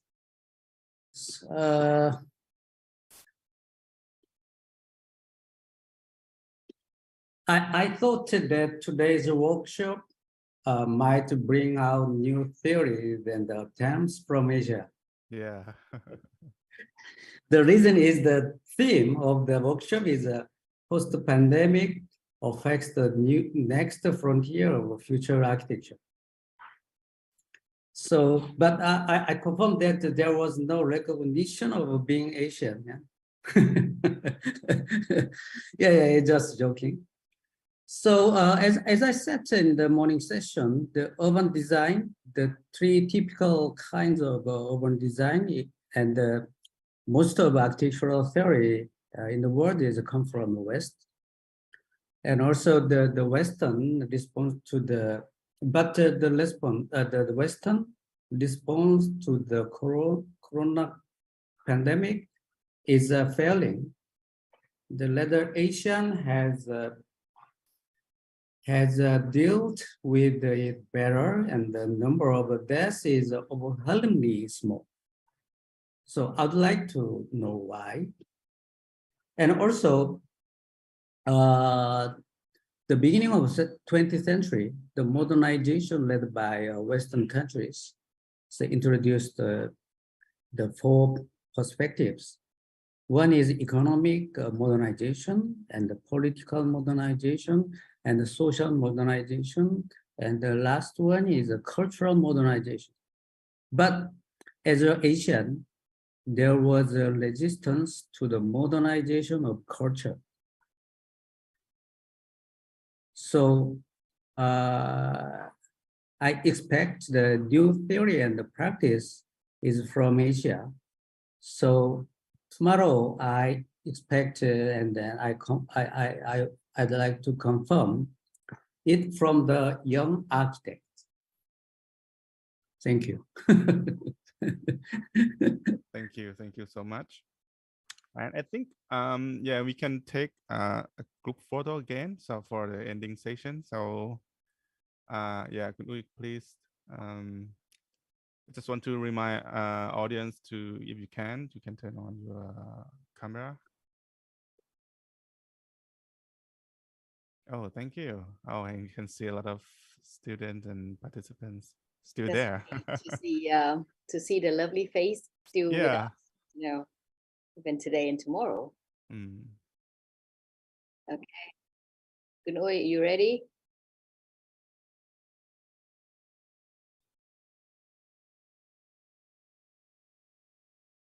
Thank you so much. Thank you so much. And yeah, thank you for audience. And yeah, as you are the contestants, so prepare yourself and don't be so exciting. So so just TJ, would you like to remind them about the timing for each? Yeah, sure. You have a 5 minutes presentation, and 5-minute presentation, and then plus with the 30-second video clip, right? I think Yoshiro already sent you the email for the details. Yep.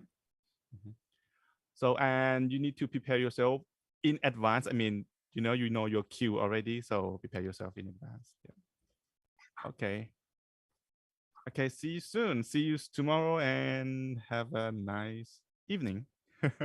Yeah, thank you, and thank you, you. your Ichiro as well. He just came up to see. Yeah. Thank you. Bye bye. Looking forward to see you tomorrow. Yeah, bye bye. And for you, you want to have another short meeting or okay? Yes. Okay. Bye bye. Bye bye. Thank you so much.